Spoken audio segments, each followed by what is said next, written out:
So someone wrote in, it's like, teacher, just give us the practical steps. Well, okay, people, if you can afford it, start off with a hot shower. At least within 3 days, at least one time. And start from hot and go to maybe cold, depending on how crazy you are, just to wake yourself up out of whatever stupor you might have been in. Oh no, this is too hard. Too hard. You get bad karma. Let me tell you, you don't even know what hard is. You get caught in one little thing that is messed up.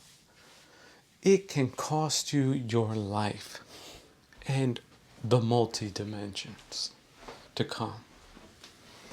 Take these things seriously. There's so many things people are taking seriously, but they're not taking these things. Take them seriously. Save yourself a lot of time and aggravation. Follow the 5 precepts. And people like Bodhidharma and Meister Eckhart and moral people, so that we can all profit by that. But specifically, you profit by that. Because you're doing well, you're helping other people that are good people, and this is how we're going to do it. And there's delusion in the game. Nobody ever denied that. So, but it's your own personal responsibility. How far you take that, and how far you take that back. Taking it back, you don't get, you become. Imagine the biggest jewel in the universe you've ever seen. 1,000 or to the tens more valuable than that.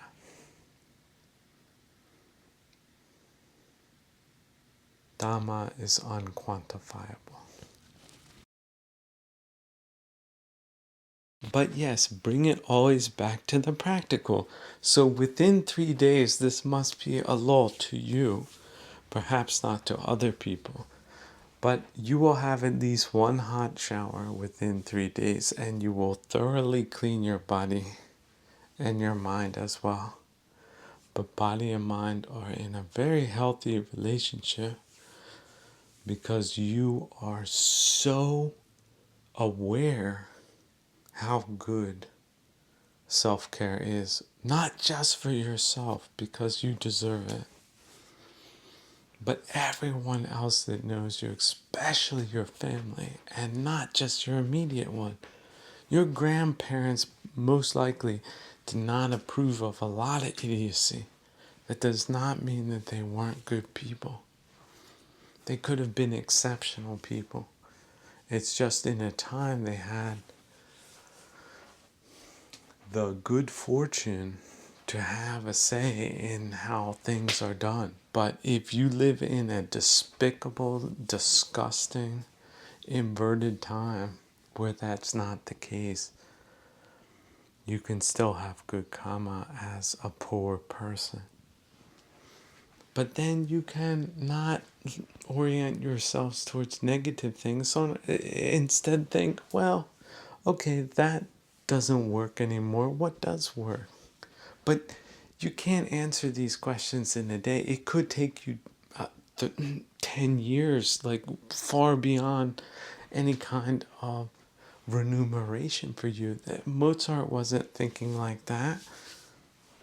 That's why it was that phenomenal, most likely. You're going to have to ask Bodhidharma about that one. Like, but if he tells you something, like even one sentence, you don't take that seriously, you're some kind of ghost. We're talking about someone with a reputation beyond all question. In fact, if we want to even come close to supernormal, even coming close is not close enough to the heights Bodhidharma achieved in this realm. Just stop playing. Don't think you know. It's not close. Man or woman, young or old, it does not matter. What situation do you find yourself in, and what is the most skillful thing to do? And can you, as a infinitely kind of rich person, afford dana? If you can, this is very fortuitous for you, because these magical things happen where you change your future and your past by doing good things. This is astounding, and yet it's so true. You will see it is true years later. That's that branch, even that dead tree that you changed in some way with kinas, has floated down the river and been of assistance to someone else without you even knowing. And they might revere it beyond all comprehension because they recognize the goodness that you did deliver despite the most difficult of circumstances. Because that's what you do consistently. That's why Dhamma and practice and spiritual hygiene are so important. So 3 days, yes. Within 3 days, male or female, especially females, when you're getting into the practice, 3 day is minimum. You have to take a hot shower, get all of the greases off of your hair and your body, bring in some fresh oils like olive oil, or there's other ones out there. Do your research and really excel in self-care, because that is not just attractive, it's good for you. The two go together. Do you see? It's not a mystery. Why do people want the good? Well, because it is good. But be good, so that if someone were to make the mistake of taking you on as an army of love that cannot be stopped by anything, nothing rational, then that is good for you and everyone else. And shall always will be that way, but direct that wisely, like your great grandfathers wanted for you, not how you think. You need to reduce yourself to zero amiga, and not just amiga, Fräulein, how do they want to call themselves? Stay in that way. I think being young is always good, especially mentally, when you're so agile and flexible, but you don't make the bad decisions that make no sense because you aren't subnormally stupid or isolated or victimized by some kind of terroristic, malformed, wrong leading kind of narrative. And because it's so real, I mean, we're talking about a realness beyond what people think is real. It is realer than realness. Because of that, try to just imagine that just for 3 seconds, how convincing that is. everywhere. But it does cost something.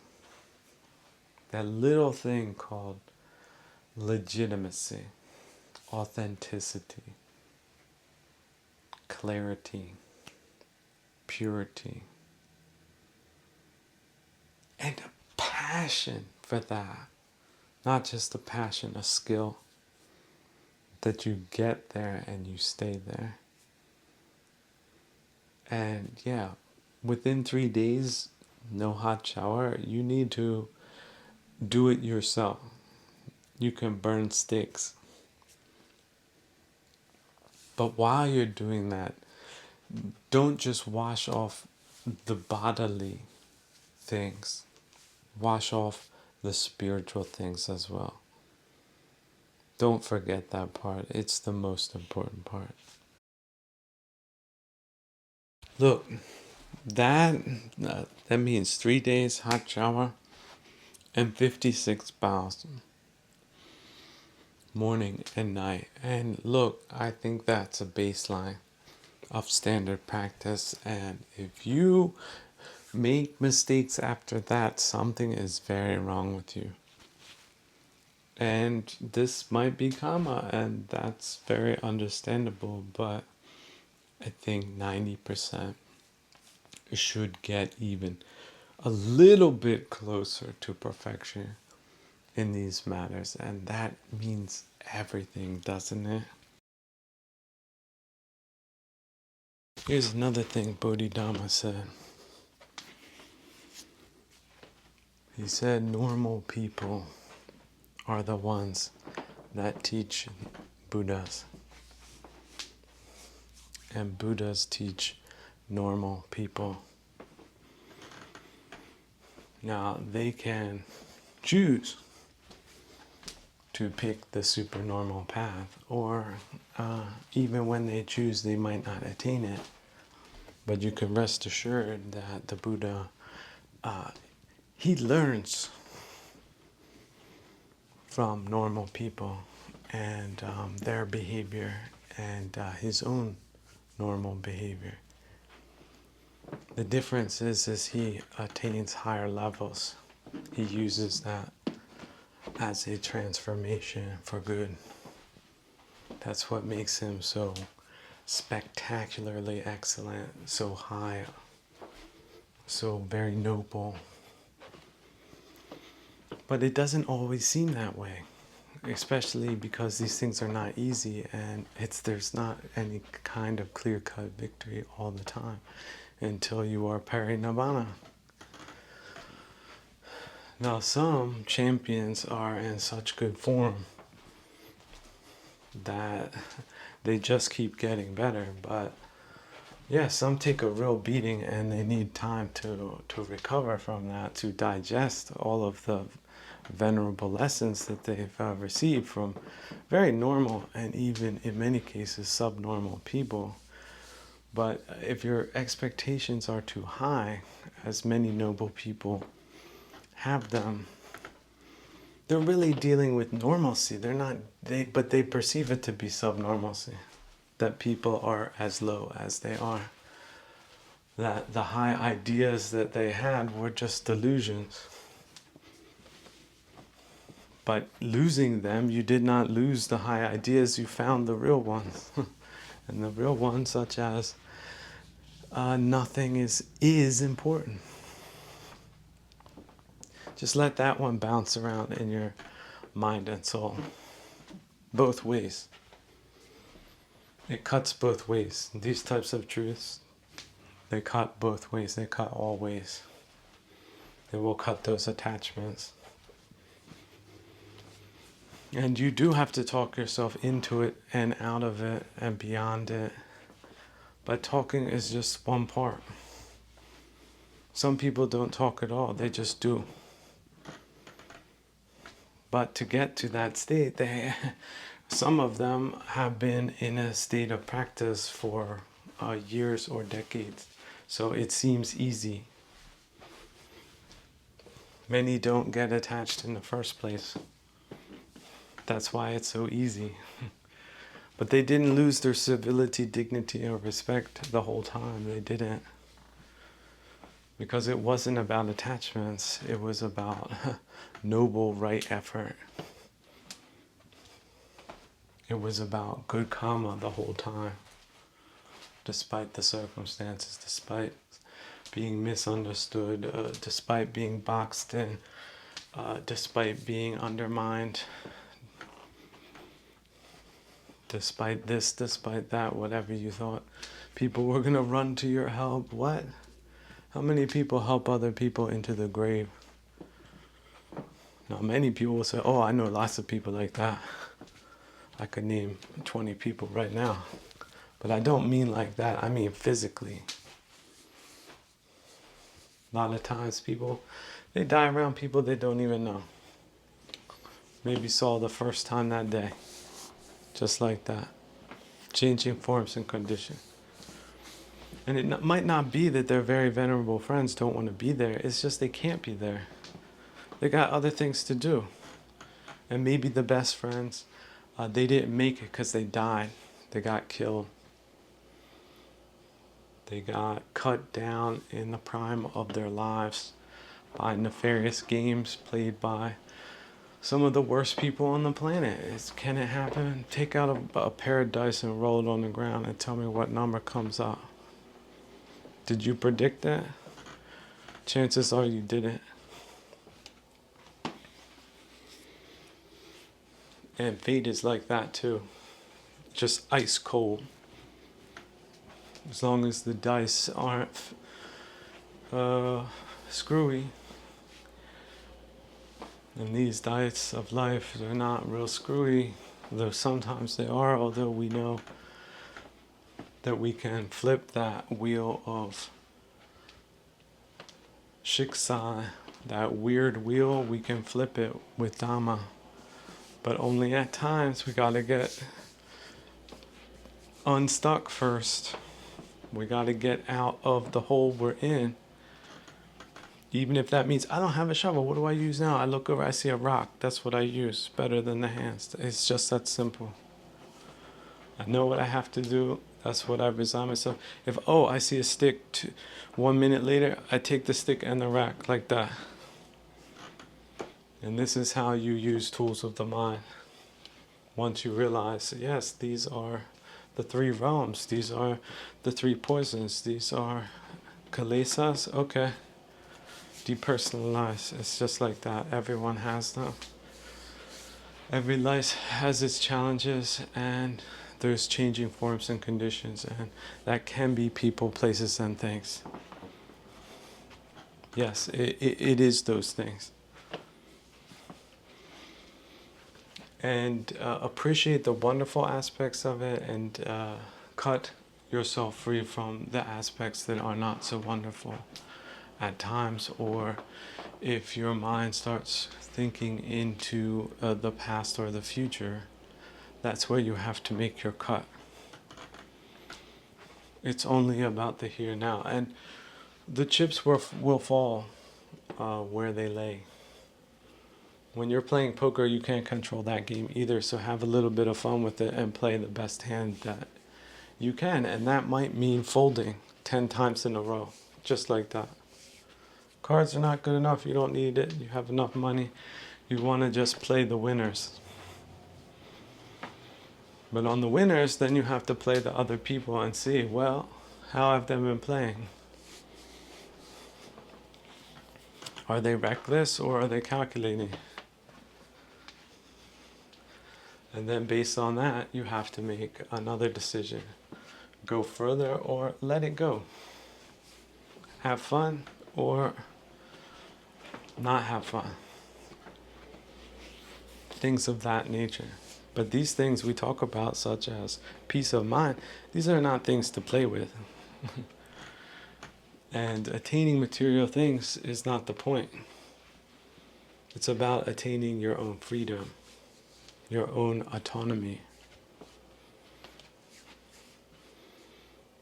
your own liberation.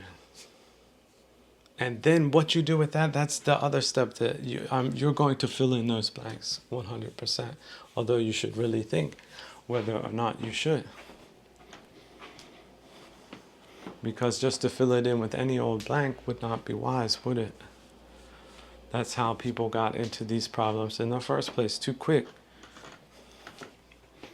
Oh, I have to do this, I have to do that, I have to do... Maybe not. Imagine if you thought, oh, I have to practice instead. How much trouble you would have avoided just like that. How much peace, quiet, health, serenity, and options you would have if you thought, oh, it's time to practice. Instead, it's time to do, instead of, oh, I have to do this, I have to do that, I have to do this, I have to, this person said this person said that. Huh? It's a different way of experiencing this dimension, and I wish you all well. All living creatures, I wish you well.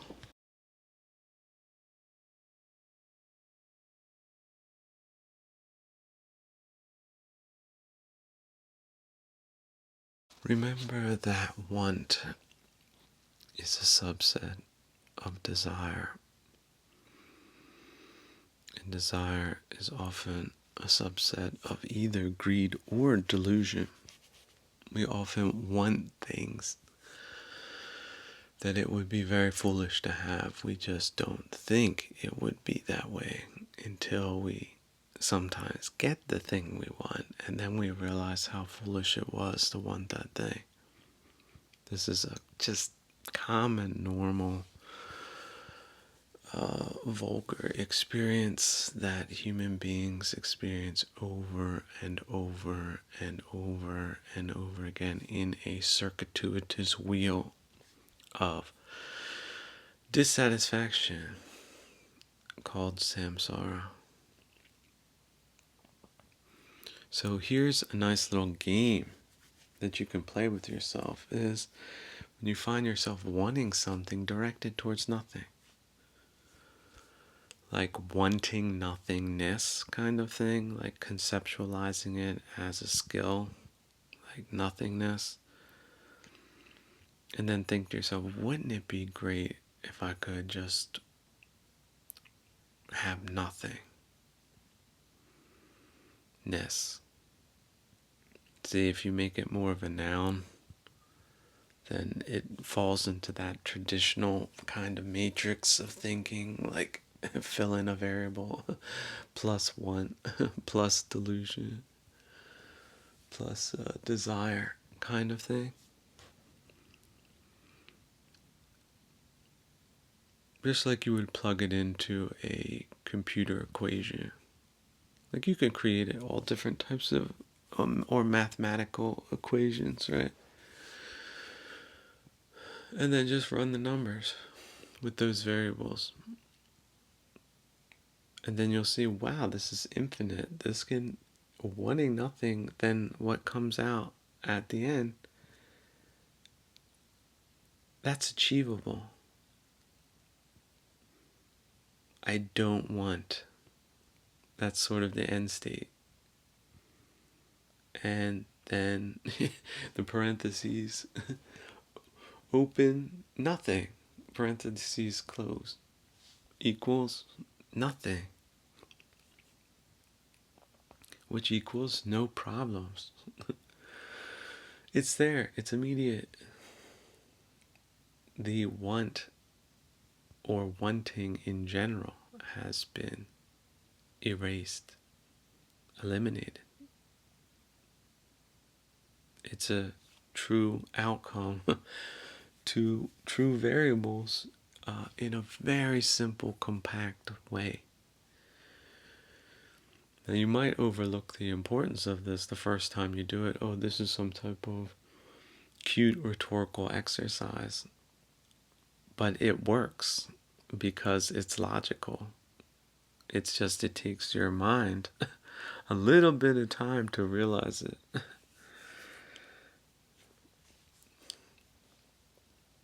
But that want for nothing, I want for nothing. I have everything. I'm right here, I'm right.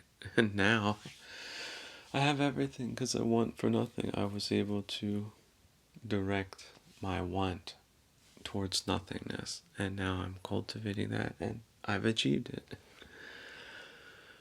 at least rhetorically. And then you just see what's left over. It's either desire or delusion or a combination of the two.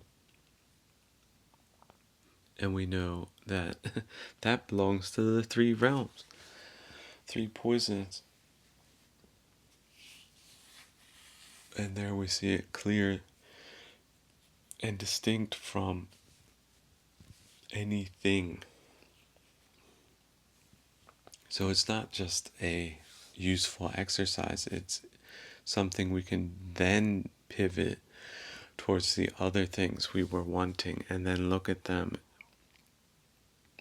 in that, with that perspective, that new one gain freedom, at least in the immediate rhetorical exercise, having gained nothingness, or at least that brief sense of wanting nothing, because you decided to do that and you attain that, then what is it about the other things you're wanting that still has some kind of attachment to self? And then why couldn't you start a depersonalization, perspectivism kind of thing, to look at that in a third party way? That's sort of really what no self is.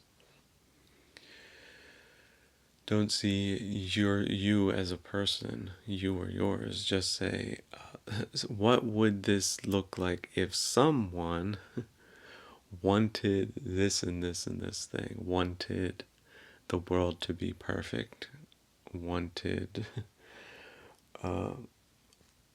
this or that? How foolish or how wise would that person be? And if it's foolish, and it's misguided, and it's really not a reason to be dissatisfied, then it's delusional. That's all it is. So you have a desire, it's not being fulfilled. And the suffering associated with that is also associated with delusionality. That's what you would say in a third party kind of analysis. The problem happens is when you apply it to yourself. Oh, wait a second. No, that's different. This is really me and mine and my. And, whoa, wait a second, maybe not. Is that optional?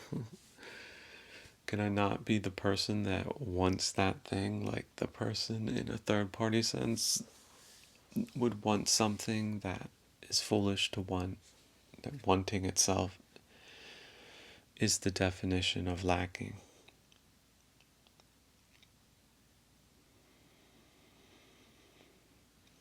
But the human mind, again, is normal. Keeps coming back to this or that or this or that or that. What would I do if I wanted nothing? See, that's a great thing to think about. Stop right there with that thought. What would I do if I wanted nothing? You see? Would you do nothing? Or would you do something? Or can you stop defining yourself as far as what you do along the lines of doing things? See? See how that sort of a self-conceit is tied to some kind of identity? Well, I'm person X, and because I'm a master carpenter, I feel that I should be working on a piano at this stage in my life. You see how ridiculous that is? Like, why would someone think that? Although some people do think that. And then they make judgments based on that. And not very favorable ones relating to the self. Well, your entire shop was burnt down, your entire society was undermined, your economy does not exist, your tools were stolen,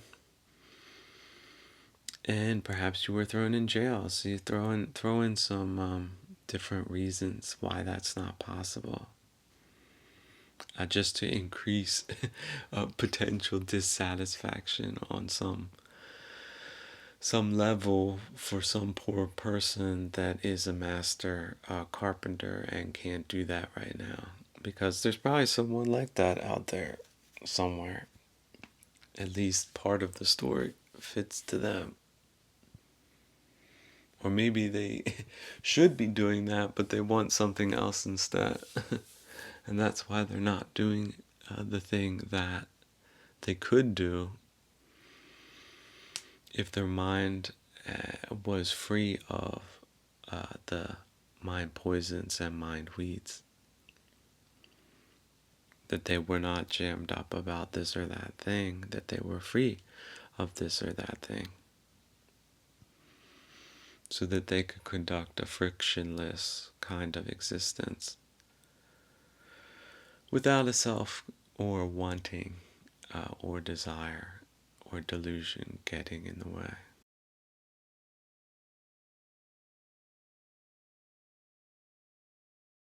But just in case I didn't sell anyone out there enough to convince them to do this little thought experiment, then just think of the slogan. I really want this thing called nothingness. I really, really want that.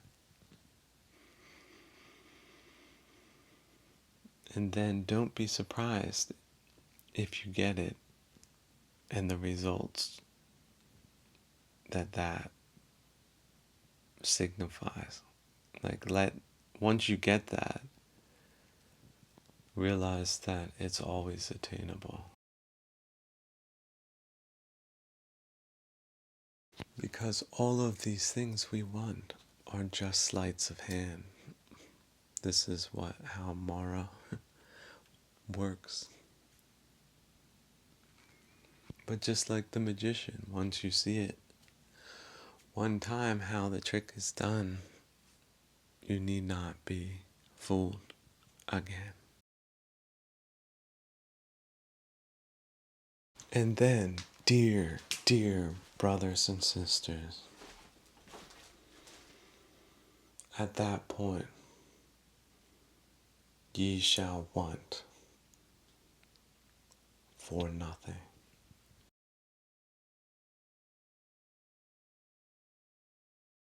And thereby lack for nothing.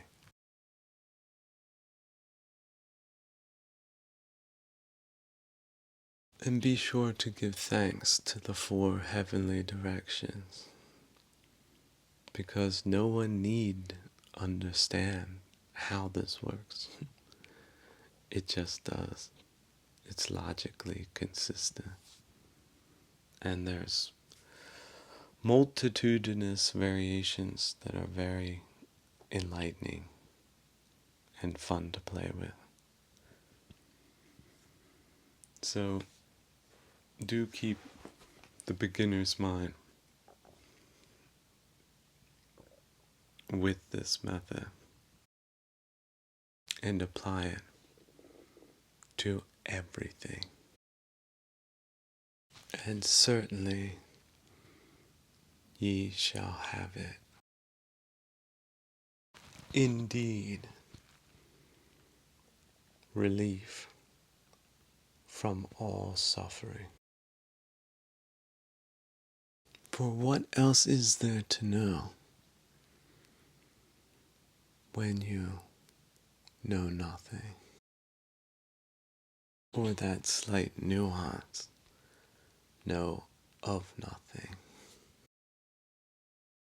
But if you find yourself saying at any time, I can't believe this, I can't believe that. Well, in many cases, you could be getting close to the shadoic materials of Negredo. That's another indication. What do you know about the ocean? Just sit in a chair. Get yourself to the ocean and sit in a chair and bring some time with you and just look out at the ocean. What do you know? What can you know about that? Push it up close so you can get sort of maximum field of vision. You're seeing changing forms and conditions, but there's so much more going on there. You can't even see how deep the situation is. Now you could employ scientific equipment that gives you that oversight, but most people, they don't have that. They just have their eyeballs. How about our eyes only see a very limited spectrum of the light spectrum? Like there's all different types of energy and all different types of things that can see it. Like again, scientific equipment. What is it? The electromagnetic spectrum, right? Lights on that. Then you've got short wave. You've got it's basically wavelengths. So our eyes are not built to see everything. We see a very limited range of things. That's the whole point. We are limited. We cannot be all-knowing. And we develop what we think might be the idea of good things in our minds. These are the most pernicious delusions because we think they're good. And then we become attached to them.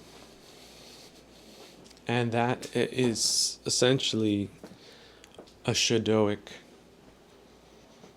situation, especially when we feel we can't bear the truth if it's not what we thought initially. If our initial assumption, our initial delusion, which we think is good, is not true, we can't accept that truth because we've invested a self into or on top of or within that delusion. For example, I was lied to, or I was lying to myself, or the thing is not what I 100% assurity believe to be true. But I won't change my opinion based on changing forms and condition. Maybe it was true that day, that moment, that hour, that week, that month. But that was a long time ago. You haven't updated your opinions about this mysterious thing called life, have you? You're still, people say it all the time, stuck in the past, right? People get stuck in the past, they get stuck in delusions, especially ones they think are foundational, because otherwise there would be no basis for example, a relationship if things have changed, but those facts are not known. That would trigger a adequate or a, let's say, clear response.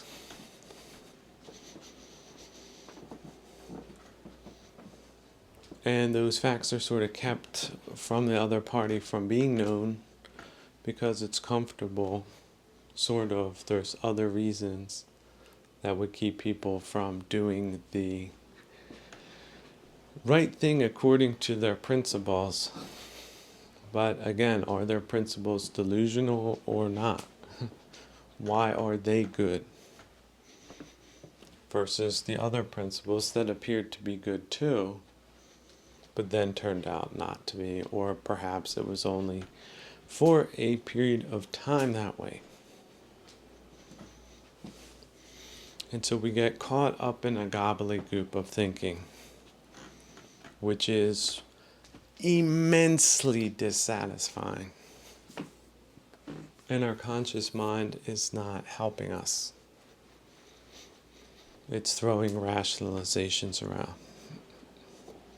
or blame, or giving up before it sees through the delusion, because the pain level starts going up again.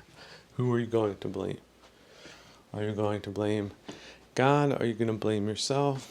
Oh, here's one. If you need to blame someone, yeah, do blame the devil. It was the devil that makes a lot of people do it. You hear that faint laughter? Just see it as a joke. It's a bad joke. But who are people that can't get over bad jokes? Well, those are people that have an over-invested sense of self. See, they take it the hard way. But don't be that kind of dopey person, although it might have ripped everything out of you. Look, now you have nothing, which is great. It's a new beginning. It's a new day. Today is nothing like yesterday and will be nothing like tomorrow. Nothing is fantastic. The only thing that would work against nothing is people coming up with sentimental delusions or reasons. Oh no, your fire truck, it got ran over by a dump truck. Isn't that terrible? Wouldn't you like to have that back? Like that type of voice. Sort of. Yeah, you could look at it that way. Or you could be like, hey, wasn't that cool? What a way to go out. God, that was amazing.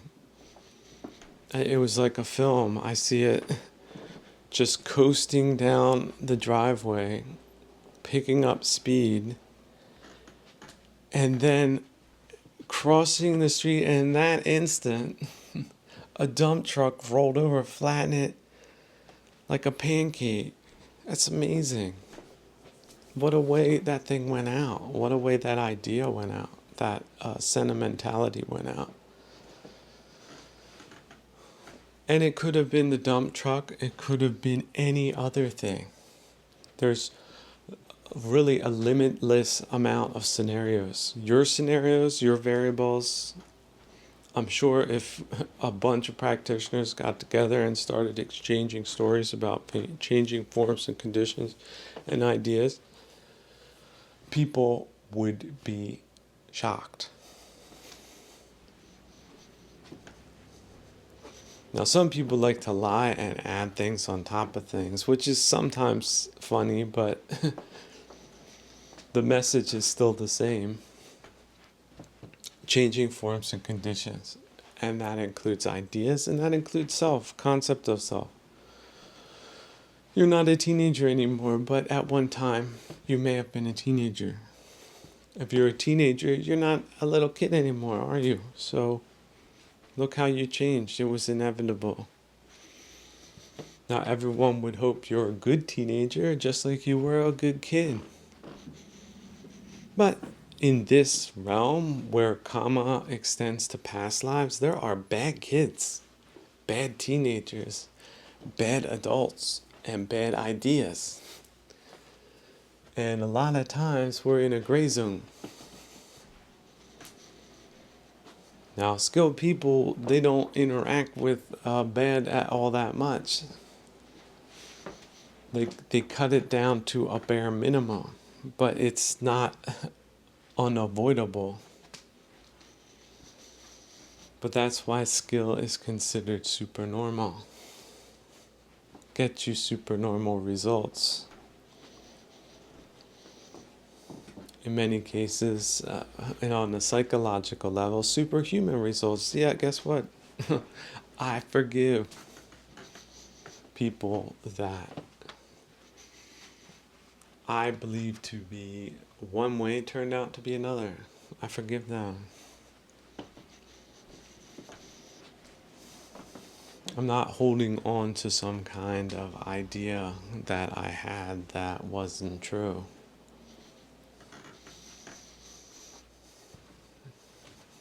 And people come together and they go apart. That's just how things work. You don't have to condemn the people you were with for a time when you move apart. And you don't have to desire those people if they've gone. Maybe they didn't want to go. How about that one? They didn't want to go, but something happened. What then? Maybe they're blaming themselves. Maybe they're dead. Maybe they're hungry ghosts. They're still in this realm because of that, and that would be bad karma, wouldn't it? That's why we only wish living beings well. All living beings, it's a very important thing to remember, because if you wish a being or creature that has moved into other bardos that they remain here, that could have a gravitational force that keeps them here, which is bad karma for them.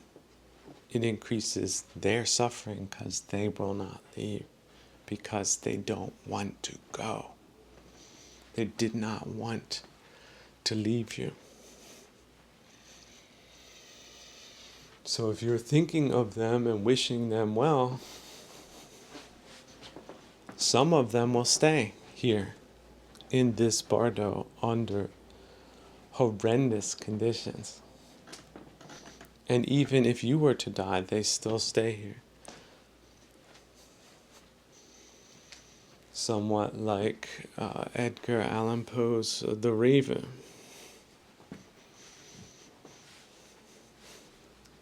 So we were talking the other day about poetry, but poetry can be extremely unskillful and not very philosophical, which is why people are just over the moon for it, but that's unskillful. That's not really good because it pulls you into that sentimentality, and that is really not wise. It's not good karma for either party. But it does grab us on a certain level because we are delusional that way. We are sentimental. And sometimes it's cute and endearing, but sometimes it's not. Sometimes that's exactly what's keeping you in a state of unthinkable suffering. And I like the idea of keeping other people in that state as well, which would not be good for them, and that is why we release these ghosts, or when we wish living creatures well, all living creatures, that we do make that distinction. It's very, very important. But you can also abstract it, just ideas, old ideas. Don't wish them well. the ones that need to or have died. Don't wish them well. Just let them go.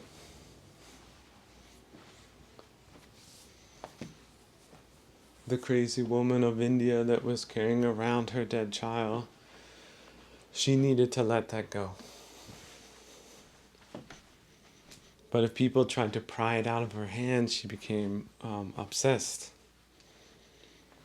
So it was a very difficult situation until she realized that it was time. Someone wrote in, teacher, tell us more about the Bodhisattva spirit. Thank you.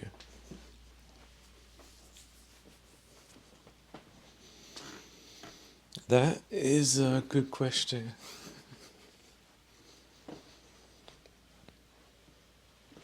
I like the compact way to describe it, such as,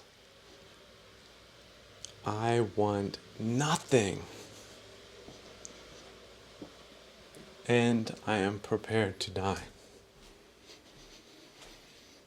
I think those two sentences, but remember, whenever you're using nothing, See, it's a skill to not be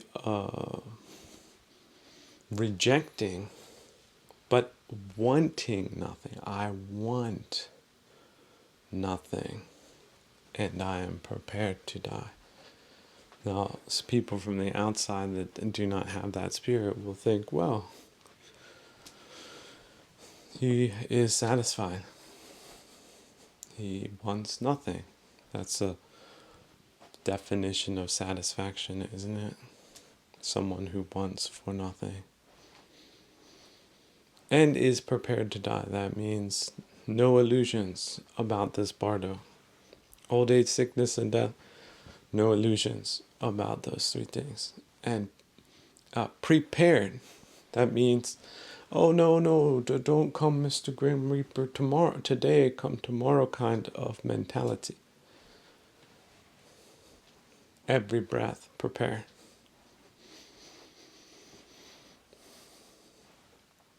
And yet, sometimes they can lose themselves. Sometimes Mara flies through a window. I thought the door was locked. Turn around. Who's there? Ding dong. It's that thought again. But the Bodhisattva catches it. And throws it out. Well, what is this thing I should want? I want nothing. Nothingness. Not thingness. What's this thingness being sold to me at this hour of the morning, noon, or night that I don't want?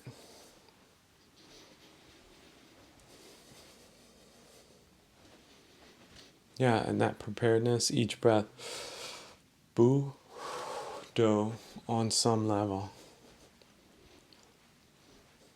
Could be down in very subconscious levels, very deep levels, but it's always there. And it's connected to death as well. Each breath, ready.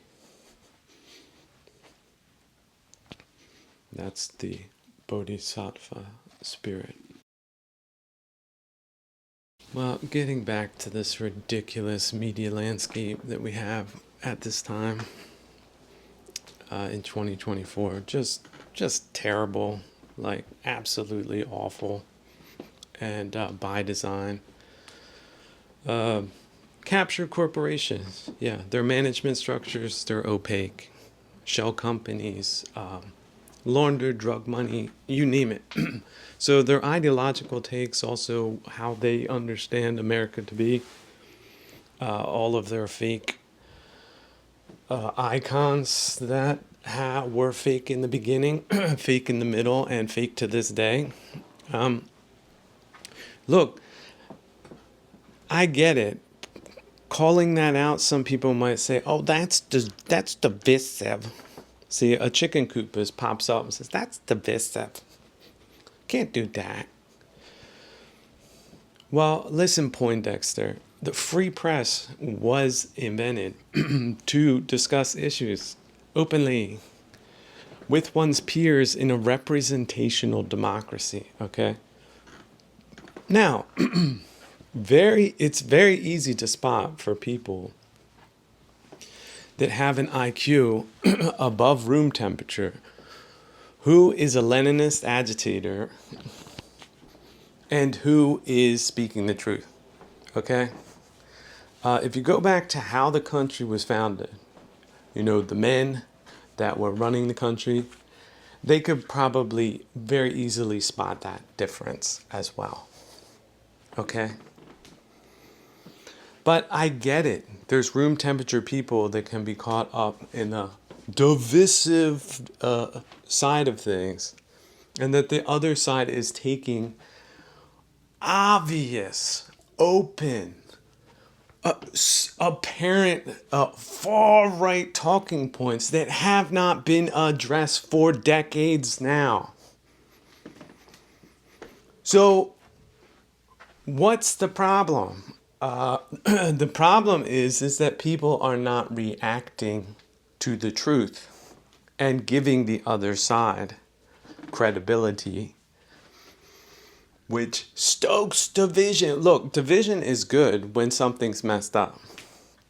If you have a tumor on your leg, it's great when it's divisively divided off of the functioning part of your body, your leg, that you want to preserve.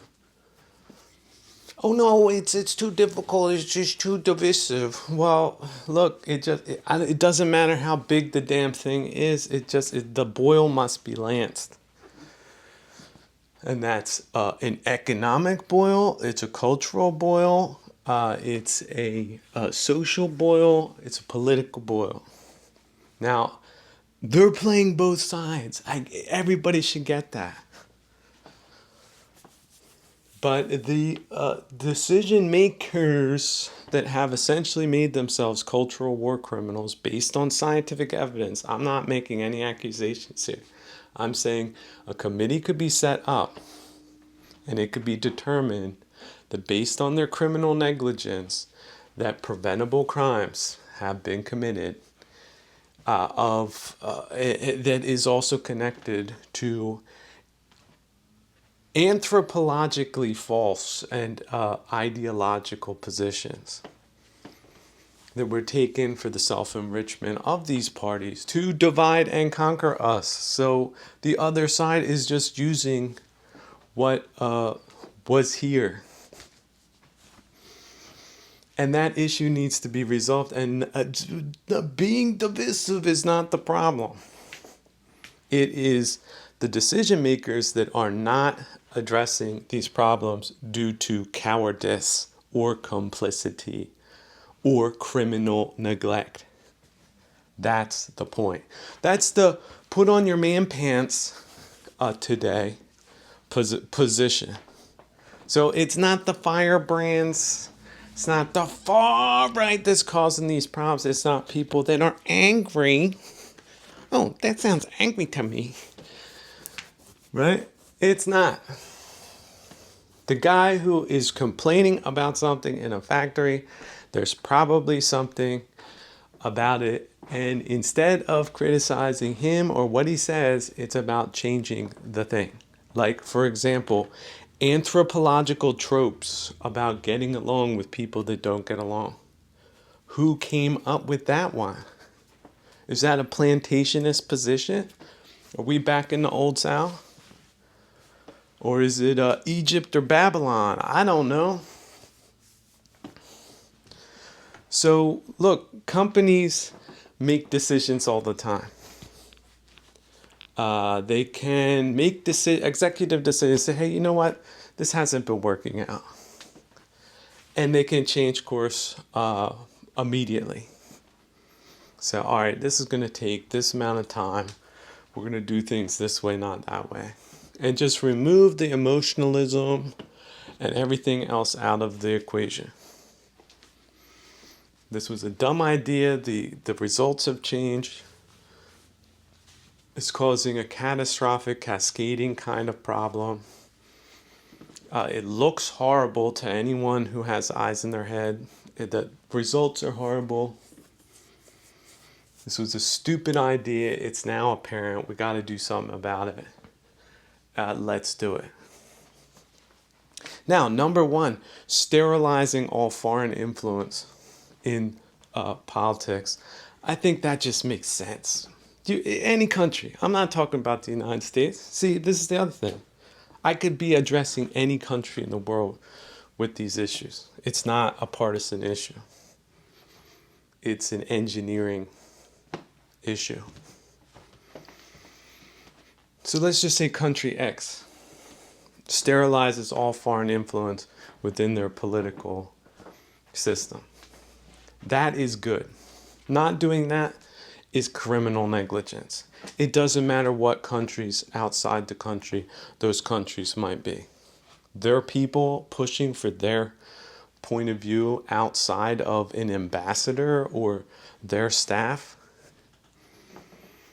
is foreign influence that is unneeded in that country and inappropriate and potentially dangerous and subversive.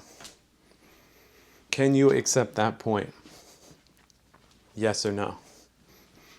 In that country, country A, not your country, just some country, can you admit that to yourself? If you can, then apply it to the United States. And then do that. If you fail to do that, you're criminally negligent. I don't care how many wall hangers you have. I don't care about your family history. I don't care about your background.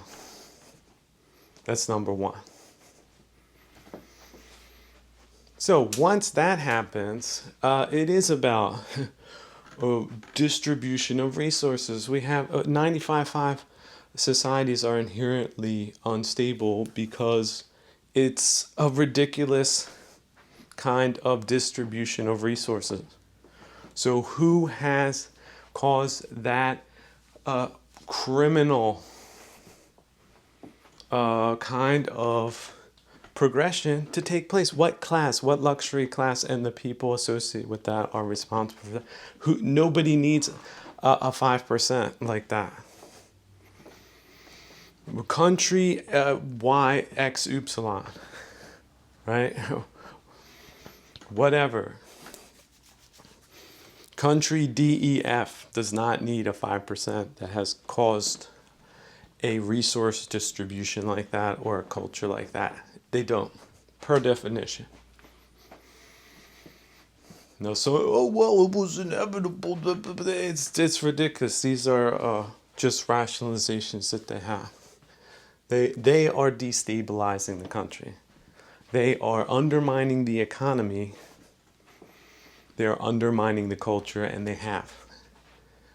And that needs to just be recognized. If you're part of that, get out of that. If you never were a part of that, why can't you admit that? And then finally, third, how do we go about remedying that? I have made suggestions that are not inflammatory at all. But they are portrayed that way by, oh, I know this is going to surprise people, by the people that have robbed the country. Yes, that faction and their proxies. Now, whereas they have unlimited funds to present themselves, the right side has no funds to represent themselves. Isn't that strange? Now, if you're a might is rightist, materialist, a criminal, all of a sudden I hear the sadists laughing right now. I can hear them. Wah, wah, wah, wah. Wah, wah, wah, wah, wah, wah, wah, wah, wah, wah, wah. Yeah, well, you're laughing past the graveyard because either you go or the country does. But there's really no in between. It's just a matter of time. Like Yemen was called Felix Arabia, one of the nicest spots in the whole world at one time. But they didn't get these problems right. Had a bunch of convinced people that they knew everything. They thought they were gods. Imagine that. Gods on earth. They did believe that. That was the level of their delusion. And look at the country now. All those problems, they didn't solve them. They went out on Buddhism. Okay? However many slaves they were able to molest. And that number was probably not in the double digits. And where they are now, I mean, people could speculate, but what they left behind is sort of an indication of where they went, which is hell. At least that term we use that you should think of as metaphorically as you can and in all different types of nuances. So to these people with their divisiveness, it's nothing but ridiculous. These are, again, people that don't have any man pants. Never knew what it was like to be a man that can make executive decisions that had to somehow defer to some type of group all the time. for approval. Look, when an engineer is doing something, he's going to do the best he can do with what he has. And that's it. There's no deferring to some kind of committee of people that don't know what they're talking about because of feelings. Ding-a-ling-a-ling-a-ling-a-ling. I got feelings. Well, guess what? Your feelings aren't needed in instances like that. We've been taken for a ride. So if enemies realize it, that's not the fault of the people that are producing divisive content. It's people just talking and other people not listening, and then the other people presenting that, misrepresenting that as either foreign influence or might as well be because it's causing division. That's what a plantationist would say. It's divisive. It's causing our business plan to be called into question. They're just as bad. Throw them in the same group. Right? Trotskyists, Mensheviks, who cares? We got the power. Cancel them. Nobody will know the difference, right? They were divisive. The surgeon, that surgeon there, he was divisive. He was all about cutting the tumor off. He had a diagram, like real science. And he pulled out his pointer in the old days, and pointed like, here is the human body. Here is the leg. Look at this growth here. He did that with like, X-ray. Divisive. He wanted to cut the tumor off. Can't have that. So, look, people are already talking about it. Academia got rooked. Okay? So how do you rook it back? I don't see any problem with that at all. No good person should have a problem with that. Easy to identify. What is this ideology? The lineage, 1919. Shut it down. There you go. Nobody of worth or note would care. And at all. None. Zero. Like, okay, yeah, easy explanation, one paragraph. Done. And it's not just shutting it down. I do believe they need to get a charge for that. Like cultural war crimes, yeah. Now, of course, these idiots like to misapply labels. Like, I've been watching all of these so-called disinformationists, and again, people pointing out what's divisive. Those are the people that aren't qualified for the job most of the time. They love to get experts that are flip a narrative. That's what they do. But they're, like I said, they could get a charge too for that. Disinformation. There you go, 10 years instead of 3. It's an aggravated charge. So this is what happened post-globalization. I think that's important. Once the foreign influence is sterilized in the United States or in your own country, I hope all of the allies of the United States start doing that now.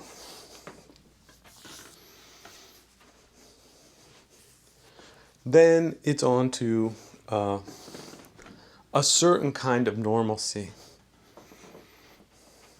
But you're going to have to be vigilant. I think the internet did play a role. Yes, it did.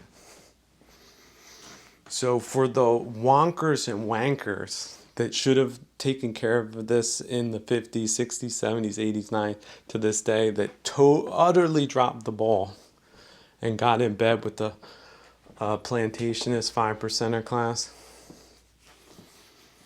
I mean, they could be booked because of that. But maybe, again, they'll listen to reason and shut down the plantation programs and start back at zero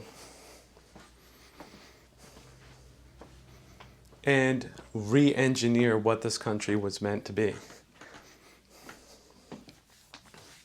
according to its original foundational principles, which people on the right would not have a problem with, which are congruent with their values.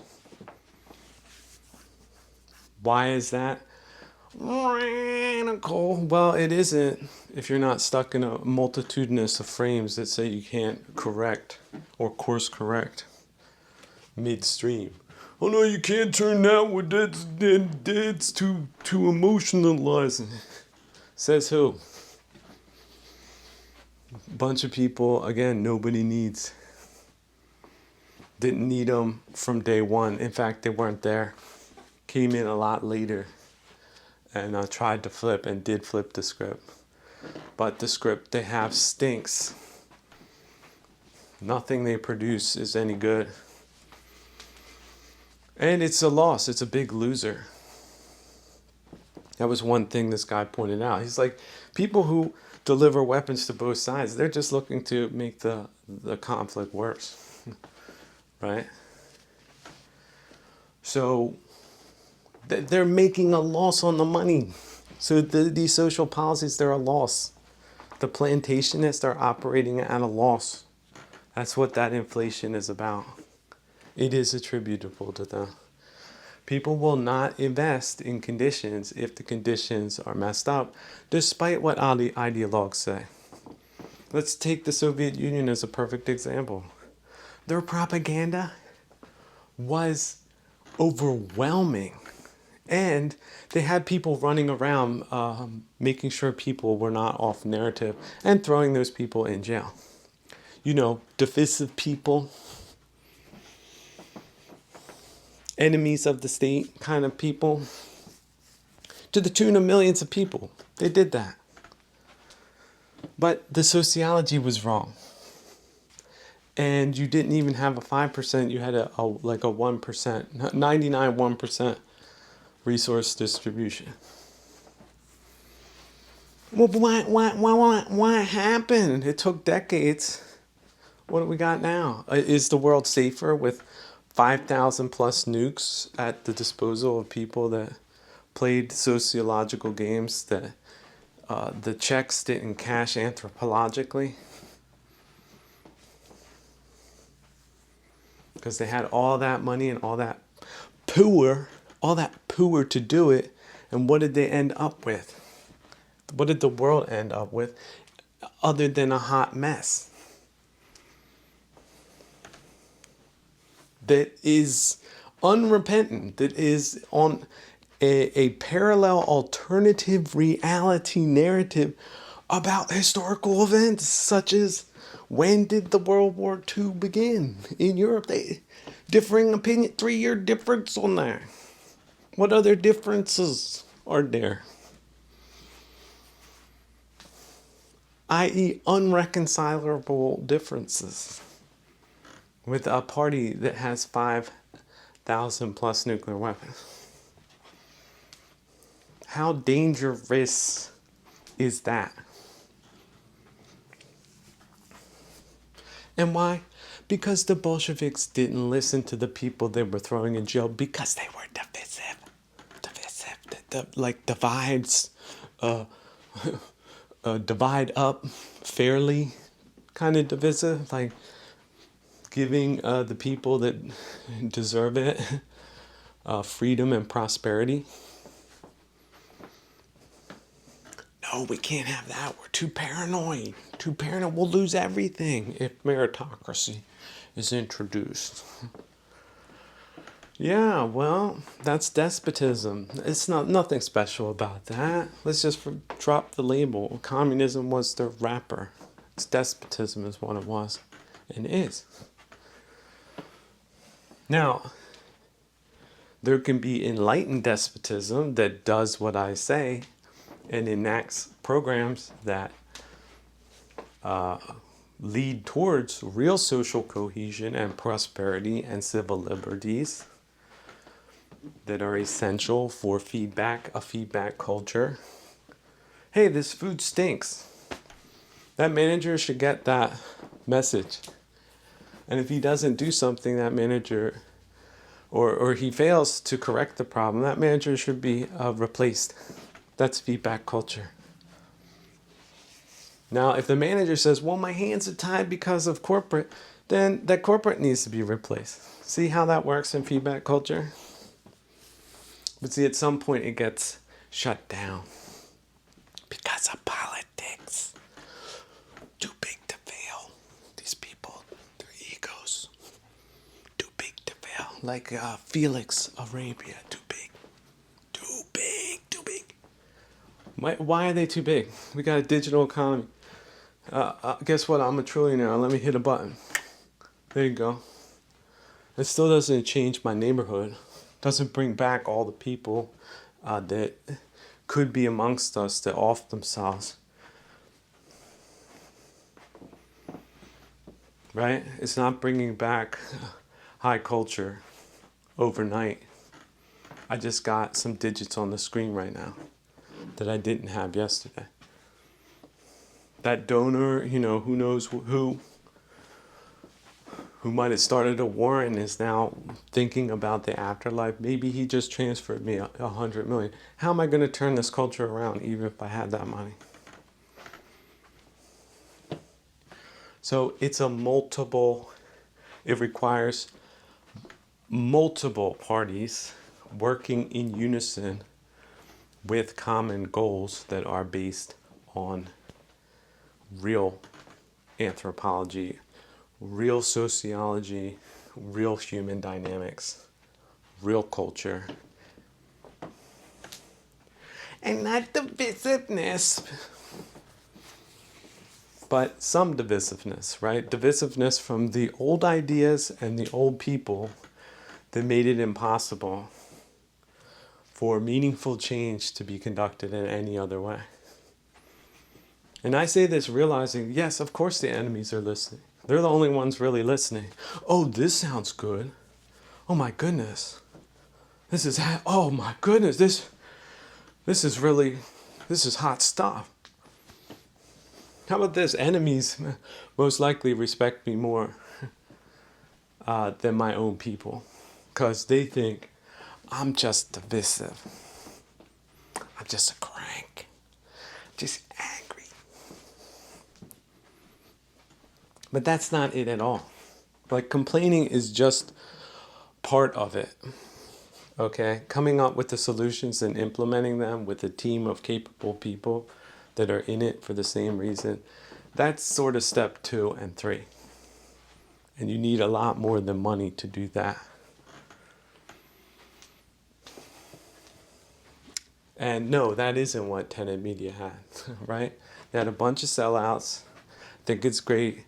You need to watch Tim Pool, emphatically saying that Ukraine is the enemy of the United States for $100,000. And then ask yourself, are those the people that you trust to tell you things about world politics or world events when they're in it for the money? And not like divisive people that just want to hate on people and things and everything for no reason.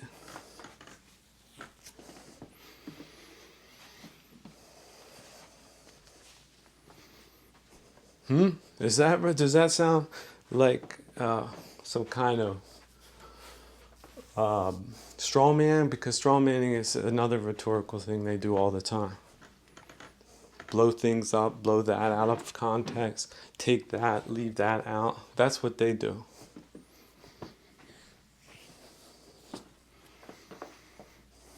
Right? They just take the divisive part, they don't add the other parts, right?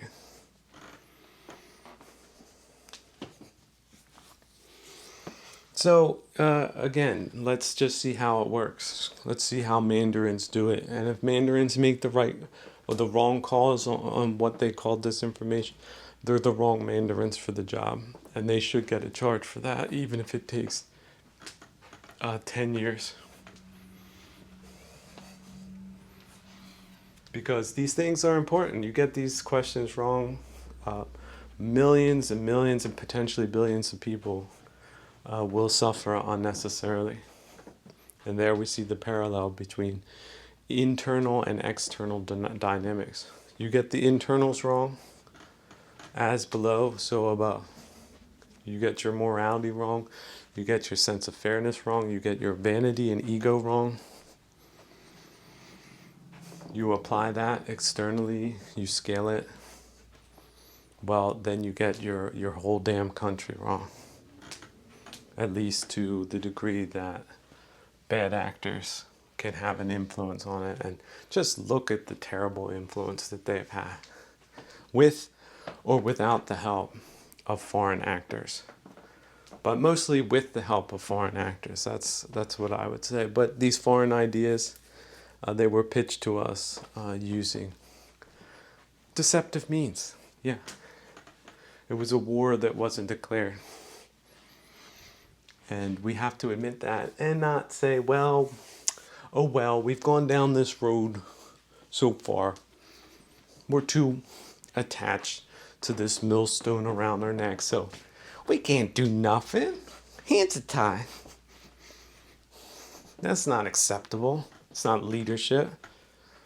That's part of the problem. So leadership needs to be changed, but not just any old leader, right? It's got to be the right people with the right stuff, doing it in the right way. Also letting people know, like, we're doing this because we're not trying to kill you all, but it's not working, and we're going to try something new. And if you don't work with it, you work against it, it's going to be more difficult for everyone, kind of thing. As we've experienced up until now, things don't get better that way. But, there's going to be hard heads anyway that are going to do it the wrong way, and people that are paying them to do it. So there's got to be a dual strategy. It's not just going to be, of course, the persuasive argument that carries the day. It's not.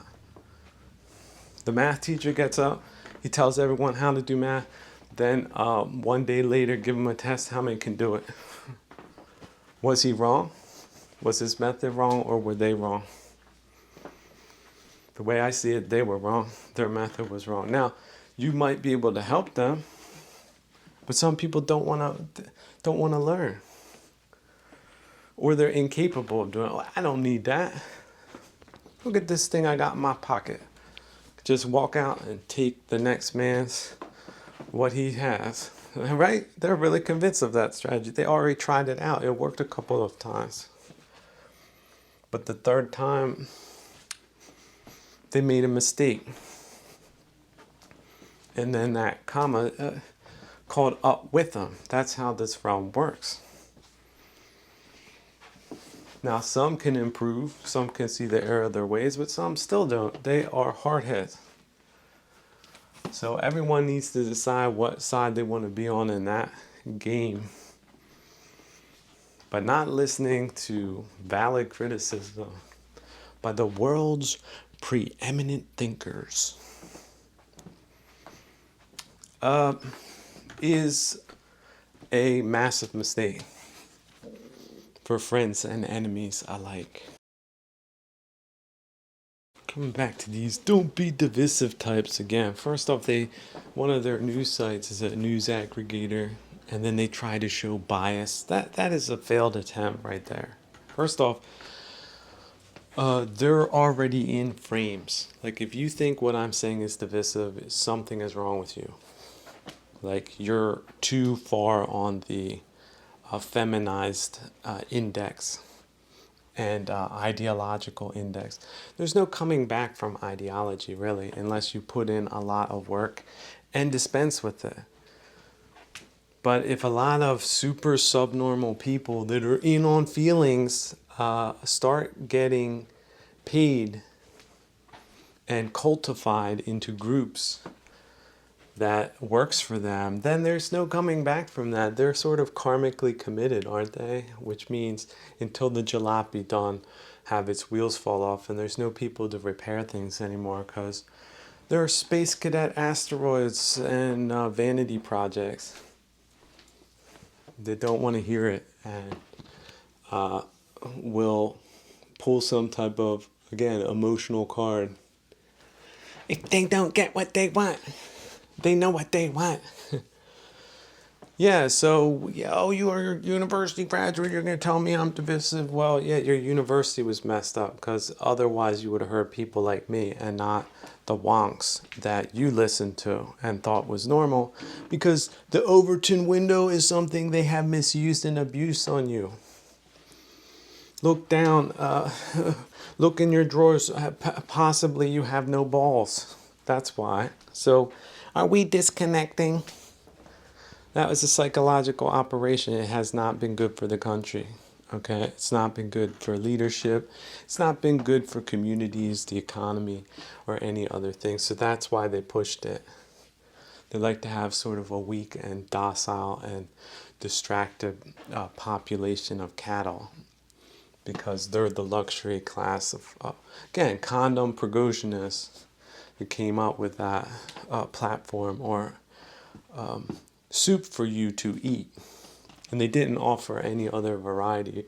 But if you do go through the stacks, like all the way back to medieval times and into antiquity, you can see that how overtuned they are off in the loony bus, calling journalists divisive.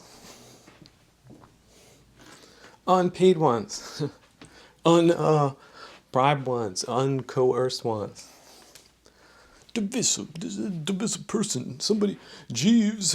It's not even Jeeves anymore. It's more like, Jamal, can you please have this divisive person escorted off the premises? Thank you. We want to get back to widgety wonkism and watching our digital empire grow as these digits pile up into nothingness and count against us in the eyes of God, or a God, or good sense, or good karma.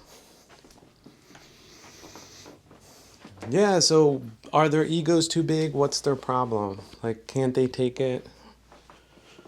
Was it the education system that they wrecked too? Can that not be changed? Of course it can. They're just not doing it because they're more worried about divisive people. How about how long it took them to catch the whole BLM thing? Now it's just like a dead in the water, dead to facts, dead to rights kind of thing. But I wonder how many people really know that aren't in the know. That they just let that run. And internationally, remember, it was every country had its own, where it had its own problems, they had them drum that up. Just let that ride. Because it would have been divisive to shut them down. That's what they say in an Overton kind of way. And they fell for it again and again, which is why they're criminally negligent at this time and could probably go to jail for life in a court of law that knows what it's doing. But they're protected. There's so many people doing it. It's too big. Okay, it'll go in the history books, but so what? Another thing to brush under the rug. When will the next social atrocity kick off? We don't know. Maybe it already has. They just haven't affixed a label to it. Just waiting to happen. Oh, but divisive people are the problem. Oh, okay. Yeah, sure. Right? Just like in Yemen, divisive people. Here, divisive people there. Divisive people all over the world. It's global divisiveness. So, yeah, these are fakers. And like I said, their spectrum of news outlets, like I get what they're trying to do, which is to get leftist loons out of their leftist loony bus kind of way of seeing the world, because they're totally wrong and totally committed. I get what they're trying to do there. It's just that the other news outlets are biased too. And their bias meter is overtuned. It's not quite accurate. It's like saying your tank, you have a quarter tank of gas, but actually the tank is empty. It's off, it's skewed. The normalcy of Overton is too far to the radical left. That's supposed to be dead center. No, it's radical left. And then you've got fake right on the right. So, oh, what does the meter say? Doot, doot, doot, doot. It's like a Geiger counter that picks up Wi-Fi connections or something. Beep, beep, beep, beep. We got radiation here. Beep, beep, beep, beep, beep, beep. Why is that? Because the humanities are a gray area, and most dunces, apparently, I didn't think it was possible, could completely misunderstand them, misrepresent them, misteach them, unlearn them, flip them, present them in such a way to create a class of useful idiots like the ones we are experiencing and have experienced up until now. Oh no, no, this is just an opinion piece that sounds like their laboratory stuff. So this guy's, he's just expressing his opinion. But this guy, look at him. He said a word. Makes people crazy. We can't listen to him. Although he's breaking it down. Like he's broken it down so far into the minutia of the thing that it's frightening. Can't listen to him. Dismissed. Next divisive person, please. Oh, we got an opinion on him. As long as he likes us, he's okay. Even if he's a stinking piece of crap by every objective measure. But this is subjective. It's a subjective realm. Some people like hot dogs filled with PVC and parts of different things that they might mop up off a floor. They just boil it first, press it together, and then add some flavoring kind of thing.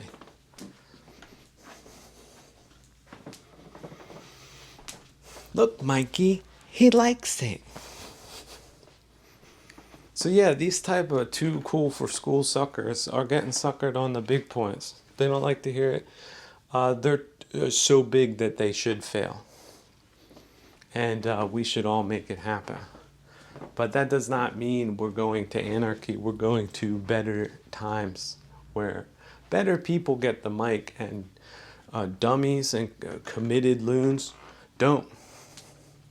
They don't really get a foothold in places that matter. Just because they want to, just because they feel like they belong there, just because someone said that. Just because we've been taking on a ride for the last 100+ years doesn't mean it couldn't end tomorrow. So let's keep those dreams big, real big. This country and the free world deserve it. But coming back to the point. Look, the point is, yeah, stupid divisiveness, yeah, nobody should be for that. Okay, but it's pretty easy to spot. But divisiveness that leads to new formations that are significantly and profoundly better and more sustainable, that's the type of divisiveness we can all use. Like breaking up the monopoly of know-it-alls in the universities. How about that as a plank? I think I already mentioned it for the Mobilized Party. How many people would vote for a candidate that says we're just going to eliminate it, that foreign influence in our universities? How many people would vote for it? How many people that haven't ever voted in an election would vote for somebody who promised to do that? Like millions of people. Tens of millions of people. But why isn't that on the ticket? Why is that divisive? What if the Russians did it in 1918? They voted the Bolsheviks out. What would have happened? How marvelously, fantastically wealthy would that entire enormous region be? Inviting people in. Hey, come look. We got ballet here. We got theater. We got. Look at these new model cities. Look at this new type of production. You can say anything you want. We have a long-standing tradition of civil liberties. And on and on and on. No, they didn't get that. They had a bunch of know-it-alls. Shut down the performance, and everybody got one set of marching orders that happened to be in the wrong direction. And they haven't changed. They have not come to terms with that. They are doubling and tripling down on that model. They're exporting it via Prigozhinism to liberal democracies. Who knows how long? Uh-oh. Somebody said something. Disinformation. They said this big fat chump was a big fat chump. That's disinformation. That's how it gets started. And then it's just applied to anything that these screw up, and they screw up so much. Soviet Union, if you tried to write the encyclopedia screw-ups, you wouldn't get through it in one sitting. It would be an entire bookcase. But what did they do? Did they correct their mistakes? No, they applied the method to it. So that is the textbook definition of the way a government should not govern and why feedback is important. But yeah, just feedback is divisive when the fat asses at the top don't do anything and people just get more and more incensed and outraged at these atrocities that are happening and that they do nothing about because it can't hurt anybody's feelings. Like, well, we can't win the next war because otherwise these know-it-alls that have egos to the moon, they would feel discriminated against. Oh, really? Who gives a damn? Like, see how I am versus they are? It's divisive. It's not gonna work. Look, I'd rather win a war, okay, than lose one. How about you? And the rest of the crap, like I said, but people can't take a different take because they're so special. They're so wrapped in bubble wrap that they can't take it. That is their own damn problem. But it's not a problem of the truths or people speaking the truth. It is their own damn problem that they have full responsibility to come to terms with. And in fact, should thank the person that let them know in a depersonalized way. Okay, personal attacks, nobody likes that. But this isn't a personal attack on anyone, is it? It's just a couple examples here and there of what not to do, but what does that matter? But people take everything personally. I feel offended. Yeah, it's ridiculous. It's redunculous. It's inane absurd. And like I said, the plantationists, they're just sipping those juleps, puffing on those cigars and laughing all the way to the bank. That's it. So what's divisive about that? Right? Maybe they got an interest in that. Because how does a 5 or 1% party win if there isn't divisiveness? Is that why we got Indians showing us how to do it in 2024? How to rule over a mob of people that hate each other's guts and profit by doing that? Are those the consultants and experts that have been brought into this continent to advise us all how to fluff off the public in broad daylight, make us all look stupid for even trying? So I'd say that's pretty doomed to failure by all real metrics. But hey, you got the fluff class of luxury believers going down in history as that, by the way. Still haven't repented that. Still feel they're wearing emperor's new clothes, kind of social insanity.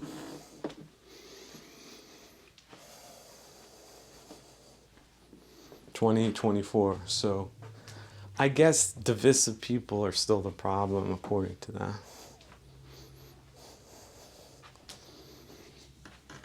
So yeah, I don't know. I think politics needs to become a little bit more, um, let's say, tough on fakers, frauds, profiteers, and charlatans. Yeah, just charlatans. Just oh, well, that was speaking of charlatans. Starmer, great example. That guy's going in the textbook.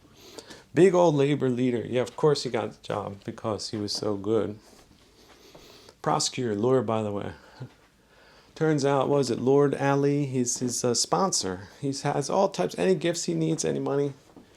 He's the guy's bank. Need an apartment? No problem. Need some entertainment? No problem. But that guy, he doesn't take interviews, although he's in the House of Lords. Oh no, please. Don't. He's a victim if you ask him a question. Oh, please don't. Please don't ask me a question about foreign influence and the state of the nation, which is a burning garbage pile. Oh, please don't. So yeah, journalism's not really working. There's like a few people, maybe like a handful, 5 people covering these things, and everyone else just get back to work. We don't want divisive people talking about things. Okay, yeah, sure. The guy who just said he nearly died because he ate a meal at this restaurant. You don't want to hear that story, right? That would be bad for business. Yeah, whose business? How about the business of your own public health? Yeah, that more important, like, than getting gonorrhea or a cholera outbreak? I think so. So this political set of political people, political criminals, it's an outbreak like that. For example, Venezuelans taking over refugee camps in New York City and weaponizing them into gangs. Political gonorrhea, foreign influence. And who gets robbed and killed and murdered and used? Well, lots of people, more than the people that profit by those models. But they can't be bothered to shut those down because they're humanitarians. Helping poor people adjust to hard life. That's what they say. That's the politics you need. So what party is that? The party of who? The party of what? Yeah, why not ask those questions? Oh no, we gotta support that because that's how we get fed. Whatever. If that's the case, yeah, you're implicated. You're part of a party that has not policed itself.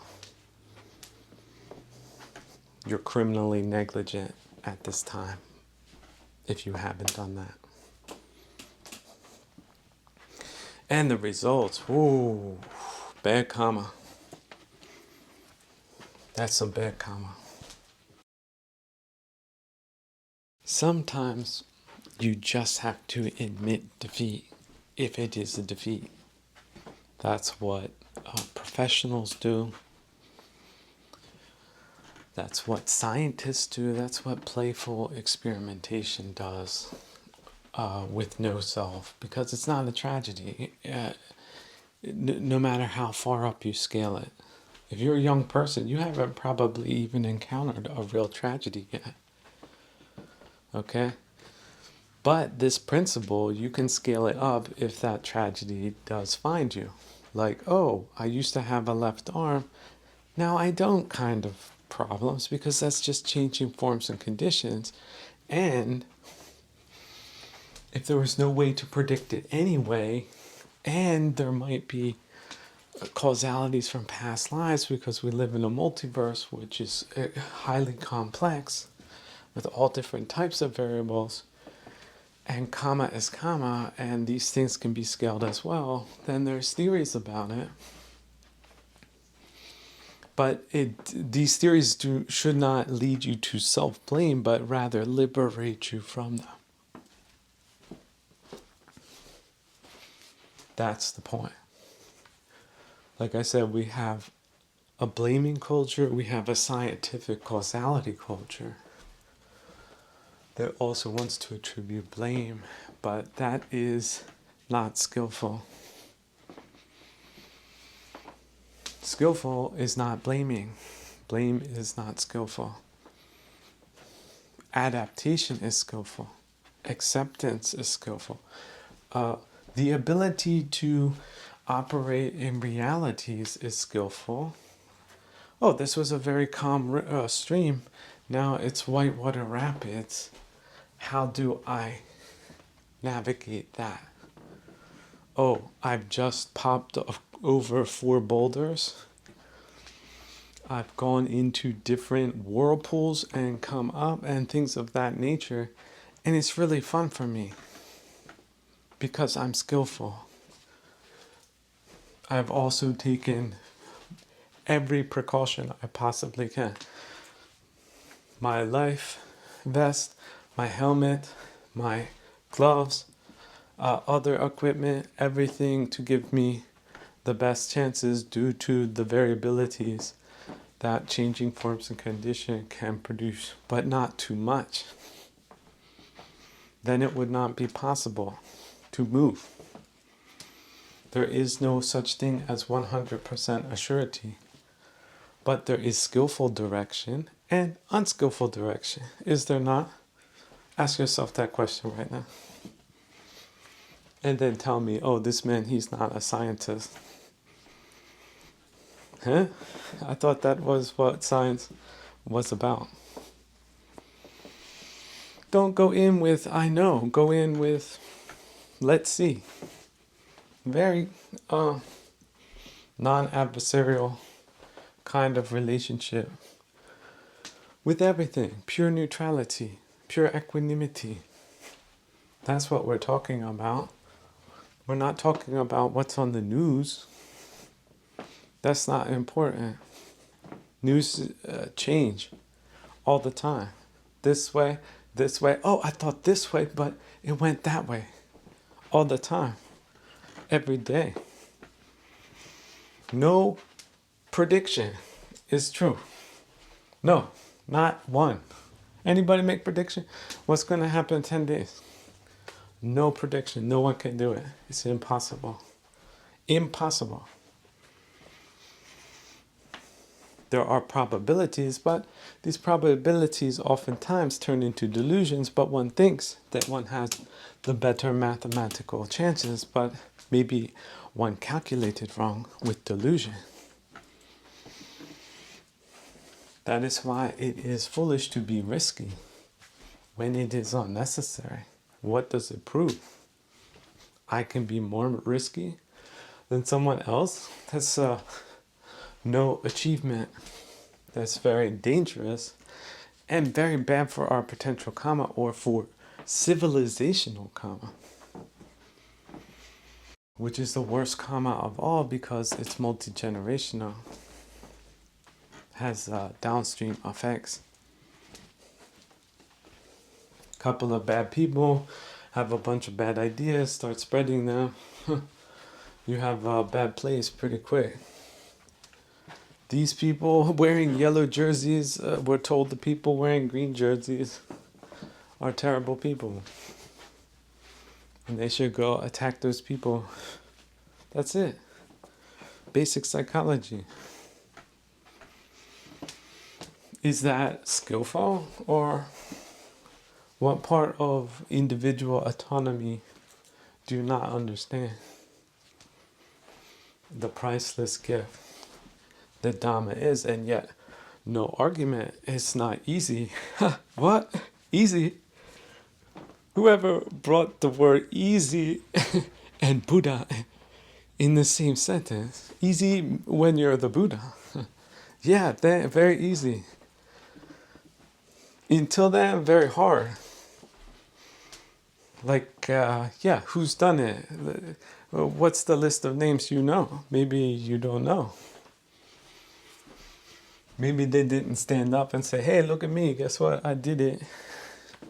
Please write my name down. This is not how it works in this dimension.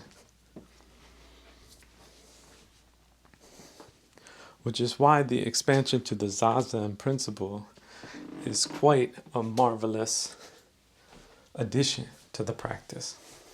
Everything is Zazen, everything in a state of wakefulness is meaningful. But you should not be compelled to do something. Or if you do feel compelled, throw on the brakes, stop it. Just say, well, I see this, where this relationship is going, but it's not beneficial to follow some type of compulsive desire that has bad karma. That's simple. It's so simple. But people make it complicated. This person can say, oh, I don't see it this way. That person, okay, yes, that, but then. And then the practitioner forgets. What did they think again? Oh. But sometimes they realize too late, and then bad karma. It's a life ender, just like that. No question. You're a tightrope walker, but on that day you forgot to bring the shoes that fit your feet, just the shoes that you bought real quick, thinking they were better. Then you had to perform, you had no other option. So you took those shoes that weren't quite tested. Bad causality coming up ahead. I'm going to spare you the details, but I could do a whole film just exploring that concept with impactful, vivifying, unforgettable scenes of indescribable beauty and drama coming together to make that possible. But maybe not in this realm, because there are blocking factors. I woke up and I changed my mind. Maybe it was the right thing, maybe it was too much, maybe it was too extravagant. Maybe it can be simplified or reduced. A simplification is the best thing you can do. If you were just able to quantify what you're thinking about, and then classify it and say, okay, this is just unnecessary worrying, and eliminate it, how many people would reclaim their lives just like that? Like that. 90% of their processing is free for elaborately creative kinds of intriguing self-discoveries that pay everyone else back and themselves, because they integrate and align with their true selves, which creates authenticity. How can that not enrich us all going forward?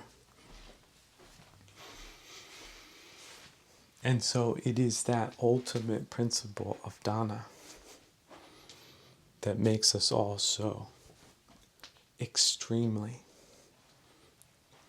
impossibly wealthy and rich in spiritual terms. The difference is as compelling as the feeling you have when you go to the ATM and you put in a digit you should get out. Maybe it's just $100, but you still thought it was there. And the screen come up and say, no, it's not there. That's delusion. But you saw until it was delusion that it was still there. And yet the reverse is with Dhamma. Every time you go, you don't even have to look at your balance, because the number just keeps increasing without you even realizing it. 100, 200 more, 300, 5,000, 10 million more. You're not paying attention. You've already mastered the game. And your desires and your things of that nature, once they are very low to non-existent, just peace and quiet is really enough in a forest. Don't imagine me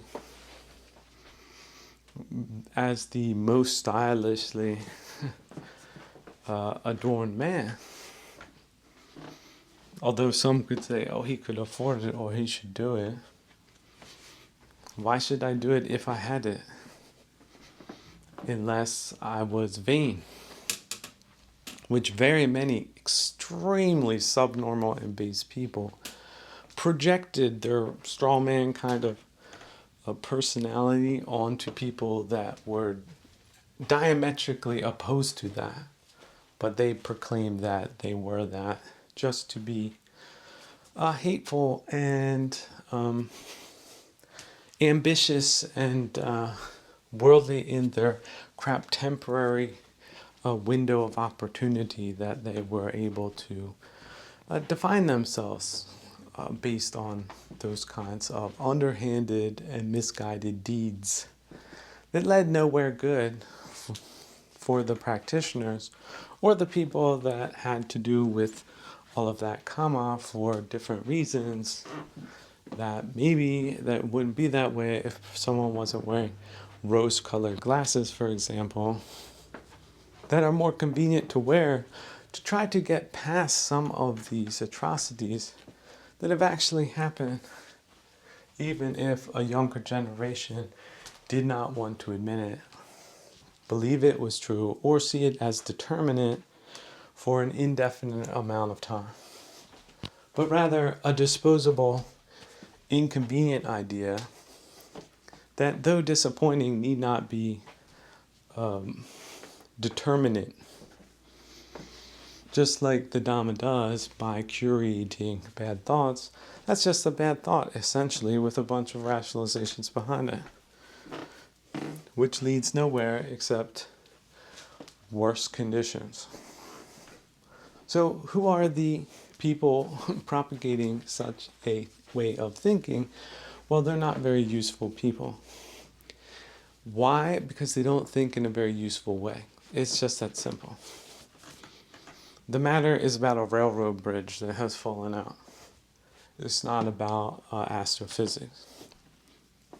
Once the bridge is repaired, everything resumes to normal. But what if it's not that simple?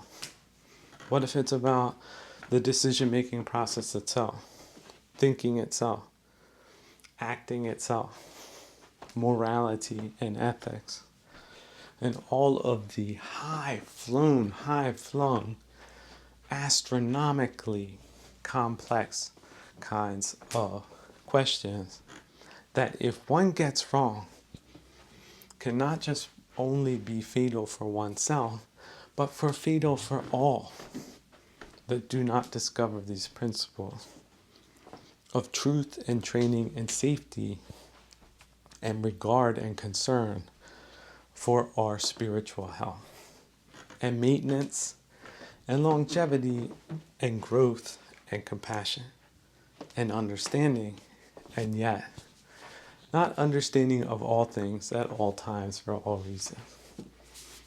Understanding this, but not that. The kilesas, no. No understanding for kilesas at all. No. Oh, there's just one cockroach in the kitchen. Ever hear someone say like that? What? It's unacceptable. But it depends on the conditions. Changing forms and conditions. Other people, it might be normal. Like one cockroach, some people are thinking right now. Just imagine the lives these people are living that they think is normal. Is it good? See, there's some people in the world shuddering. You feel that was not an earthquake. But it's these people don't realize that other people have no idea how you live. How much better it is without the kilesas. Just like that. They don't even know the word. They never heard it. Kilesa, is that something? Is that a drink at a bar? What is that? Could you imagine? Like, nobody ever heard this word. In very bad neighborhoods, you could say that word, they think you're calling for a dog or something like that. Kalesa. No idea. No. 0% awareness. 100% ignorance. Do you know how terrifying that idea is? It should be terrifying. But for people who have already listened to me, they're not even close to that. But that's how the Buddha started. Just like that. So think how much easier you have it, that you have some bridges to some understandable things now that weren't so understandable and aren't so understandable at times, despite how good your practice is. That demon who jumps in the ring with the tie-dye belt and the magical symbols and fire coming off it, its being, its helmet. Your blue belt in judo, maybe at that time, you're not that good yet.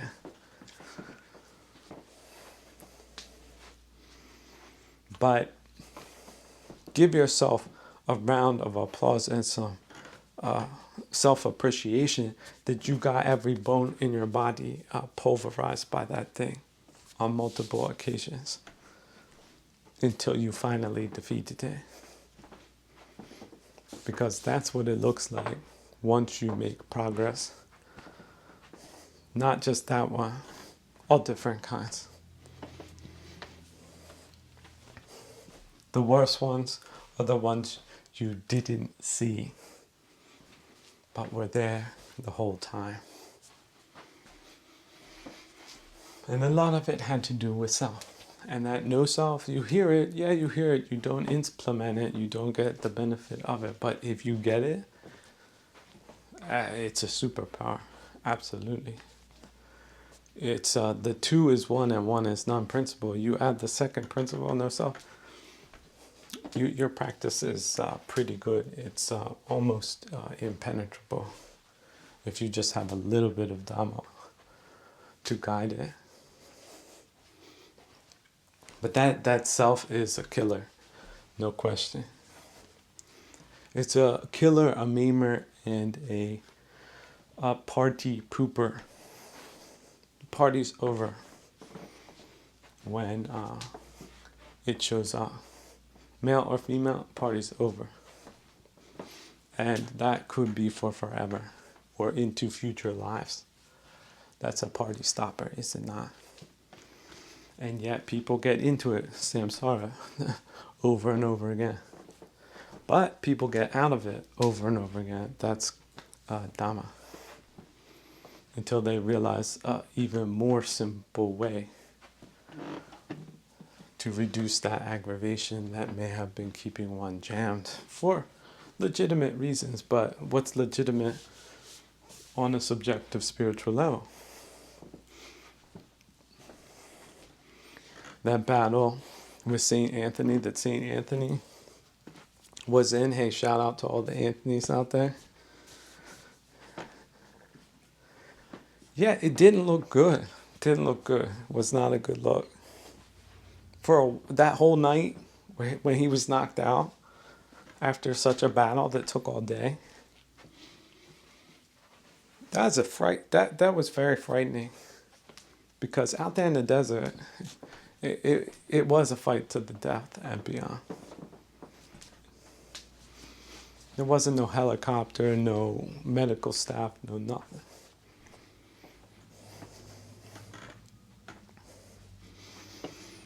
He dusted himself off. He was ready for round 2, fresh as a daisy, next day.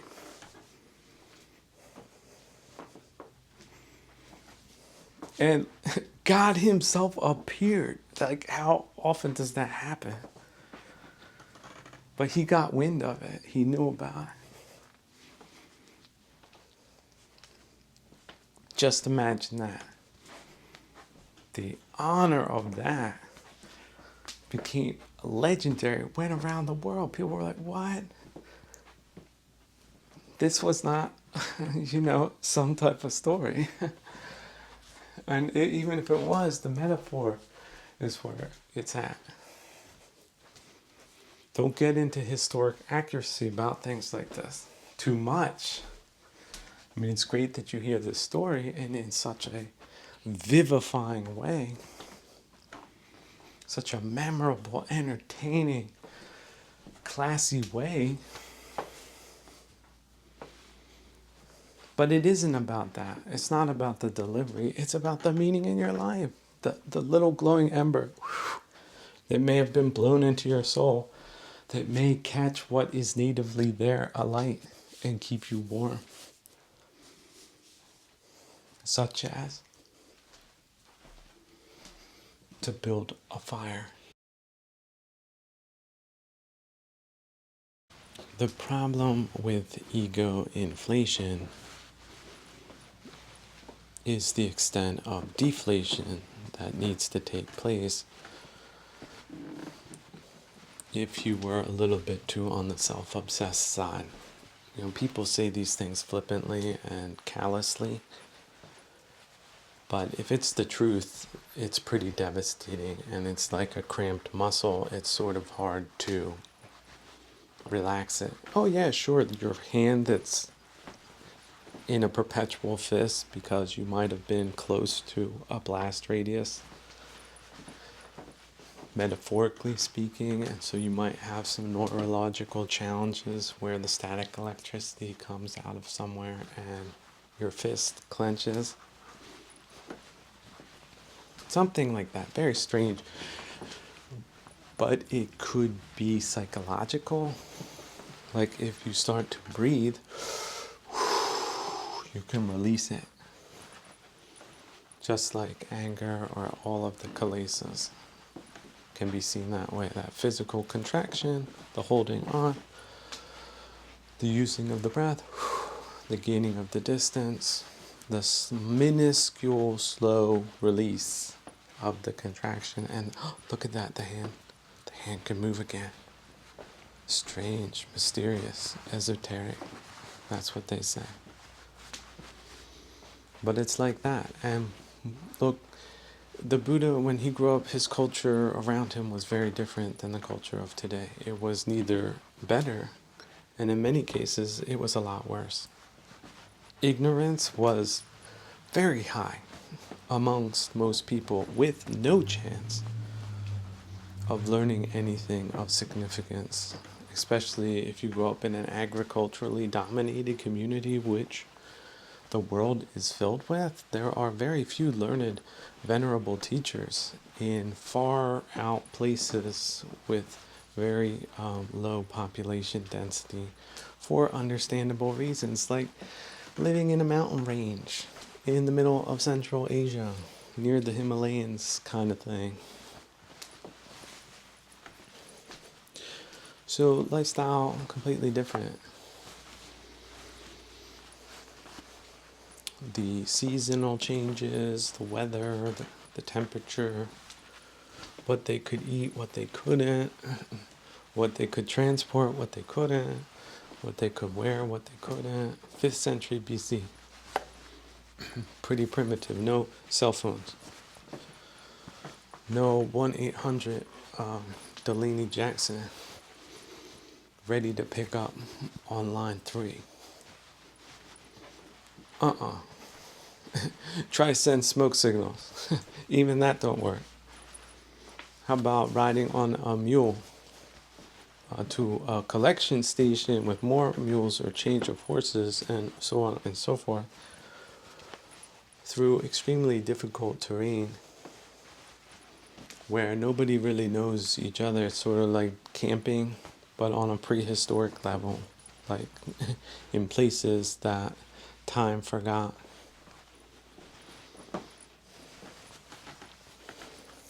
So you fall down, your horse falls down, you break leg, horse breaks leg, you both die.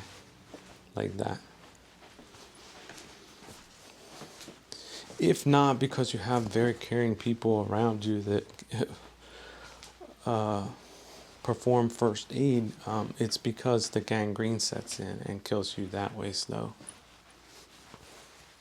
No medicine except precious herbs and dhamma and perhaps some urus, but that's about it. Maybe an Ashipu book that your great great great great great venerable grandfather happened to find in mysterious circumstances. And yet he claimed his teacher gave him that. And that book never left his sight. Never. He did not have a big house or a big fancy car.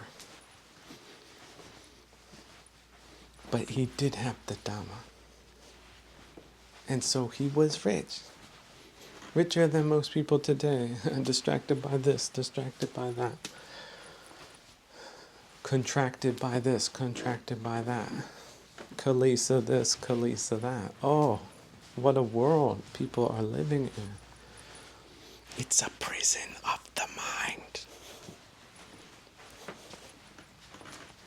They don't have the keys to get out. They're stuck. And a lot of times, it's because they are lacking right effort to not be ignorant and then to practice the right way. It's that simple. But easy said, hard to do. N'est-ce pas? Again and again and again, your thoughts. How fast can you have a thought? You thinking like this? Next second, you're thinking like that. Or you start thinking like this, and it's a really bad way to think. And you can never stop thinking about it, something that's driving you crazy, because you don't have Dhamma. Does that sound terrifying to you? It should. I hope young people are listening to this. They're going to think that the old people are stupid and slow because they don't know how to do this, because they are so far advanced, because they were not confused in these matters.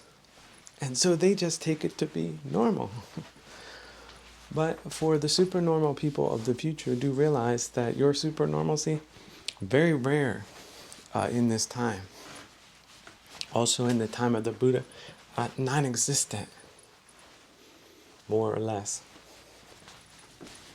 So that is why he is so revered by people who know even a drop of it that goes beyond the rituals or dead practice.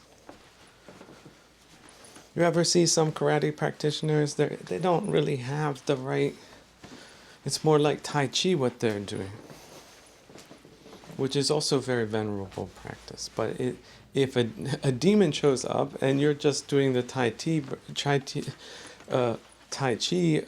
version, decorative version, that's not the robust practice that is required to get through this thing, this bardo called life. This bardo has lots of things, including the way you see things. For example, I'm depressed.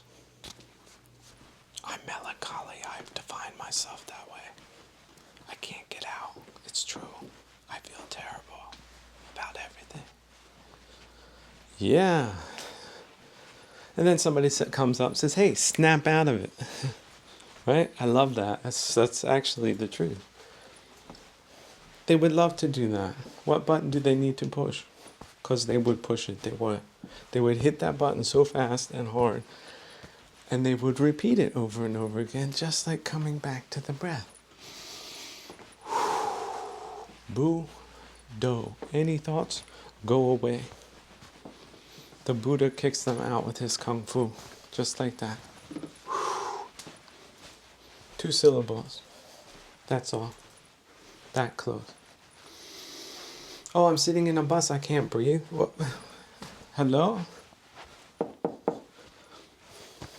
Of course you can. You're always breathing. This is why the practice is so efficient. There's never an excuse not to practice when you can practice. Oh, that's too much. That's crazy. Well, you don't invest in gift or wish granting jewels. Well, you do not attain them. That's karma. It's just simple. You don't pay $5, you don't get what costs $5. Simple. You go to every store, everything has its price. Dhamma has its price. It's called right effort. Your effort not good enough? No Dhamma, no karma. That's simple. Oh, but money, oh, you understand money, you just don't understand Dhamma. You don't understand practice. Well, how smart are you? They have these people, they say they're street smarts. There's no smarts in the streets. There's survival and a delusion and a lot of other things, right? Desire, aversion, anger, explosive amount of anger, like TNT warehouses full of that. Delusion, just imagine 100 different movie theaters playing horrible movies and people blaring out horrible music. That is prevalent in subnormal conditions. You want fresh air? Well, in Factory Town, no fresh air. How many people live there? Way too many. What is that? Is that karma too? What scale do you want to take it to? But let's not get stuck up on things that we cannot change, at least if we can. If we can, then change it. But if you can't, I wouldn't say accept it, but you should accept at least that that reality is true, and it might not be beneficial. And so there's a variety of things you can do, including, I'm not suggesting it necessarily, but developing a new mask that filters the air and keeps people healthy and safe and is comfortable and not too expensive kind of thing. Just saying, it's an idea. I sometimes throw out crazy ideas just to make people's lives better, because when everyone else's lives are better, all living creatures, then people are happier and it multiplies. And they are then better to others that really do deserve it because they are good people. Old people, poor people, young people, highly sensitive people. All of them in a mosaic of humanity, all living creatures, wish them well. To get above and beyond the anger, right? And aversion. From time to time, it's like taking a bath in metta. You have to do it. Especially for the people whose wells have run dry, you have to dig deeper. You have to do more. Your results are not good enough if aversion is still there. It's not. Oh, I just have 25% less aversion. I'm happy with that. No, it's no aversion. That's what the practice gets you. You know, and why go halfway on a mind poison? You think you can control it? Just a little bit and it won't turn into a fire? Is that how fire safety is done? It's just a little fire. Don't worry.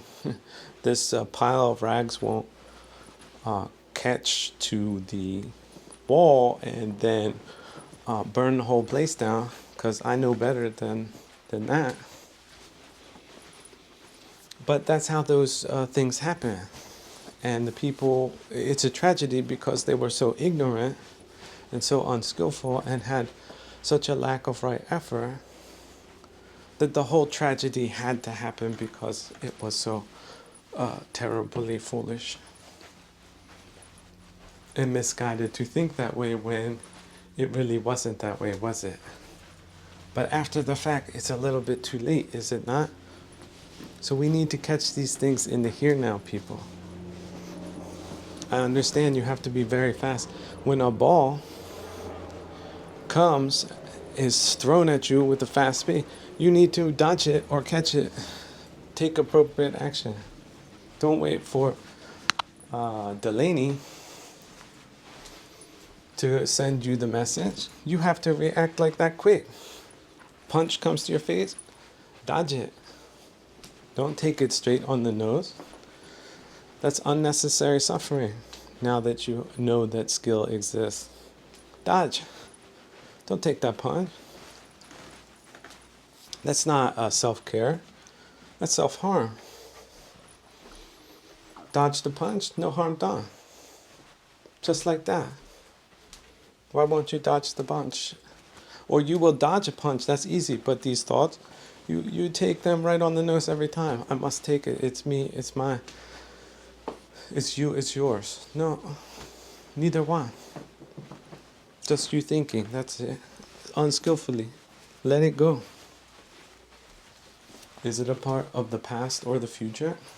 Easy one. No need to think about that. It's a waking dream. It's delusional.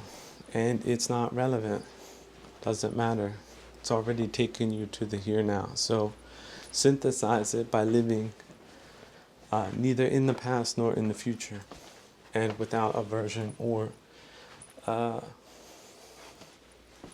attraction necessarily. Desire for things you don't have. That's pretty vulgar. Greedy for things you don't have.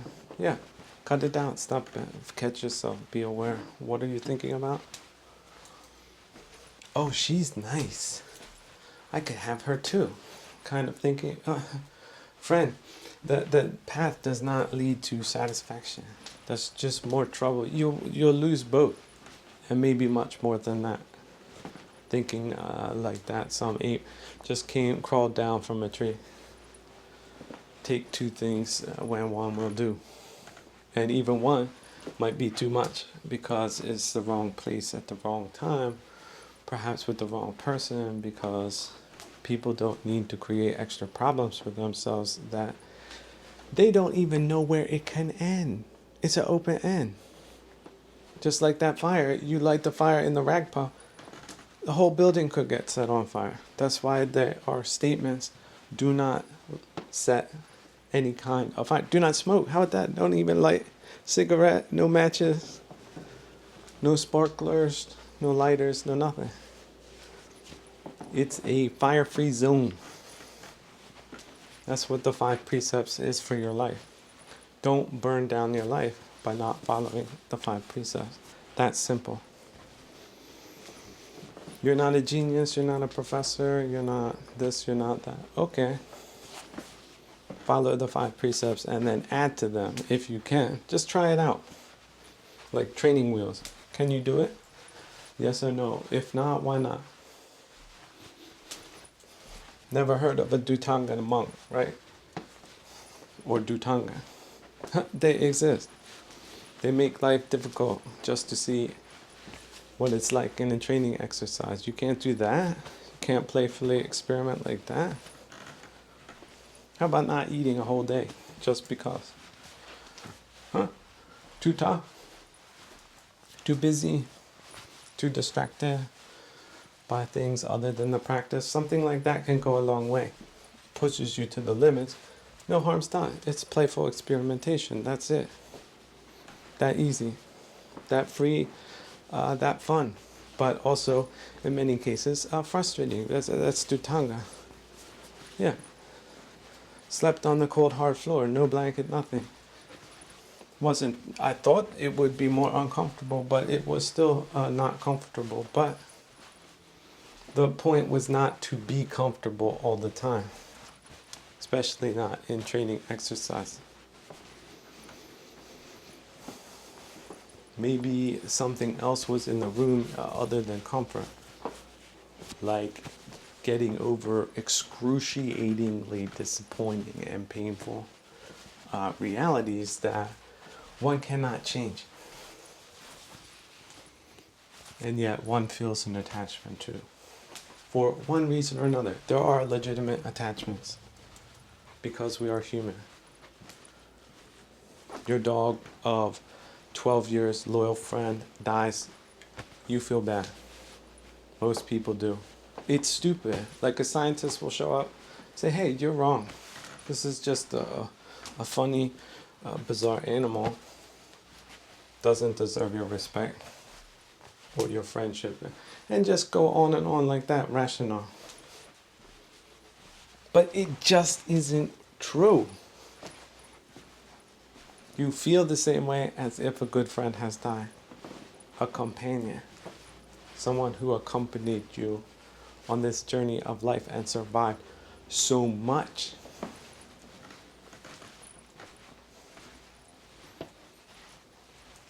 And now is gone into another bardo without you, left you here.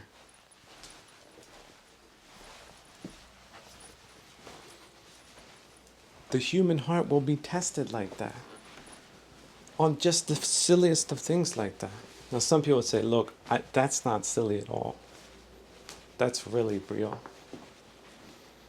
Don't let anybody tell you it's not, when it is, if it is.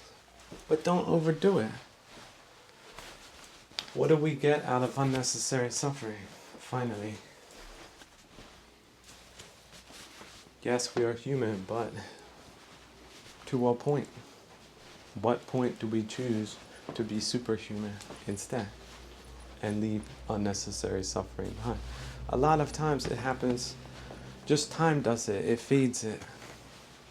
Something very painful could take 2-3 years, yes.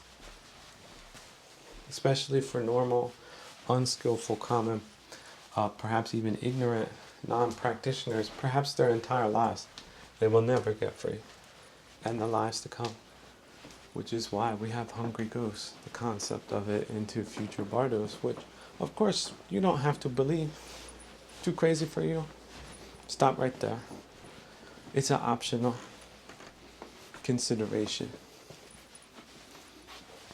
But, you know, very wise people speculate that it is actually so. I tend to believe them. I've overcome my disbelief. Just because. Wish granting jewels do that, for one. Where the logic stops in a earthly dimension. Just because it can. But in any case, it's a wonderful concept to contemplate. It's very open and free to interpretation. And there's many lessons to be learned about what is wise and what is not, what one should cultivate and what one should not. And to use full optionality in those dimensions to get auspicious results. Right? Now that does not mean happy circumstances. You're born in a bad time, in a bad place, under bad conditions. What can be done? Really? As much as one can, perhaps, but nothing more. Have you ever been to a comedy show and there's a just exhilaratingly funny comedian? Everyone boos him. They just didn't understand his comedy, his humor at all. Too slow. They wanted to hear knock-knock jokes and not something more exploratory or profound. Wanted the quick joke. Didn't get it, booed. Didn't make it, failure.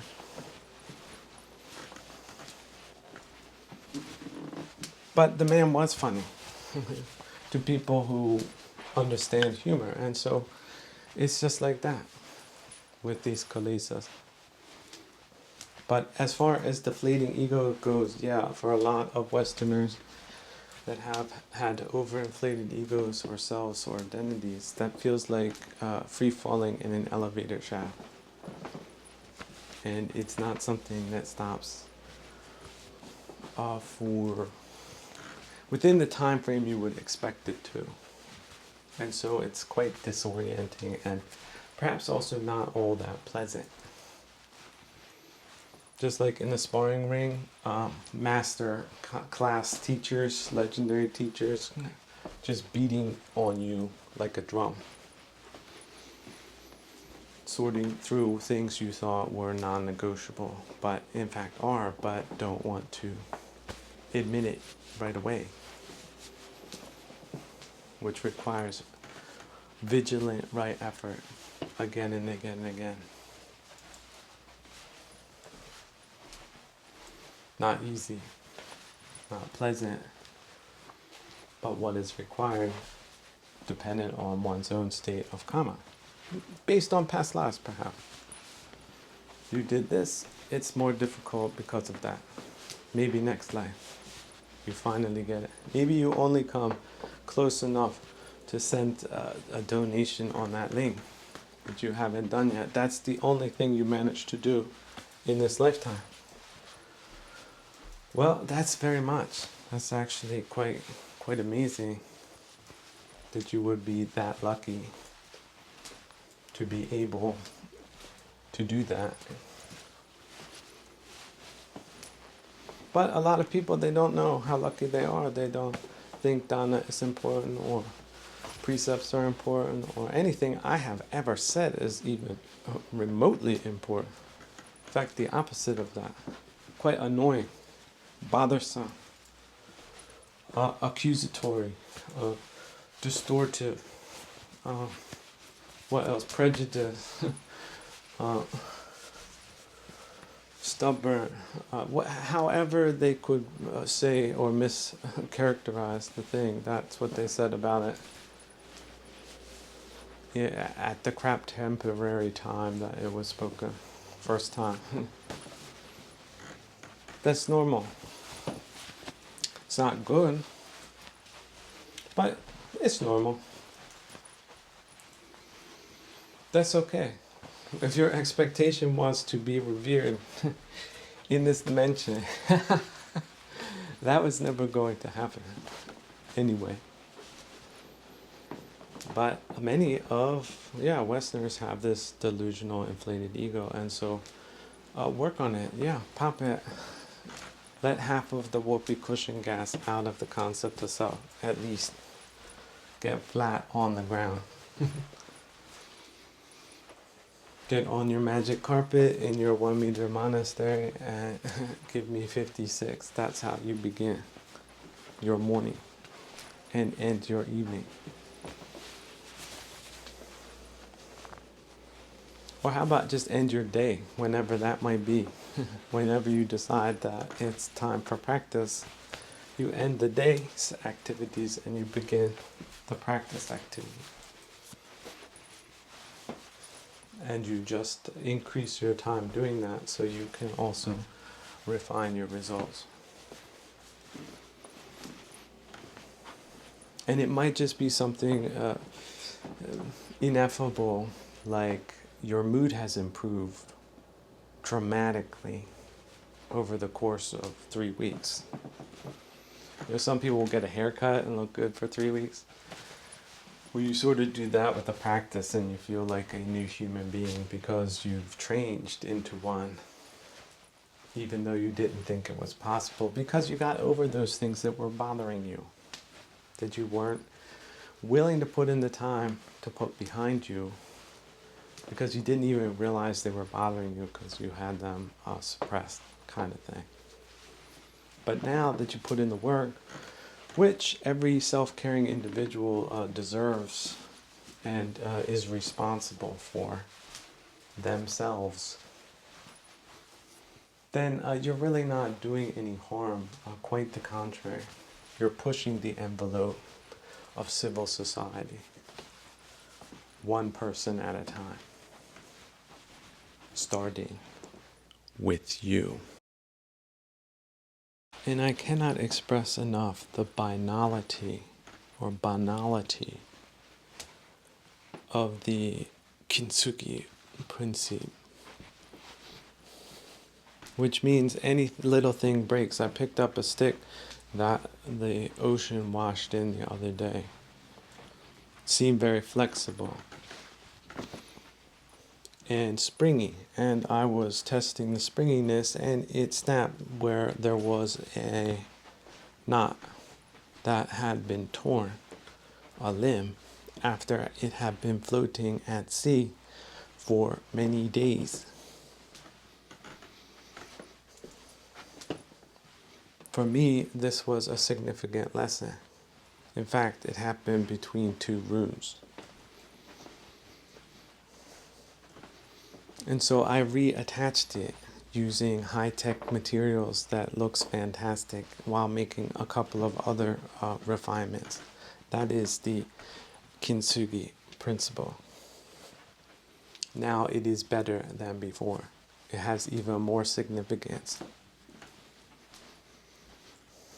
In fact, it's somewhat of a priceless collector's item.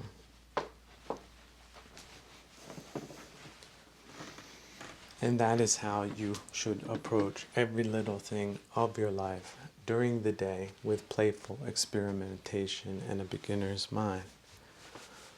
Add kintsugi to that, and you cannot help but learn from this dimension. Learn from adversity. Learn from surprise. Someone wrote in, Delaney, for God's sake, please get back to comedy. Thank you. Okay, well, just the other day, a friend of mine was telling me that he was going to go back and get himself a new profession, do some new training, something like that. His old lady was like, training? What do you mean by that? That's ridiculous. I thought you knew everything. Can't even cut a guy a break. See, look at that. Nobody's even laughing out there. We got a dumb crowd already. Shooting blanks. But yeah, let people live a little bit. Let them try some things out. Let them work on the timing and the material and shape it this way and that way until you can polish tragedy into a vibrant gemstone of immense gravity and so many different facets that people remain mesmerized for potentially centuries to come. But get to the punchline quick. Make them laugh. Why don't you? Don't bring any poetry into it. You can't mix venues. You can't mix the things you talk about. One day people leave the place crying. They ask for their money back. Can't blame them. It's just that's that one time that they can do that. But life don't do that for them, does it? It shortchanges them. It takes that satisfaction back. Just like that. Did something wrong, that satisfaction, it's gone. What's there? Annoyance instead. Oh, look, my fist has gone back. Just like that. It's like one of those divining rods.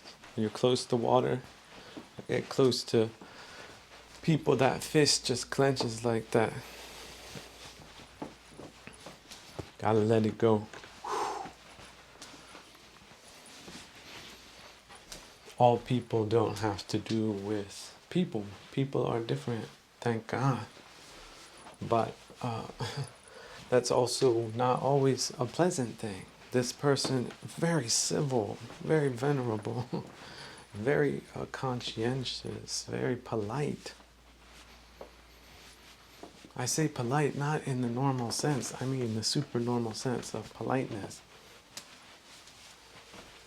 And then there's this person, that person, and so many other persons, so many that one can perhaps develop a complex based on a few outliers even.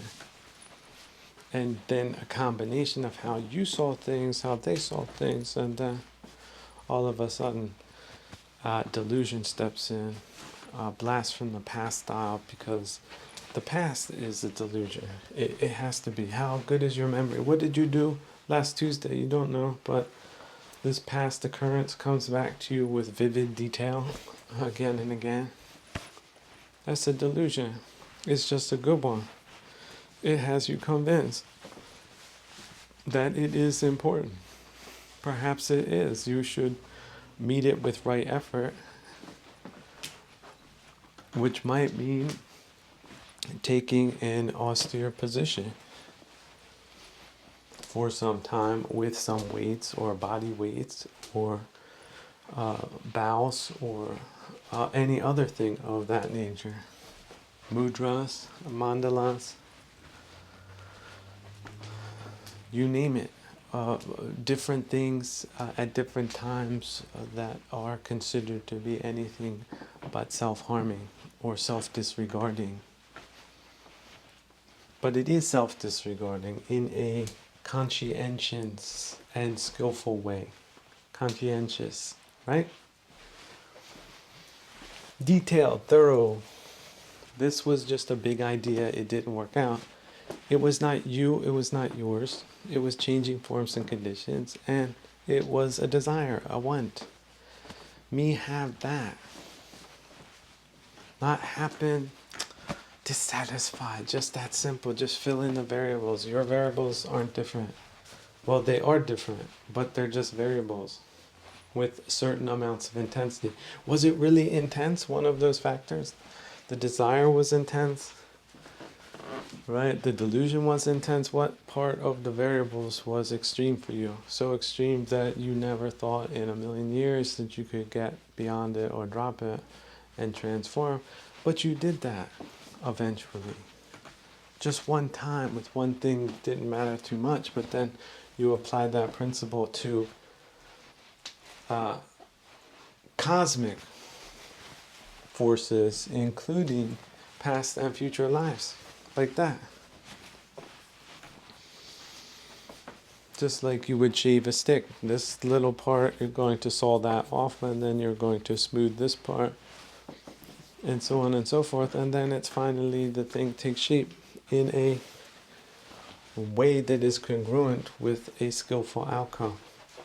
Skillful enough. It was transformed. It had the potential. You transformed it. You added value, as they say. It is more valuable. It's better. Has better use, perhaps. Now you can perhaps put tobacco in it, and then there's a little hole. Might burn. Have a little pipe.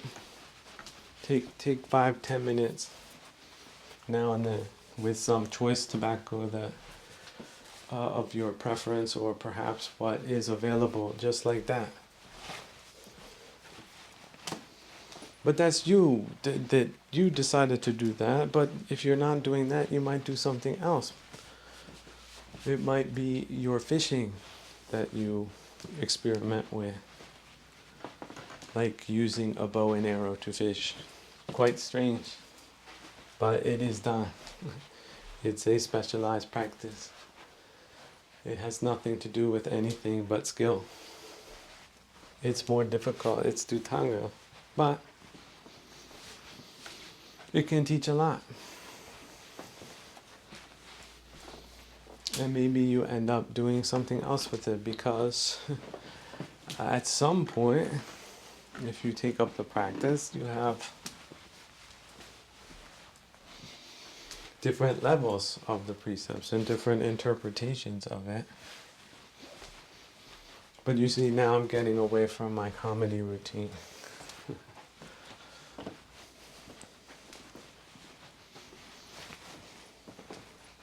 Some of these things aren't funny. Some of these things, you should always respect a life.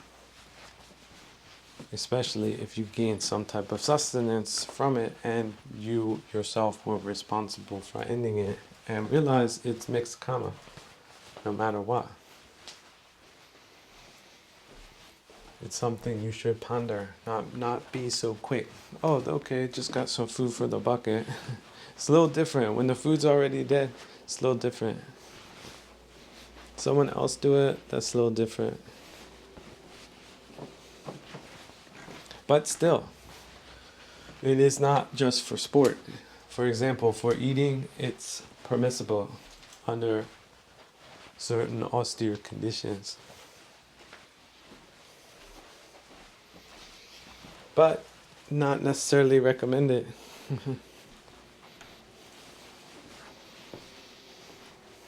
It's something that should be approached with skill. That's it. Final word on the matter. But yeah, comedy, it's always relevant.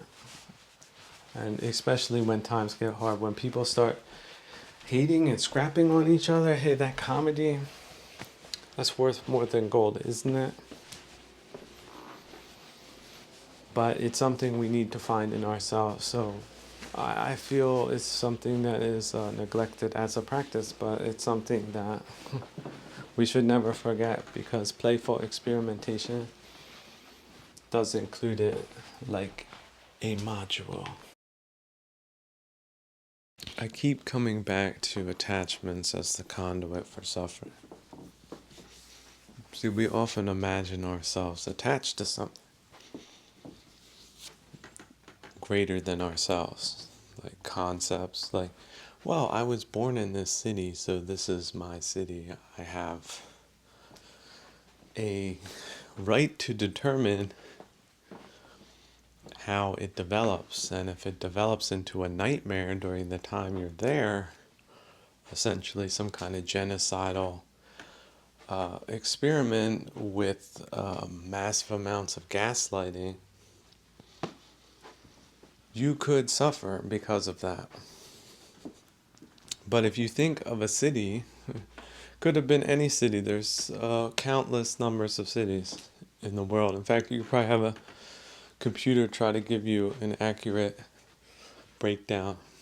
How many cities over 1 million, right? How many over 100,000? How many over 50,000? What is the optimal number of people in a city? It's probably, what? What is it? 250,000 max? Something like that. Might even be better if it's below that, like 10,000 is where most people want to be. It would be fascinating to find out optimal numbers like that. And there's statistics to back it up, like crime, right, poverty, things of that nature. But then it has to do with industry, how people are treated in that industry, the type of work that industry involves itself with. Is it really hard work? Well, then they need people that are willing to do really hard work. And look, all of these things are very, very, very difficult to get right on a macro level. You get one thing wrong in a city and things can start falling apart, unraveling. And the Industrial Revolution was one of those things. Sort of. In many places, yeah. You have to look at it individually. See how you can zoom in and zoom out? Like you can zoom all the way out to see the entire planet. And just say, well, look, just random city. You were born in a random city under random circumstances at a time of hybrid war. And this was the type of experience that you had, let's say, in a city around, hovering between 1 and like 1.5 million. That's your experience. And there's these historical bad actors that were behind it. And it was pretty organized, pretty slick, pretty ongoing, like a continuous kind of campaign thing, with very bad results. So again, how are you attached to that if you think of it just like a gerbil cage with that many amount of gerbils in it. Million point and a half gerbils, and how they gunked up the ladders, and how that wheel broke off, and then they came up with that story about that kind of thing, and just on and on. See, that could be a movie called the Gerbil Cage. And you're just one of them, sort of in there. You're trying to figure out where the less worse places are, and there's a lot of other places going on. It's just the organization itself that has become maniacal, to put it lightly.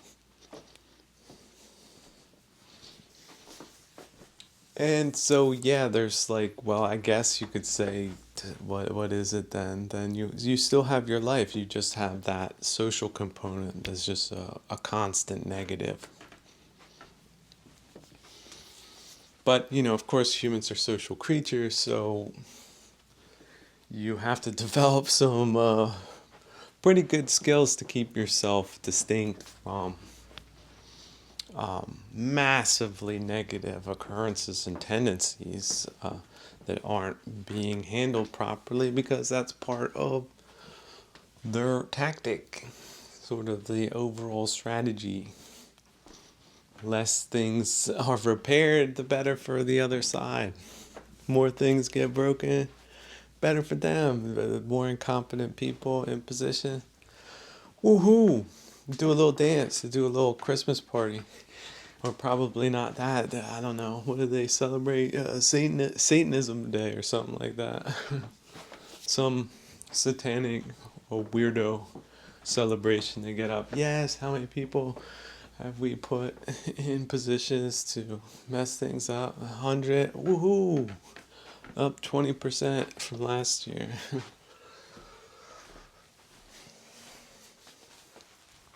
So, yeah, absurd kind of conditions. But hey, it's happened all around the world. Mesopotamia used to be very civilized.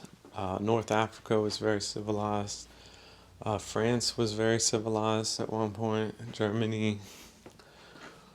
Where else? USA. Canada, Mexico. They were all very civilized back in the day when that wasn't being done to them.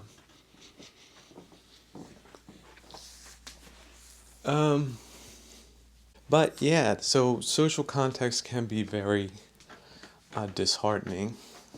But if you can come to terms with that, right? In war, you don't get what you want. The enemy does not present their terms openly, right? They don't act openly, they're covert. Like, they'll even pump up like little tanks, like little air pumped up tanks, dummies, and place them hoping you're going to bomb those, and not the real tanks that they have hidden under the trees, under multiple canopies of netting kind of thing. So applying that type of thinking to all different other types of civilian activities, that's where they sent their teams in to cause havoc. And they did. We have sort of an ongoing genocide plus gaslighting. And business deals. Yeah, people making money off of the other side, and people helping them do that, and stopping people from stopping that. But that's big picture. Let's come back down. Why are we identified with social structures when they can't really give us the satisfaction that we are imputing that they can? They just can't. Even if it was run according to, let's say, 19... let's take a time machine back to 1910, before the First World War kicked off. Even then, people were struggling. There was a lot of people that weren't happy with that state of affairs, where you had mostly intact mostly legitimate cultural and economic kinds of forces in play. Now, I say mostly because that wasn't the case all over the place. And people were not doing well essentially since forever. Because this dimension is not heaven. It's meant to be a place of dissatisfaction, suffering, and evolution, spiritual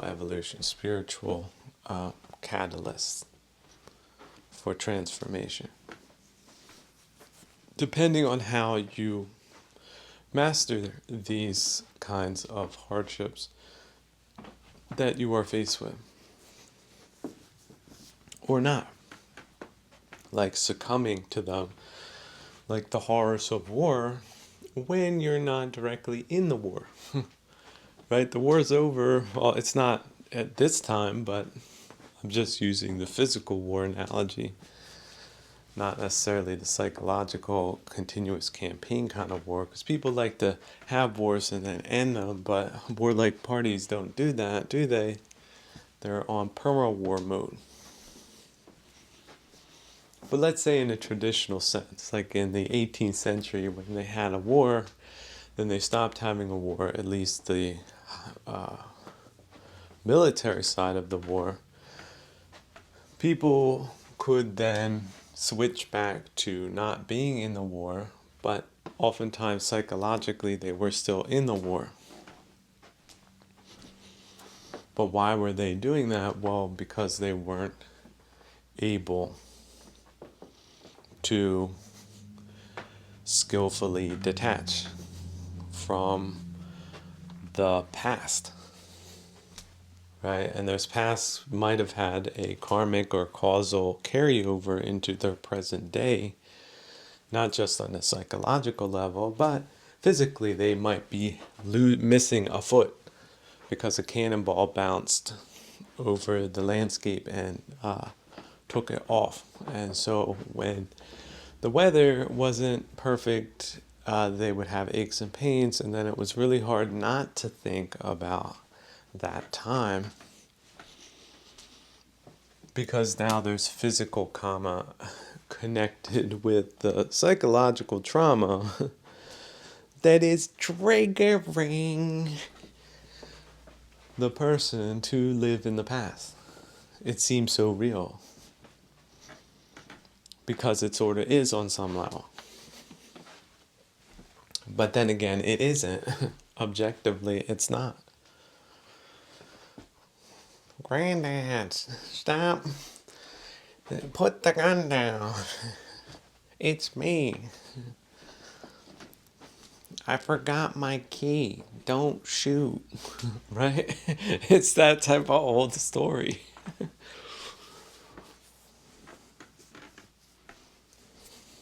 But, these stories are funny, but they have sort of a terrible undercurrent to them, depending on how far you want to go. You want to laugh at Granddad for being like that, that's fine, but maybe Granddad didn't find it so funny, not how he got that way, and not what you did, which triggered that sort of paradigm of memories and reactions.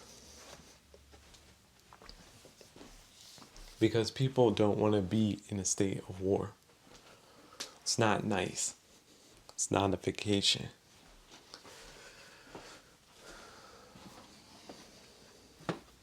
But the normal thing to do is to revert back to that, because there's a certain amount of psychological conditioning involved in that. And man, are we conditioned. I heard the other day someone said, yeah, a lot of people are essentially zombies, like high-tech zombies. They're not as grotesque in the movies. They have a couple of more functions to them. But the three realms and aversion and attraction, desire and aversion, that's about all they got. And then big self, not no self, the opposite of no self. They got big self, so they take that very seriously. I didn't get what I want. I'm very aggravated about that. Or I find these aggravating things very aggravating, and I can't let them go because of big self. Self too big can't let these aggravations go because big self, big baby, say that big baby don't like this, that, and the other thing, including the after effects of the Industrial Revolution and a genocidal hybrid war and a collaborator class, a facilitators kind of thing, or so on and so forth, right, etc. What is happening in your neck of the woods? What dictator or cast of criminals are messing up your neck of the woods? Don't write me that in the comments, although maybe, why not? For the standpoint of journalism, it would be fascinating to know. Like we could have a Southeast Asian bureau where all the normal people or write in and say, well, these are the malignant narcissists in our neck of the woods, and this is what they've done, and this is why we can't have nice things. That would be fun, wouldn't it? Then all my Africans can write in. They're having a great time out there on that gigantic, unfathomably wealthy continent, an entire continent with multiple countries. All my Africans could write in and tell me why their places are messed up or not. How about some nice stories? Like, no, this country we got over here called XYZ, having a great time. Don't know why people think it's a bad place. That kind of thing. That'd be nice. I mean, there's no reason why it shouldn't be that way. No good reason anyway. Then we could move to where else? I guess, Central Asia. That doesn't get enough news. Central Asia, all those republics and stuff, they could fill us in on the blanks there. A lot of good people hidden there too, by the way, just in some of the most awful circumstances imaginable since the Silk Road collapsed.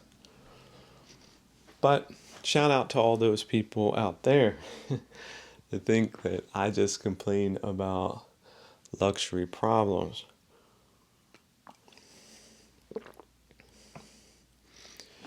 But yeah, the individual, society at large, man or woman being social animals, and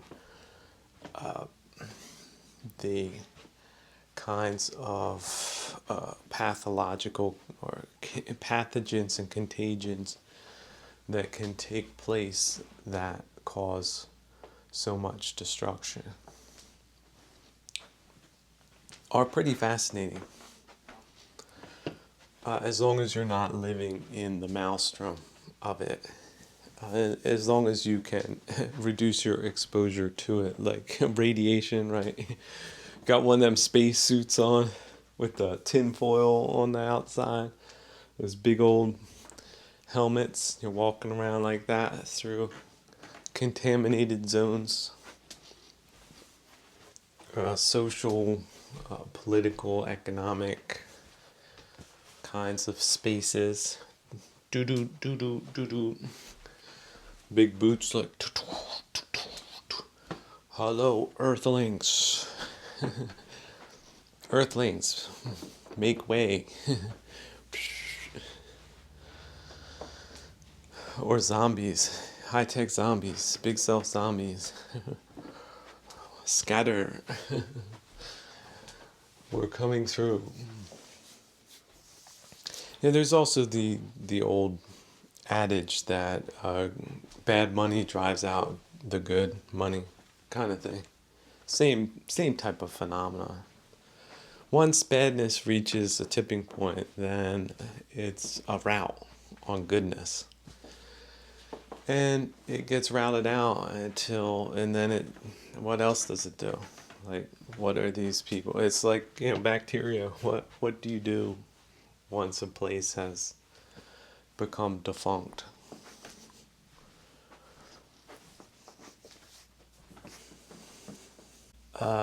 Yeah, there's so many different things you can do, but not addressing the issues in a sort of more fundamental way is probably not the way to do it. Like, for example, acknowledging that there was a catastrophic kind of leadership and the people responsible for it are guilty, and their way of doing things is not the way forward, and taking evasive action, whatever that might be, would be then appropriate kind of thing.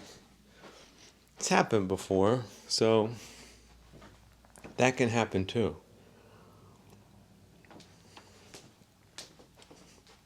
See, we're not all on a Titanic necessarily. When the Titanic went down, yeah, all hands lost pretty much, except for the couple of people that had got on some of the working lifeboats, not the ones that didn't, that were there, that were mismanaged. No, they didn't make it, but a couple of them did.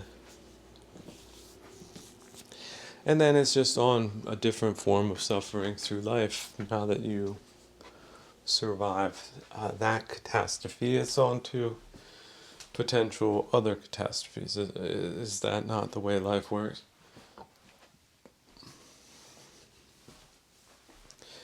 So, yeah, don't take ownership for things outside of yourself.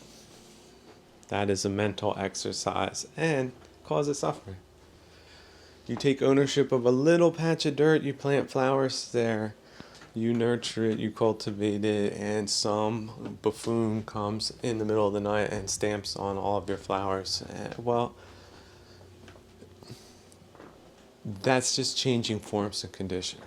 So then, if you can address that with no self and perfect equanimity, you can just start over because you were not outcome independent. It was just a process of cultivation, experimentation, including a social factor.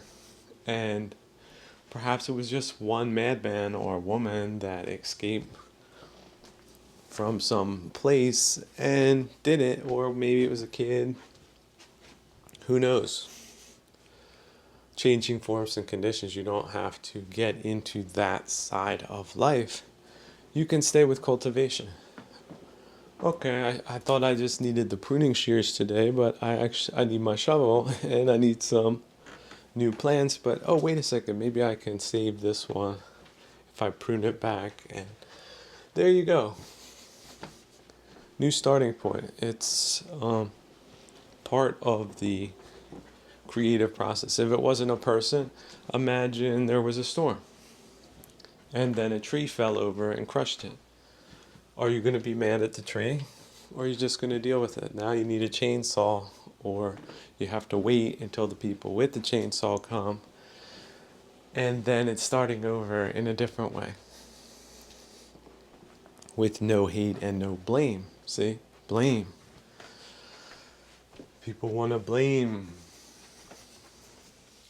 things when you can see it neutrally. You have a wild dog that has been driven crazy by different conditions, run through, kill a bunch of people. That's just changing forms and conditions. That's a news story for that day. Can you believe that? Type of thing. So anything can happen here and does. Nobody who founded the country thought things would get this way, but look at that. It can get this way and then go back that way, or go any way it wants to go without the baggage of the past and all of those bad games and tricks that have been played on us. and the mechanisms they use to make it happen, and lawfare and so on and so forth. So yeah, it can happen. Like the first guys that jumped over the trench and got mowed down by something called a machine gun, that got back to somebody. Like, hey, they have a new weapon here, has a high rate of fire, and there's no point in making frontal assaults on these things. That was a game changer. You had to change your tactics, didn't you?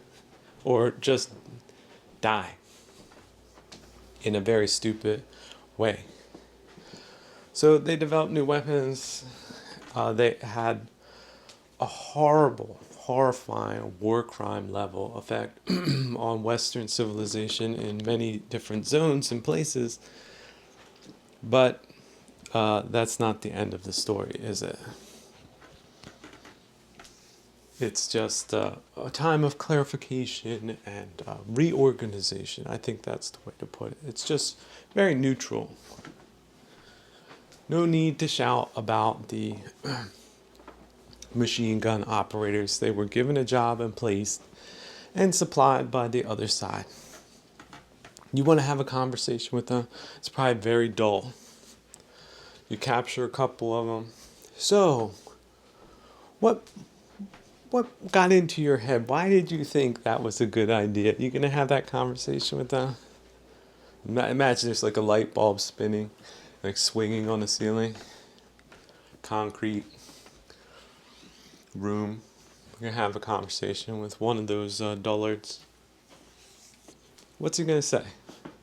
Just imagine you're a Sigmund Freud psychologist level kind of person that interviews people like that. What?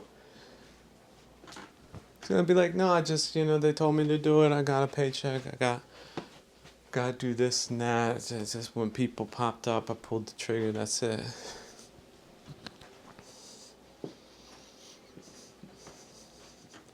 And that'd be the extent of it. You're not gonna get any closure that way. And as far as their paymasters and taskmasters, why did they do it? Well, we were at war. We must take over the entire world for there to be a workers' paradise. Oh, I feel a movie coming on right now. Sort of like the death of Stalin. But, so it does have that funny side, but it does really deal with these deeply disturbing ways of thinking that people have was behind these atrocities, cultural atrocities.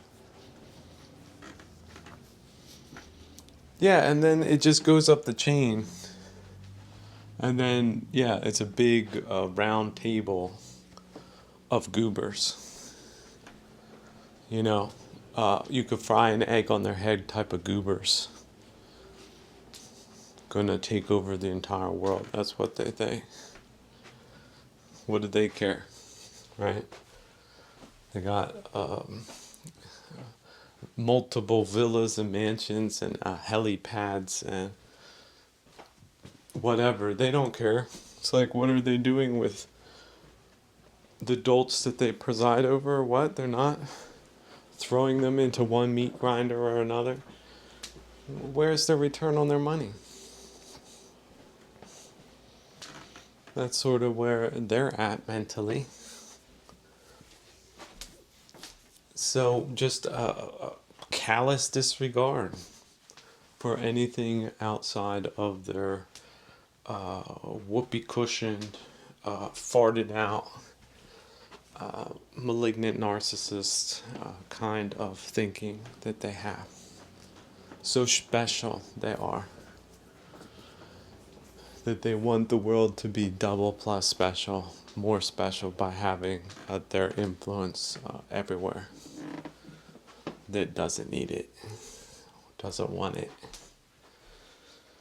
should prevent it, and perhaps attribute it to them instead. But for that to happen, of course, people have to snap out of it. Like that. Hear that? Snap out of it. We've got a bunch of people that's been snookered, waxed, greased. What else you want to put it? Picture. Polaroid. Like that. Somebody sent me one of them classic Polaroids with some cassettes too. Like the real ones. Have Kodak send me a perfect carton, not too big, filled with them original cassettes. And I'll just start taking photos like. And that sound. Ooh. I don't think it was. I have to reacquaint myself with the sound. I haven't had one in my hands in a while, but that's what the world needs to start doing with these cultural war criminals. Take a Polaroid. We can put it up. We could once we take over the MoMA museum, we'll have all their pictures put up, and then like a big trash can full of crap. We'll set that on fire as some kind of tribute to them. What do you say? Let's mobilize and make it happen. Of course, there's also the other technique, mane, not certain, unsure. It's a great response when you're having internal dialogue, because this is where unskillful practice comes in, is that you could be experiencing horrible genocidal conditions, but then what will you do? You will project them into the future without even realizing it. But see, that's where that mane, not sure, uncertain, can come in. Look, nothing's certain. Nothing's written in stone. Building catches on fire, you can look at it on the first floor and think, oh my goodness, the whole building's going to burn down. This is worse than it is. And you can get very frightened and very down. And what happens? 5 minutes later, a fire truck shows up. They extinguish it. And that was it. It was just one little apartment. And it went no further.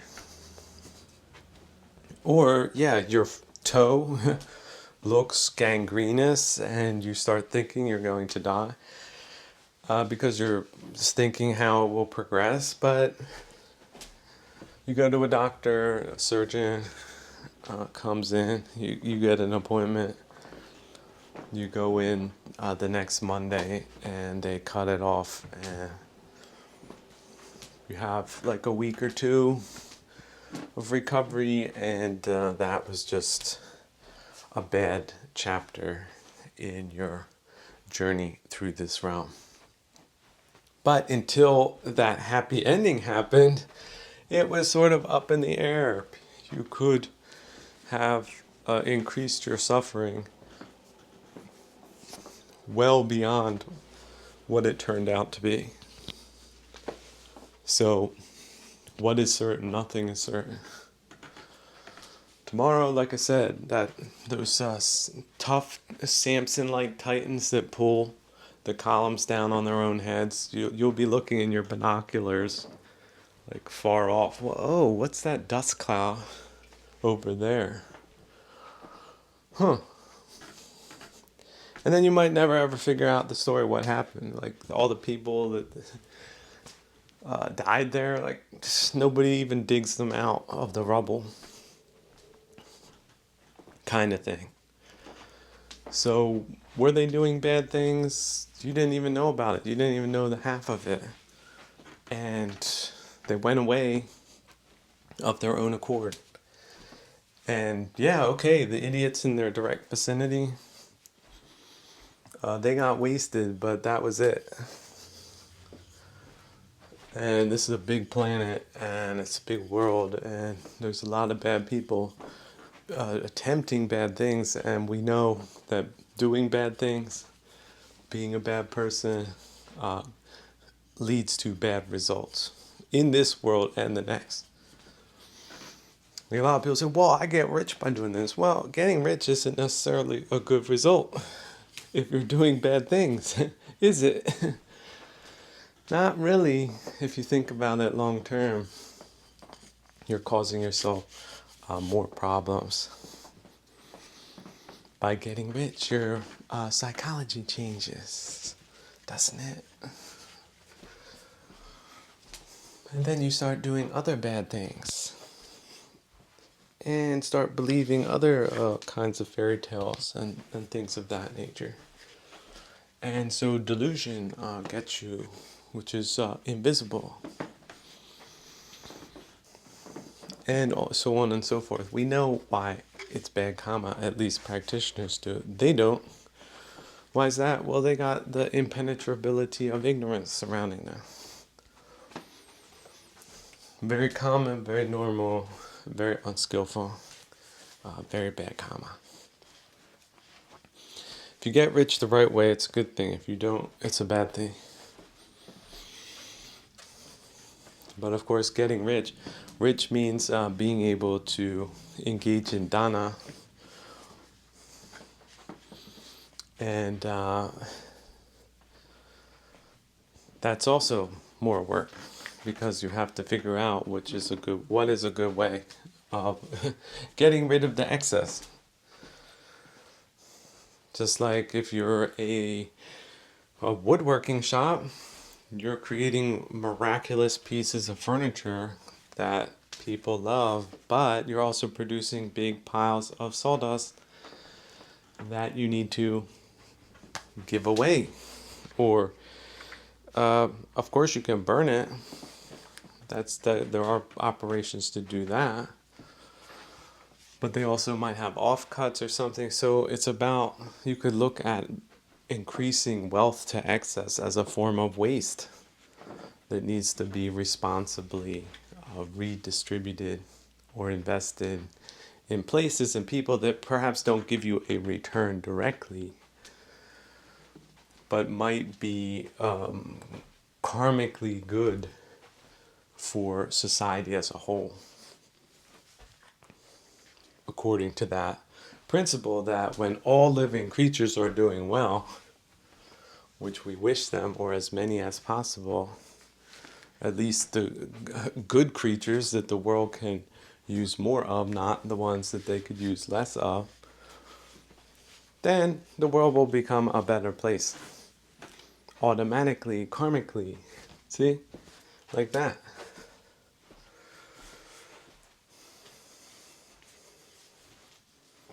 And so some people do it, and other people create a lot of waste.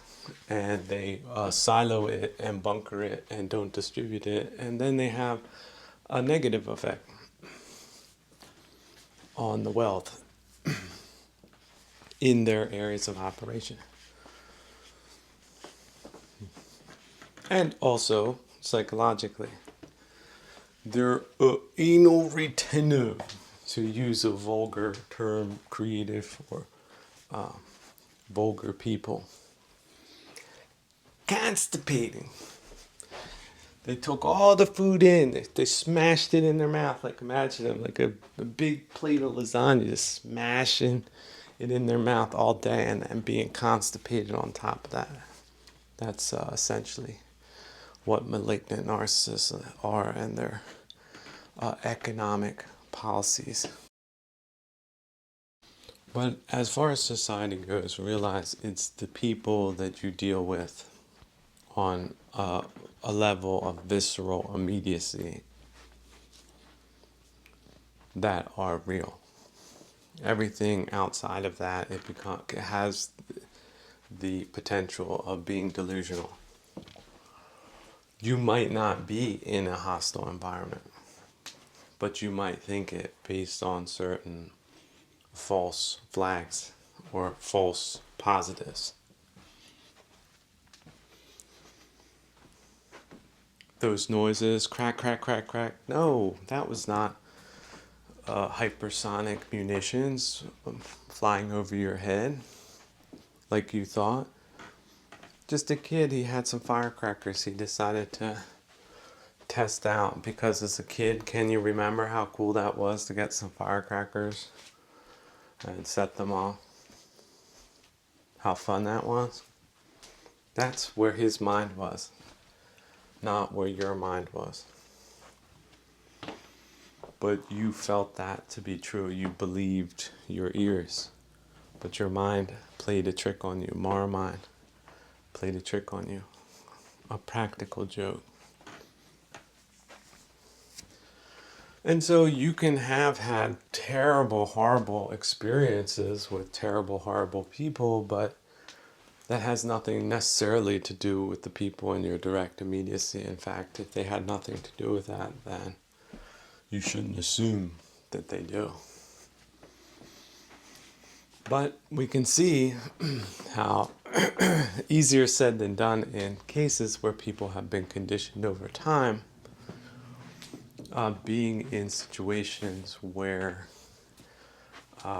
one could call the situation toxic. And a lot of times these toxic environments start in families, and then neighborhoods, and then whatever, they're microcosm cultures, and so on and so forth. So people could be trapped in layers of toxicity, bubble wrap, duct taped in.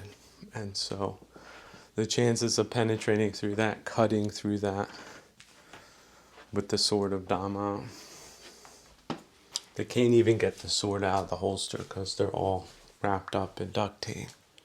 See? Even if they know it exists, that they can do it, they're all wrapped up in that conditioning. So that means they gotta first peel that stuff off. They gotta do a little wriggling. They gotta do a Houdini first before they can pull that out. And then it's fun when people are throwing those duct tape rolls. That could be another scene in the movie.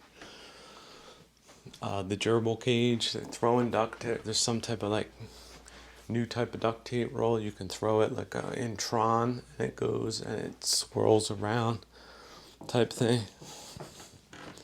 Those are the things that they can use their swords on. Cut the tape before it gets stuck to them. But that tape that's in close, you need a special type of practice for that. And you gotta wiggle your way out in many cases. It's not fun. It's like getting out of a cocoon. Some people, they're covered in it from head to foot, kind of thing. Yeah, it's a terrible realization, but it's a starting point. It's a diagnosis, it's a beginning.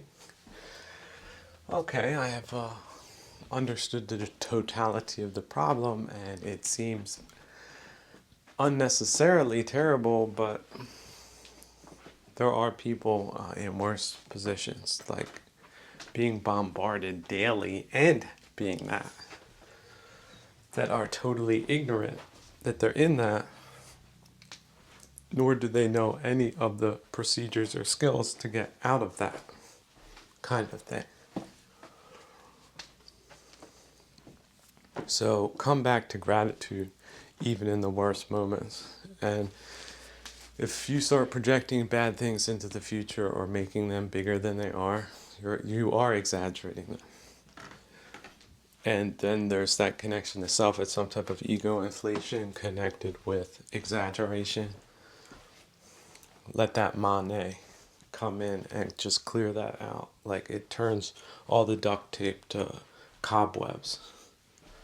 And then you can just move. See how that just magical transformation.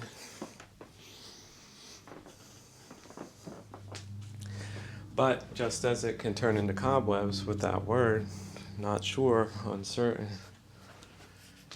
that duct tape can come back imperceptibly a couple of mind moments later with something else. That's why these things are tricky. A lot of people don't make it. And even people with very many skills, they are fighting for their lives every day, every mind moment, just like that. So don't think of it as unworthy activity. It's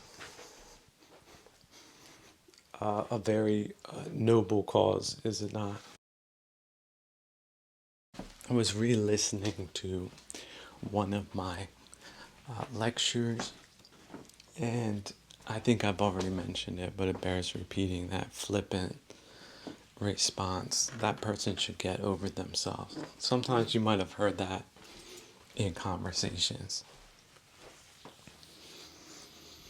Yeah, that's precisely the thing that they should be doing, but they might not know how. They might be captured by a self. So getting over oneself is not so easy. It's like a fence. It looks small, right? Then you try to jump over it, it grows real fast, hit you in the face. Then you get a ladder. It's already 3 feet tall. Oh, no, 3 meters tall. That's 3 yards for all you non-metrics out there. About thereabouts. Can't climb over that, jump over that so easy, can you? You a high jumper? You're gonna take a run and a sprint with that beer belly and that small frame kind of person, subnormally fit, mentally, spiritually, culturally, socially, economically, psychological. What? We're talking about dwarfs here, people. People that have been dwarfed by really real factors. Let's just never lose our basic humanity and turn it into a comedy where we whip with a cat of 9 tails these mental midgets that have destroyed their own lives, essentially, with their delusions. And the biggest one, of course, it's self. Oh, yeah. Self falls in the delusional category of the 3 realms. Oh, yeah, that's it. Persona, it's a delusion. Well, because I'm the most respected judge in the country, I couldn't possibly just go fishing and leave the world burned behind because that's what it was meant to do. There's some type of causality in play that is beyond your control. You're going to let it bother you all the time, or you're going to let that go. Or will that self help you do that, or perhaps hinder you from doing that? Like you're about ready to walk out the door and that self closes it. Says, oh, we're not going nowhere. This job you don't have, that you didn't sign up for, that isn't yours anyway, this is a 24/7, 365 day. And you look at the entity, the creature that just told you that. Who's that again? Who's this new boss? Well, it's the same as the old boss. It's the self. So no self, that's getting past a character like that. A shadow self. A contrahent kind of figure.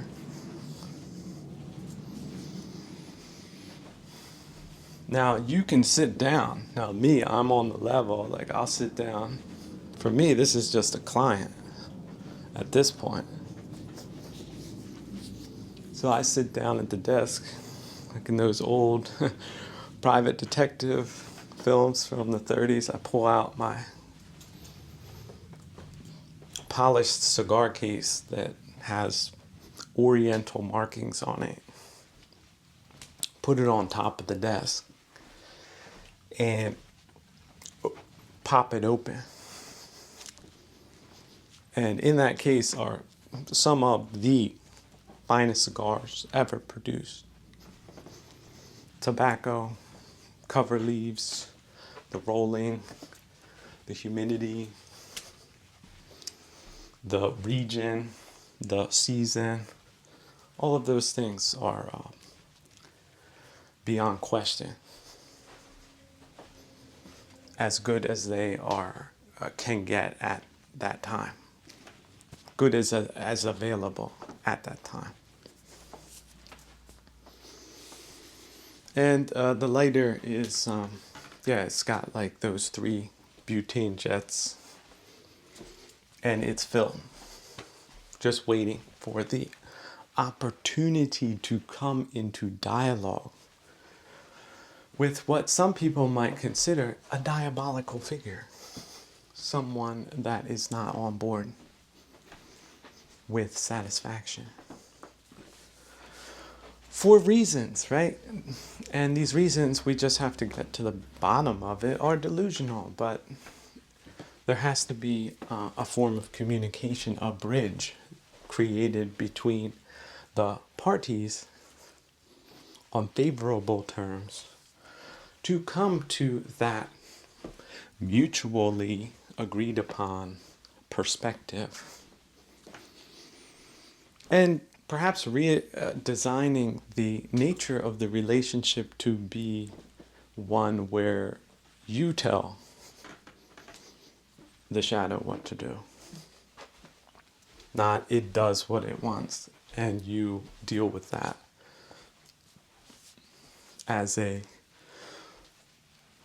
put upon person, as a sadomasochist, as a person without any options, a harried conformist that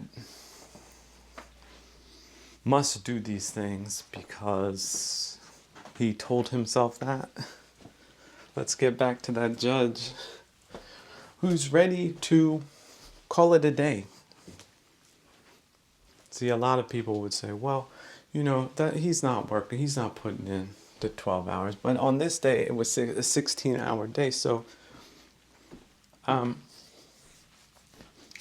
would he be in his rights? What does OSHA say about that? Could he leave? Or is the boss going to tell him he's got to put in overtime? It's one of those situations, people. Now, what is right and what is not right? Well, some people want their machines to be running no matter what. They don't care who does it or how much sleep they got. At the end of the day, it's just numbers, not who did it, who paid that price, who endangered their lives and didn't get an extra cent for it. Because it's just that time. I want you to see this in capital letters. T-I-M-E. Time. Time to the 2. That's that film I'm working on. Oh, the scenes, they're realistic. It's going to be a gritty film. Down to the dust and the noise. And the characters and all that, grimy, some people could say that. But yeah, we don't get through these dimensions with tissues, like in a tissue box, do we? So it's okay to go into the factory, but it's also good to leave it behind. And to have a switch where you can turn it on and off. And that you regulate that switch. You say, I am putting limits here and there. Because I'm in a marathon, not a sprint. It's another thing you hear. People overuse it, but it's so damn true. Life is a marathon, people. Train for a marathon. Marathon training is about conserving energy. You don't do it, you burn it up. What are you doing on day 3 again? You're not getting up. You burn out. Life is a marathon. So make sure you've got extra water, you've got the best nutrition, you've got the best sleep, and you've got the best state of mind. You've got a mind that is not aggravated by even the littlest thing. That person, she delivered you this, but then she threw it just like that. She didn't put it properly in its place. You see how those little things can jam people up? Stop doing that. Catch yourself doing that. Let it go. That's what mastery is about. That's you being your own boss psychologically. Yeah, you've taken over and you've made a few changes. In your place, it smells good. It looks good. It's comfortable. It's orderly. It's dusted. And everything is on its place. Not lots of things, but things that you use, you've got good things. Somehow you've accumulated it because you've adopted the marathon worldview. It took maybe 2 years to get that instrument you use for this or that. But now you got it, and it works very well, and you've got that much less aggravation, you've got that much more comfort. You've got that much more energy and strength and endurance to take on whatever life can throw at you. That's why people do it. Of course, we can overdo that. We can cocoon ourselves in comfort. And that's why part of the practice is Dhutanga. It is micro austerities that we can master, but perhaps push us a little bit to the limit so that we can have that experience, so that we can train more effectively when it doesn't matter, because it's a training exercise and it has nothing to do with real life. Like when Mr. Bossman closes that door and says, "You ain't going nowhere. My name is Mr. South, and I call the shots." See that scenario? You can go back into that office and you can lose that exchange, or you can rethink your approach and your methods and your options. And you might just have to leave that job behind if it is that way, if it's not to be changed. You might have to do that. And then you've got another job. It's the job of survival, but that was the same job you always had, essentially. It's just changing forms and conditions. And so you keep it rolling, keep it moving. Today is today. We don't know if there's going to be a tomorrow. You can move 1 degree in the right direction today. Hey, in 360 days, that's 360 degrees went in a damn circle. There you go. So knowing when to stop, don't go too far. I decided to get the fanciest of footwear. Cost me a lot.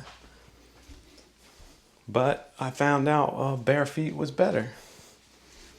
Threw them away. That was the price of the lesson. And the attachment was real. My hand, I tried to throw them away, and it just wouldn't let it happen. That's how strong these attachments could be.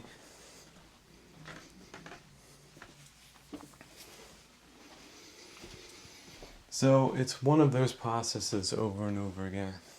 And it's individual, it's social, it's full multi-spectrum kind of refashioning your life to be as meaningful as possible. I think that's the other thing. We tend to over-focus on comfort, but see, a marathon isn't necessarily meaningful. Many times it's a pointless exercise. But we should not see our life that way. We are not going in a circle. We are not running just for the sake of running necessarily. We are training for all of the bardos to come. millions of lives. And also our past lives. Here's a crazy idea I had, which is that good karma changes our past and changes our future to favorable conditions. I think that's the takeaway. That some of the Pali translations would allow one in a new form to understand it just as being something like that. Because we also look more favorably on the past, if we want to take it from a psychological standpoint, as meaningful experiences that led to enlightenment and not a big failure or a big mistake. See, the Zen school, life is a mistake. Ask that question. Go find the teacher that talks about that. How can life be a mistake? If you gained insight from it, that was not a mistake. No. That was a lesson. You passed the test. You got the insight. Congratulations. But see, people will get down on themselves. They think they lost something. They lost a delusion, is what they lost. But they gained insight. But they feel like that's painful. See, they have not lost the delusion, the other layer of it. They should be grateful that they survived it and learned from it. And that it has changed and that they have redeemed themselves. They are different in a better way by being less delusional. And that matters so much more than you think. You have changed your karma. So you would have had a train wreck of a life had you not recovered from whatever perceived setbacks you may or may not have had.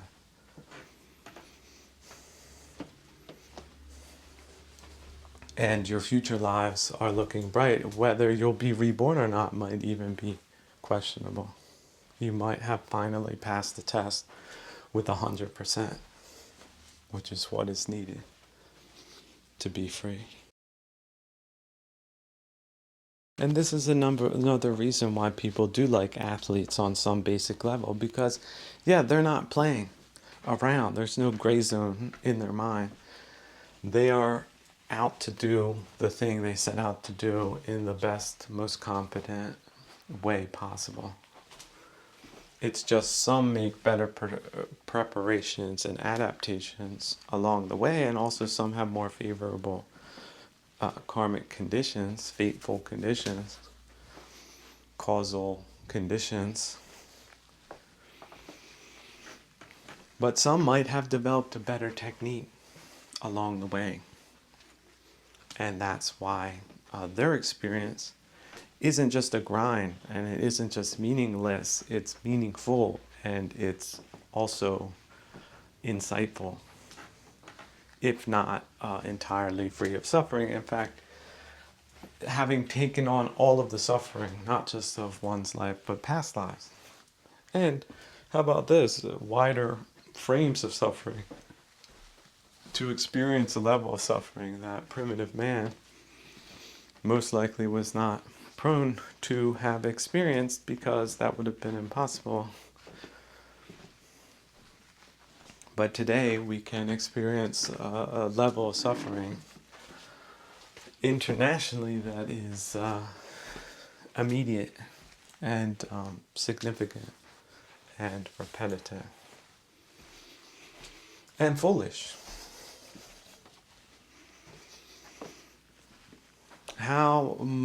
Look how concerned the Buddha was with the poor and the sick and the elderly in his immediate vicinity, which was northern India. How much more concerned would he have been had he had access to photos of all of these lepers and other things to prove the point in a materialist way that things are terrible.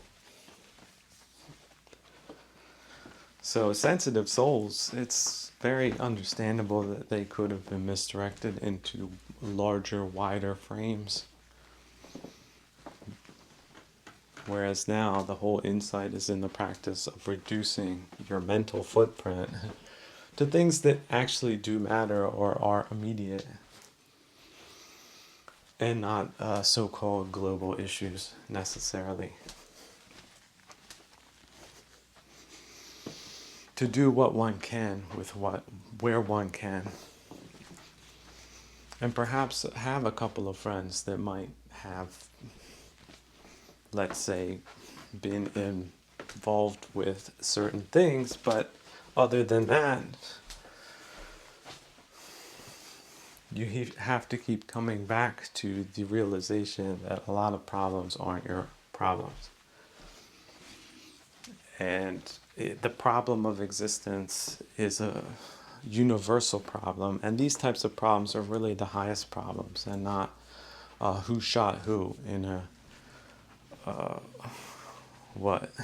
drive-by or something like that, because that's really important right now.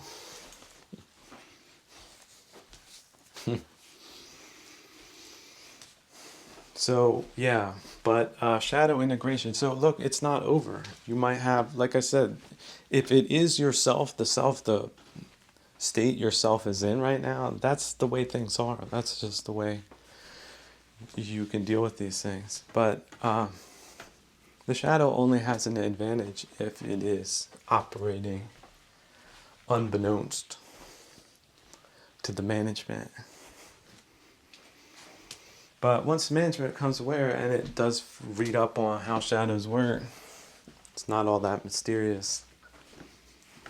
But one still needs to work with it to make it more amenable to philosophical principles, and not unnecessary blaming or aggravations or misdirections or delusions or things of that nature. Anything that one could classify as any kind of neuroses at all. And if you don't know what those are, like the Khaleesas, you can read up on them. And that's what you need to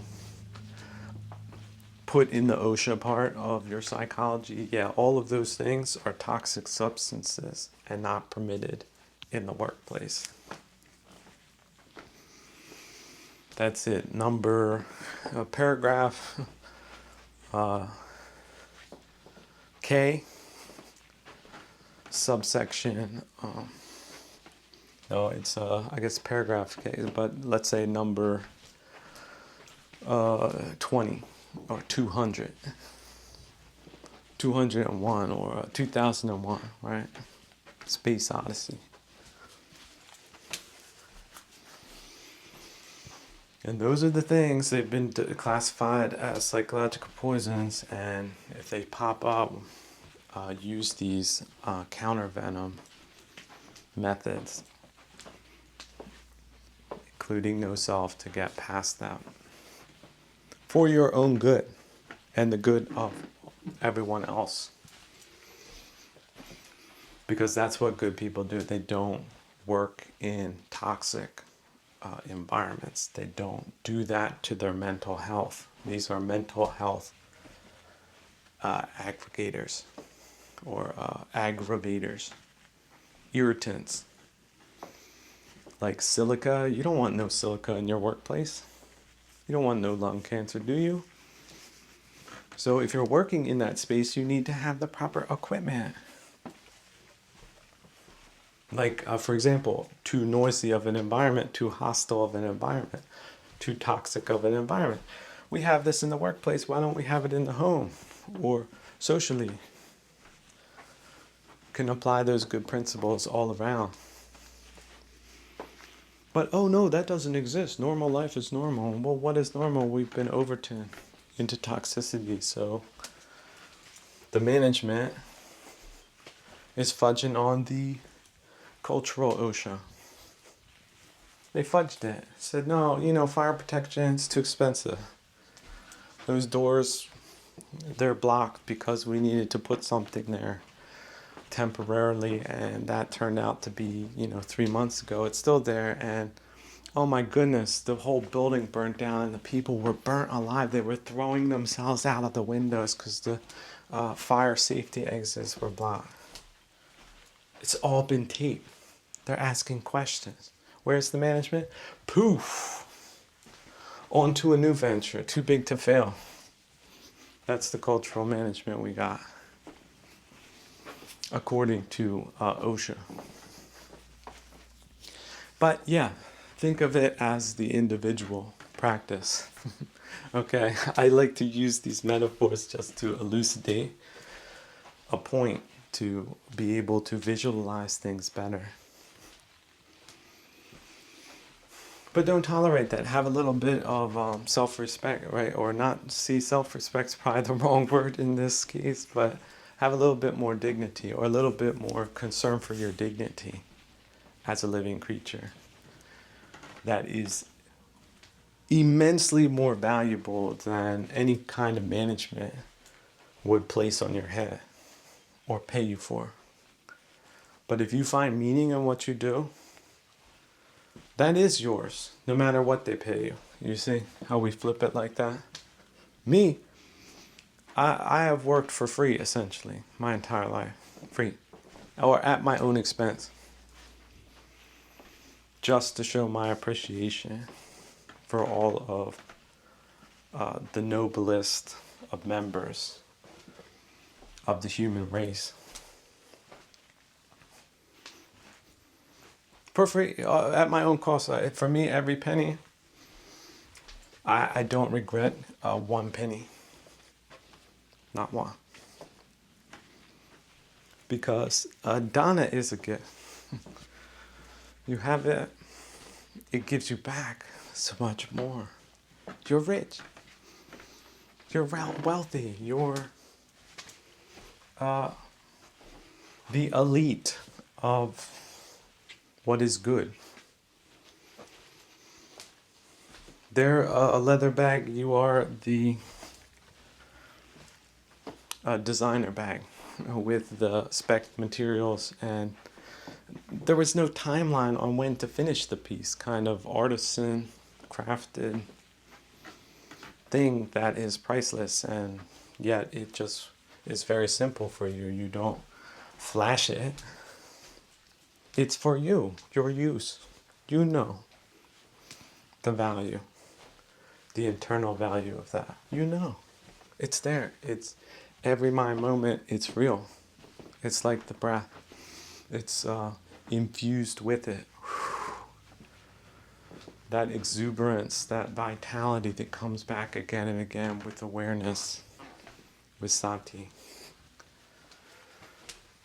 That all that ignorance and aggravation just gets, whoosh, the windows gets over. See, you told the shadow to come back. You wanted to smoke one of those cigars by yourself. So then you open the window that had been painted shut. And it's a bright sunny day, that fresh air comes in. And you've got your lighter and your cigar and your chair that you've repurposed. And it's starting to look like a good day, isn't it? How could one overlook a day like this, with things like this, with not so perfect conditions like this, but getting more clear by the mind moment kind of conditions. Pure silence. Oh, that fresh air. Oh, do I smell the scent of cherry timber? Is that right? Fresh, and then you look out the way. Oh, fresh cut cherry timber, stacked, air drying. That scent. No chemicals. This is Dana, isn't it? While traveling, I was letting a couple of ideas, playing around with a bunch of ideas. Like, what can we do? And also thinking about timelines. Like, I think trying to date the beginning of the hybrid war in the United States, I keep coming back to 1919. I think that was the beginning of it. But I think it definitely accelerated in 19 or after 1945, probably before then. As soon as the Russians knew that the German defeat was inevitable, they switched to the international as they thought that was going to be in the inevitable next war zone. And you have to remember they had a warlike mentality and also a global kind of focus. Now, because they were ostensibly the allies of, for example, the United States and other Western countries during the Second World War, they could only ramp that up slowly. At least, or let's say, do it in an undeclared way. So that means not military means, that means all different types of sociological means, which they were very well versed in that they had already created a totalitarian society within their own country, specifically after their own civil war, which is not very well understood in the West even to this day, between the white and red factions. And then they were already creating regimes in Eastern Europe to be totalitarian, for real, but of course denying that fact. But using despots, using families, using insider circles of people on board, and then more or less a PR campaign for anyone outside of it. Like, all workers unite, we're for humanitarian values, we're, the greatest supporters of the UN, we make sure people get educated, there's free health care in our systems, and all that type of happy horse poop that useful idiots can be snowed on as long as they don't have to put up with the despotic kind of rule sans any kind of legal protections, because the state is the most important thing kind of thing. But of course that can be glossed over if nobody's allowed to leave the country and nobody's allowed to enter it unless they're on board, per the Durantius model. So you can already see that they had an extreme focus on information management back then, which was not the norm, especially not in Western countries. And again, it was downplayed by the pseudo-intellectual class that was, if not fully on board, was fully in the dark about how bad it was. So what does that mean? Well, none of these hybrid warlike measures has really been recognized to the full extent that these activities had led to catastrophic conditions in Western countries, because we still have a pseudo-intellectual class that is on board with it, because they're a profiteering class, extreme minority of Prigozhinist kind of individuals that are doing it for the money and don't care. Criminally minded kind of people that will work with criminal regimes kind of thing.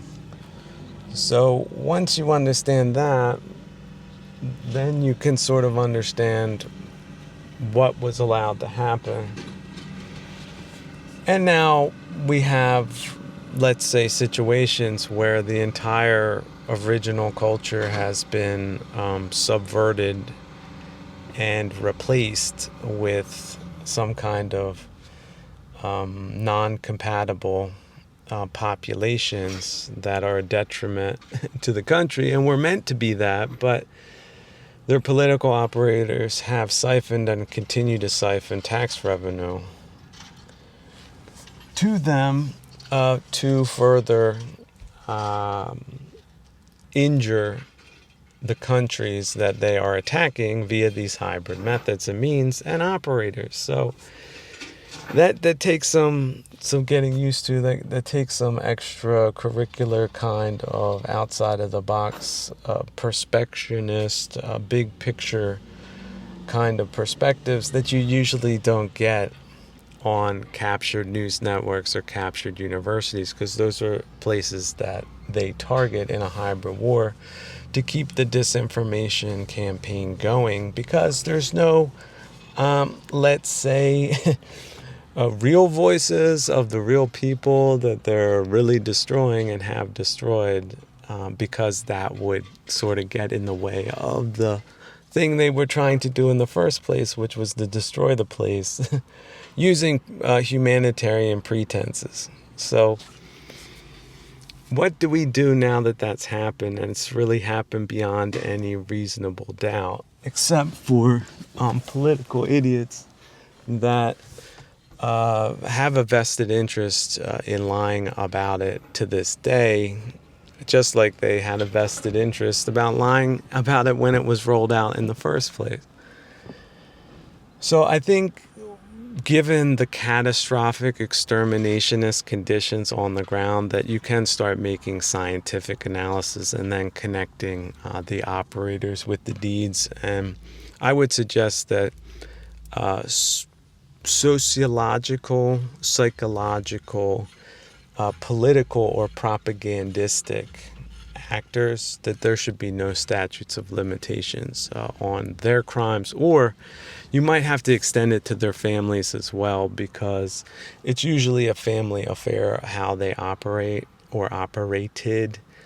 And then you have to think that they were essentially conducting war against the people that they professed that they were helping, while denying that they were doing that, and primarily causing immense harm to civilian populations, all the way up to a civilizational, genocidal, exterminationist kind of level. So there's going to have to be some type of new jurisprudence, or how do you say it? Jurisprudence, some type of new legal kind of classification for that type of big crime. Jurisprudence, I think that's the word we're looking for. So we're talking about massive crimes, big lies, and then how do you deal with people that profited from that and continue to make the piss for hybrid global operations to the detriment of the peoples that they're attacking. So that's number one. Number two is, how do you roll it back? These populations that have been, let's say, injected and maintained and spread for the purpose of subverting or replacing the populations and geographies that these hybrid war orchestrators targeted in the first place. What to do with them? There's going to have to be population redistribution. That's just the way it's going to have to be done. It can be done in a humane and efficient way, so nobody needs to go crazy on this. But we have to recognize that there was a problem, just like some type of environmental waste spillage. You have corporations and companies that do these types of things. Oh, we're not polluting. And then a scientist comes in, checks the groundwater, and it's, a Superfund site. So they were lying. You have the environmental pollution. What do? Well, you have to put in measures to restore the area to their original pristine condition.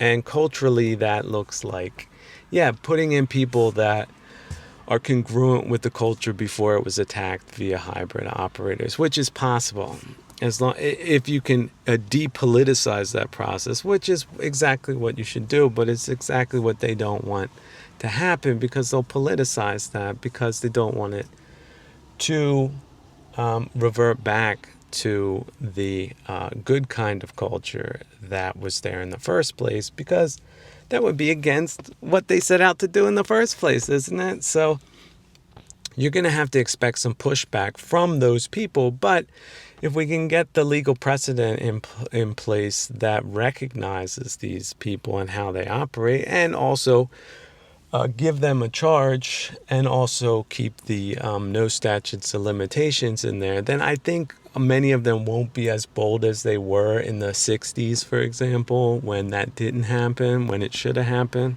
kind of thing. But anyway, the time is ticking. This could be put into law tomorrow to address these types of atrocities. But it might take, because of a lack of political will, because we've got some of the worst political operatives the Western civilization has ever witnessed in modern times in play. I want to point people to Gavin Newsom again. I heard recently he wants to do away with all voter ID. So anybody can show up anywhere, any illegal immigrant, anybody off the boat from China, and vote for him. And he sends them freebies. So that's the type of guy, I mean, from a personality, like profiling kind of thing, that you should look to as some type of hybrid political war operator. Like, is it malignant narcissism? What is the psychological profile on a guy like Newsom? And then who are the people working for him or have been working for him? And yeah, that's the type you should be looking for in your areas, and make sure they don't ever go into politics. And if they run, make sure they don't win. And if they do get in, make sure you vote them out as quickly as possible, and then throw out anybody they ever hired or liked, because they didn't put them there because they were good people. That's sort of what we're dealing with. So this is not beyond the Sino-Soviets. They were big into it. They are big into it. Their efforts have had terrible effects, and we need to do some rollback on it. It's just that simple. So this is not polemic. It's as disgusting as an environmental kind of catastrophe, oil spill. And the other side's not planning on cleaning it up. They're planning on making it worse if we'll, continue to close both eyes and hum to ourselves, because that's what they would prefer we do as we get exterminated off the face of the planet.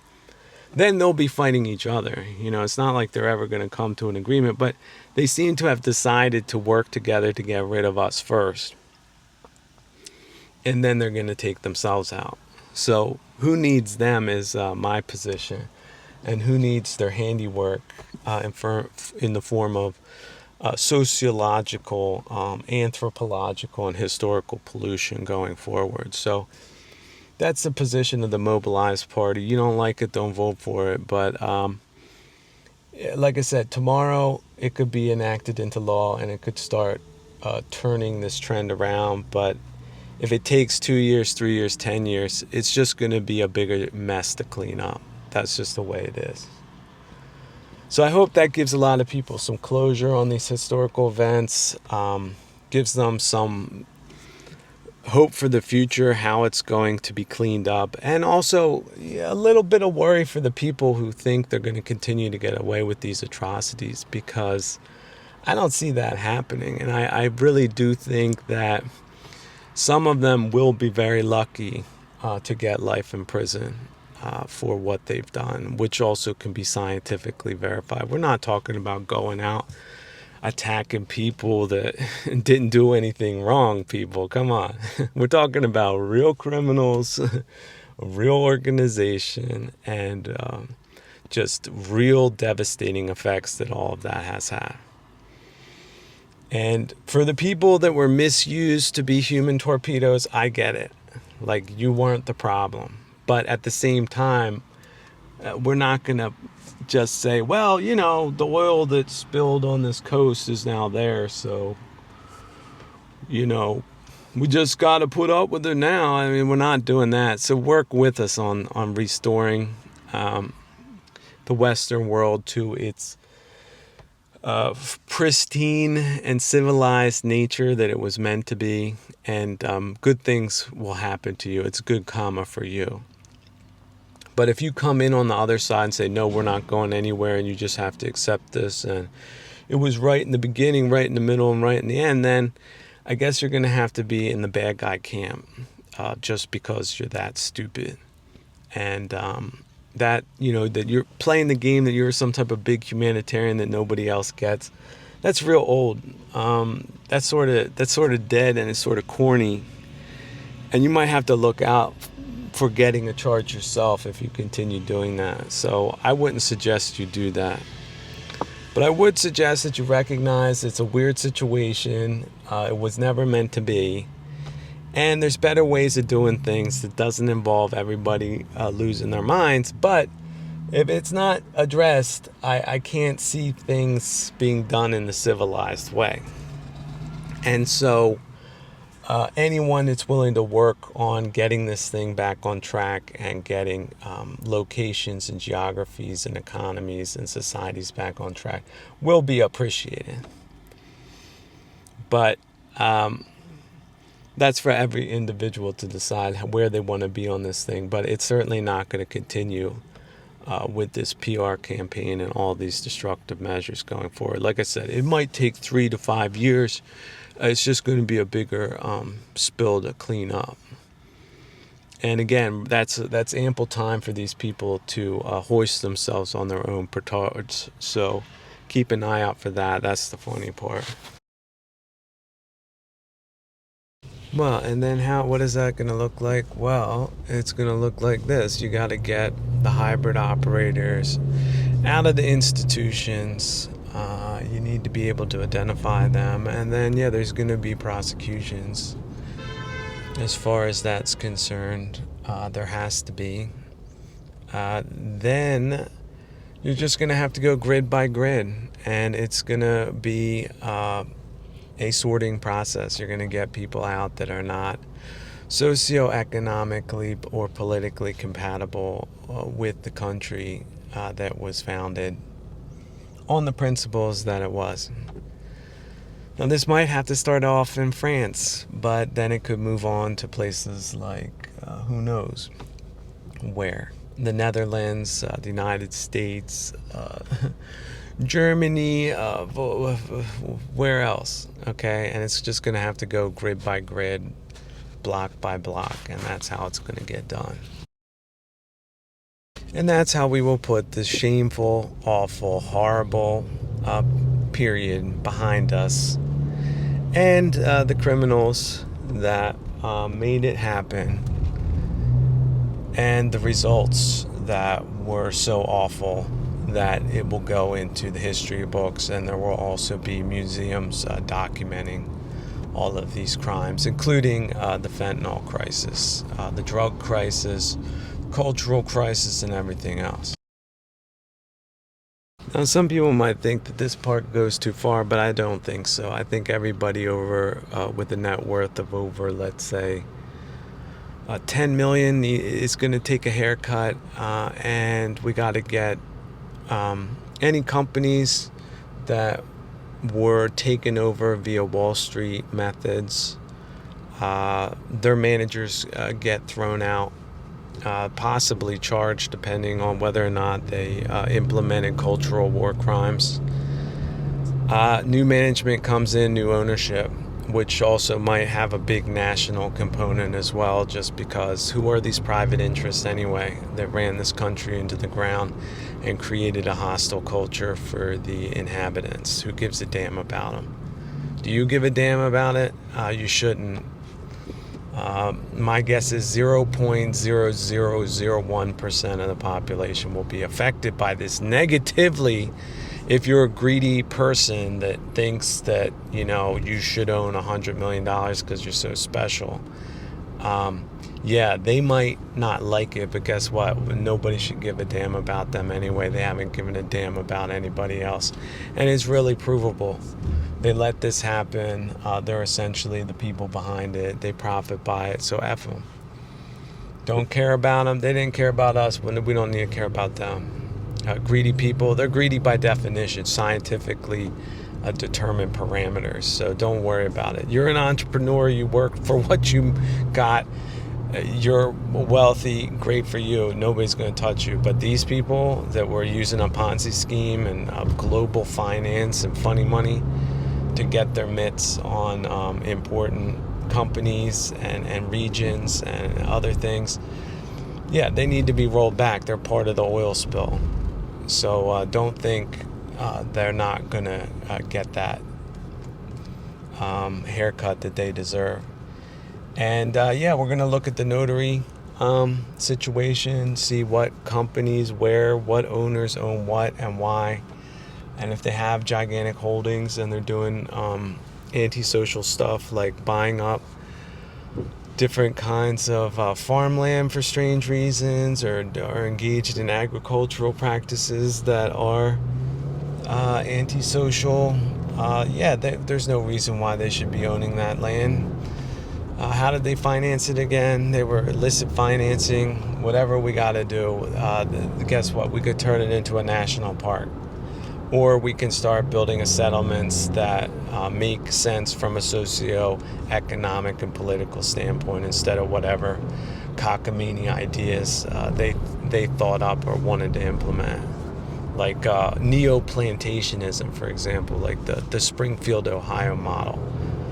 So yeah, we could call that act the Springfield, Ohio anti-terrorism bill that looks at the notaries and then these Prigozhinist elements that were behind that and every other phony real estate deal since 1919. How about that one?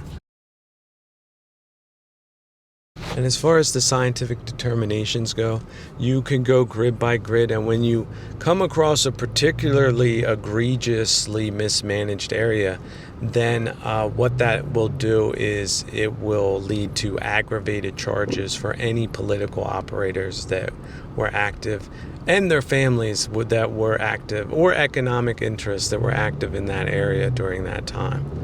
And those people should be prosecuted and found. If you have to employ bounty hunters, whatever you have to do, they need to be vigorously prosecuted. If a certain grid gets determined to be a certain level of cultural war crime, like apocalyptic, that's what's going to happen.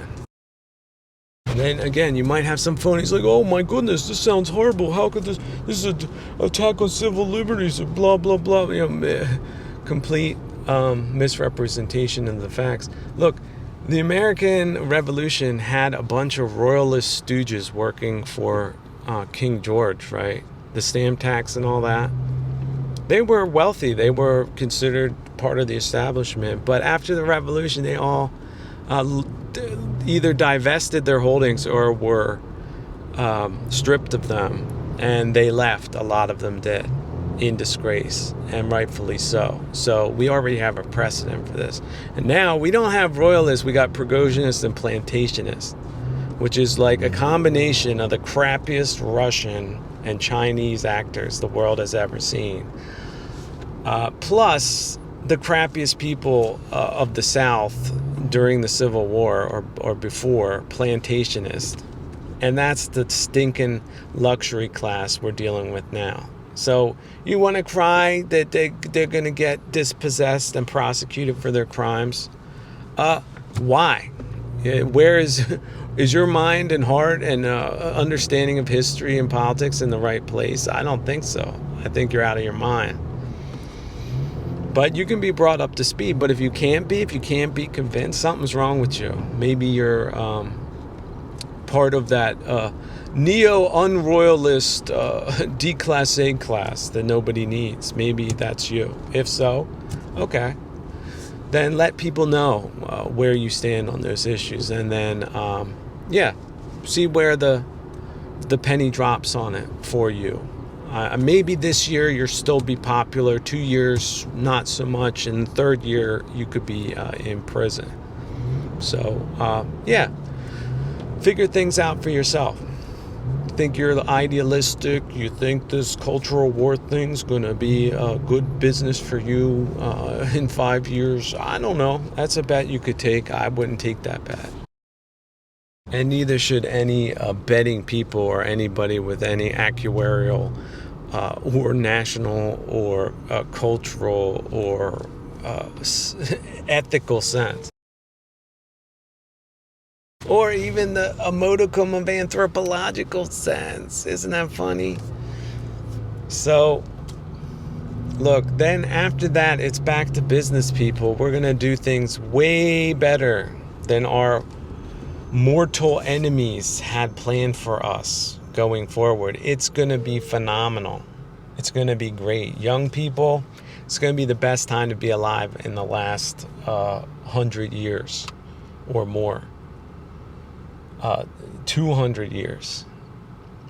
Old people, you're going to see a turnaround like you never thought was possible.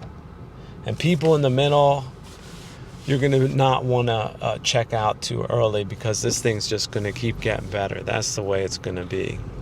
Surprise! A positive surprise for a change. Can't believe it. I know a lot of people are going to be shocked about it, but this is how we can do things. This is the way it should be done. So get on board. Hashtag mobilize. Oh yeah, and like I said, women, it's going to be getting back to having kids again in great communities with great culture and great future prospects, and all that's going to, all this kind of malarkey that we've been experiencing between men and women, that's going to go away. We're going to have better systems in place, a better culture, and better prospects for you and your children going forward. So, and we're not looking to work you to death, okay? We understand that being a mother is a full-time job, and it's the job you were meant to do if you're qualified to be one, physically, psychologically, and otherwise, and have the will and drive to do it. Yes, we will support you in every way possible. And don't worry about the medical. We know the medical situation. We got to get all of these costs under control. We're going to have a special commission that looks at these health costs and health care and how to do it right. Pay doctors right and get the fraud out. That type of thing. Breaking up big pharma and getting some better regulation. We're going to do that too. Now, as far as how we're going to do the population centers, any historically relevant place is going to get reorganized according to mobilized principles. That's how it's going to be done. We're just going to declare it a historically relevant zone, and that's it. I think I've said this before in a previous lecture, but as far as society not providing for the satisfaction of the individual, this should be a no-brainer, but a lot of people just need it said. Just think of any type of settlement as a campground. Have you been to different campgrounds? If you're young, test them out. Go to different ones. Some are better managed than others. Some have more amenities than others. And just scale that up, and then you get into human settlements. Now, when you start getting into big numbers like cities, yeah, it's pretty ridiculous on some level, because things could be done a lot more efficiently. Like you could build a little bit higher, like, 8 floors, stop there, have some elevators that work, even some freight elevators. Think about centralizing functions like sewage and water and heating, and then group them together in sort of some kind of bigger settlement, and then have a couple of community things so people can go there. Maybe do bowling, right? Some restaurants, a nice little area that's sort of well managed that people can get to by foot so they don't have to drive too far. And then scale that idea up or down, but sort of keep the livability components there. And then, yeah, the people need to be doing something, right? The rents can't be too high, and then they have to have some type of meaningful activity. And then you have to plan on, because we're going into the fourth industrial revolution, that modifications in production will take place, and you have to be able to retrain the workforce. And again, put a little bit more emphasis on the individual life and valuing it more. And then if people have problems, right, you need a therapy and counseling kind of thing. You need How about just more communal activities in a religious sense, and things of that nature, so that people aren't being predated upon. For example, people are talking. How about better newspapers, better social media, all of that type of thing, so that people feel a little bit more integrated and a part of a greater whole. Okay, not that the whole oppresses the individual, but the individual can partake of it, and it sort of has an objective and also subjective value to it. All those things can be done better than they're being done now. However, if you're in some type of, let's say, failed property management scheme, at least be grateful for the things that are above. Living in a tent in a field with a bunch of other people, because that's essentially what you would be doing if you didn't have what you had. So if you have better insulated conditions, if things are quiet and clean, and at least you can sleep through the night, right, and take a shower, and there's stuff to buy in the store, then you're not doing too bad for yourself, really, all things considered. Now, what type of work you're doing, and how much diversity as far as learning new things and getting into new industries is concerned, that's another sort of different level. But you would think with the larger numbers of people, you would have more complex and nuanced kinds of opportunities, and that's sort of the way it should be. If you don't have that, then that's an area for improvement, right? But some people also move to different population centers to take advantage of different opportunities, and so you might want to just have that flexibility built into your mentality anyway. Like, okay, if I am into this niche thing, then I might have to go to a niche place. But then again, watch out for your niches. Choose them wisely, because if all the people pick the same niche at the same time and all go to the same place, it's pretty ridiculous. Like there shouldn't be a monopolization of certain things. For example, if people are into acting and the arts and theater, there should be pretty good, decent regional theaters around that you could, if you made it through, let's say, the first round, you could think about going up the scale to national, where you're starting, or just bigger cities where there might be a couple of different theaters and all of them are sort of world-class kind of thing. But just like in baseball, you shouldn't feel bad about playing Little League if you're in the Little League, and then you shouldn't feel bad about playing high school if you're in high school. And if you're in college, you shouldn't feel bad about playing that. And then if you don't make it pro, you could still at least be happy with how far you went. Which brings me back to sports. I think there should be a de-emphasis of that, a deprofessionalization of it. It should be for people interested in the sport, and it shouldn't be over-commercialized or used as some kind of substitute for culture like it is now in its monstrous form, which has also been politicized. But yeah, all that can change and should and will, but we got to hashtag mobilize it into existence. But be grateful for what you got, and think of yourself, yeah, you're in a camping kind of situation, and things are probably going to get dynamic anyway. So if things revert back to rubble, that's where you're going to be. So until that happens, be grateful for what you got. And as for people go, a lot of them just seem to like to be in their car and be in their home and then go to work. Work is sort of some type of substitute for socializing. And that's it. They're like sort of little hamsters or, hermit crabs or something. And then they go to the store and then go back to their little tent, and then they have their little goods, and then they feel like they're doing everything right. And so if that's not you, that's okay too. And then we go into the more, let's say, austere potentialities. Should you not be that way, don't feel bad about not fitting in, because there seems to be some economic grids and labyrinths that are really set up that way. house to car to job, whatever that job is, back to car, back to house kind of existence. So I don't see that as all that great, but a lot of people do like it, and it's nice if there's working public transportation and things of that nature. Again, transport yourself out into the sticks. There's really not a lot going on, is there?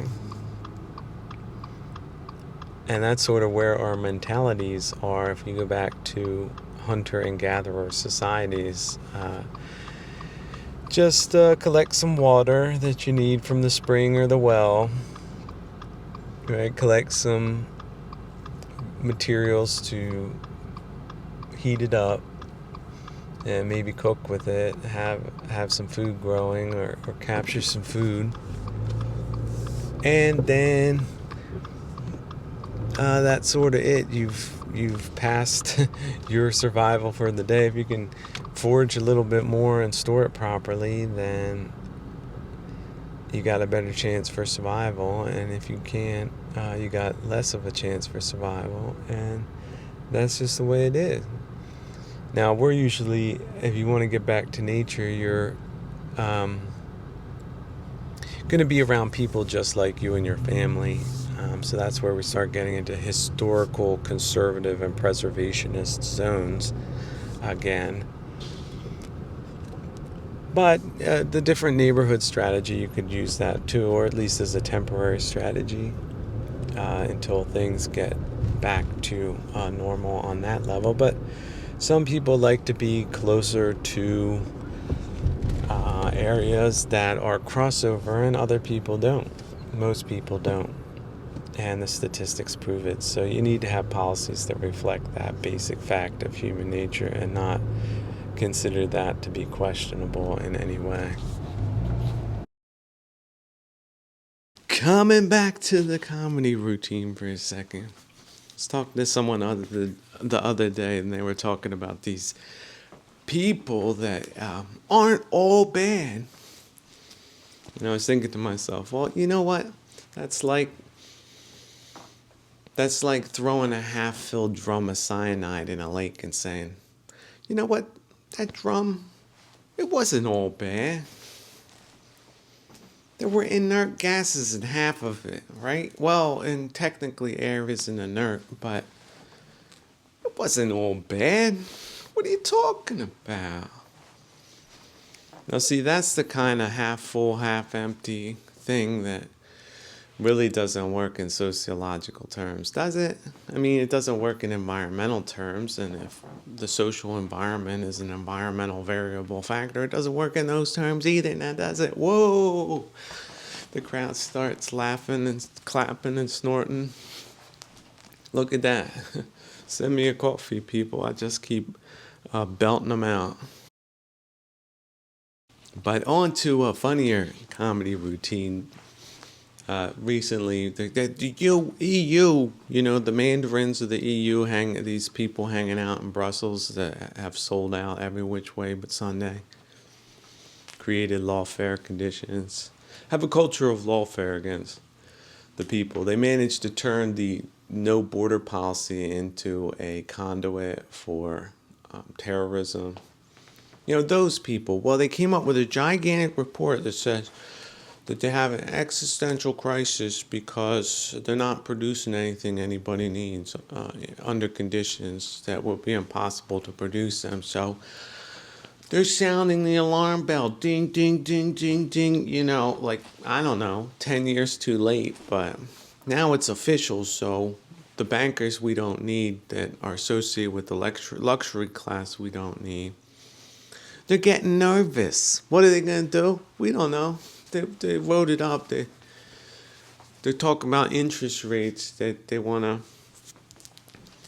to lower those, but not really, because the debt is like 100 times what they take in a year in terms of squeezing people in the zones that they control. So how's that economy going to work? Nobody knows, but they're looking for people to think themselves out of a paper bag because there's apparently days in it. Hey, we'll give away free money, free money. What do they get? They get a locust plague of charlatans that don't deliver on anything, and they're the connected people, just like before. So, how you gonna turn that one around? France, hey, France got free real estate. Europe's got free real estate because they're elitists, their luxury class stooges drop the ball.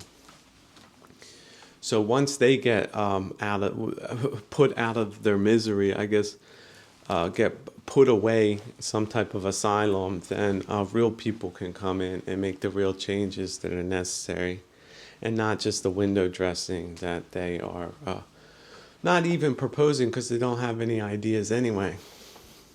Like their idea was to juice the property market so that it looked like they were making money and were raising the interest rates for the people who were working.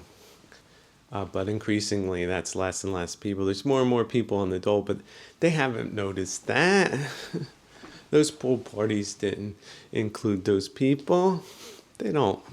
They're not in the cities. They're on some type of palatial kinds of estates somewhere that you need a private jet to get to. So do excuse them for being a little disconnected. They don't know what they're teaching in those schools. What? Who? Terrorism. Cultural war. What's that? They're making money, money, money like the Prigozhinists do. They don't care what kids are having, what they have to put up with in school these days. They don't know.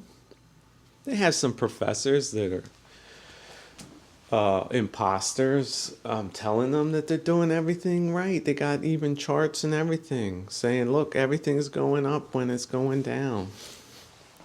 Those professors wouldn't lie to them, would they?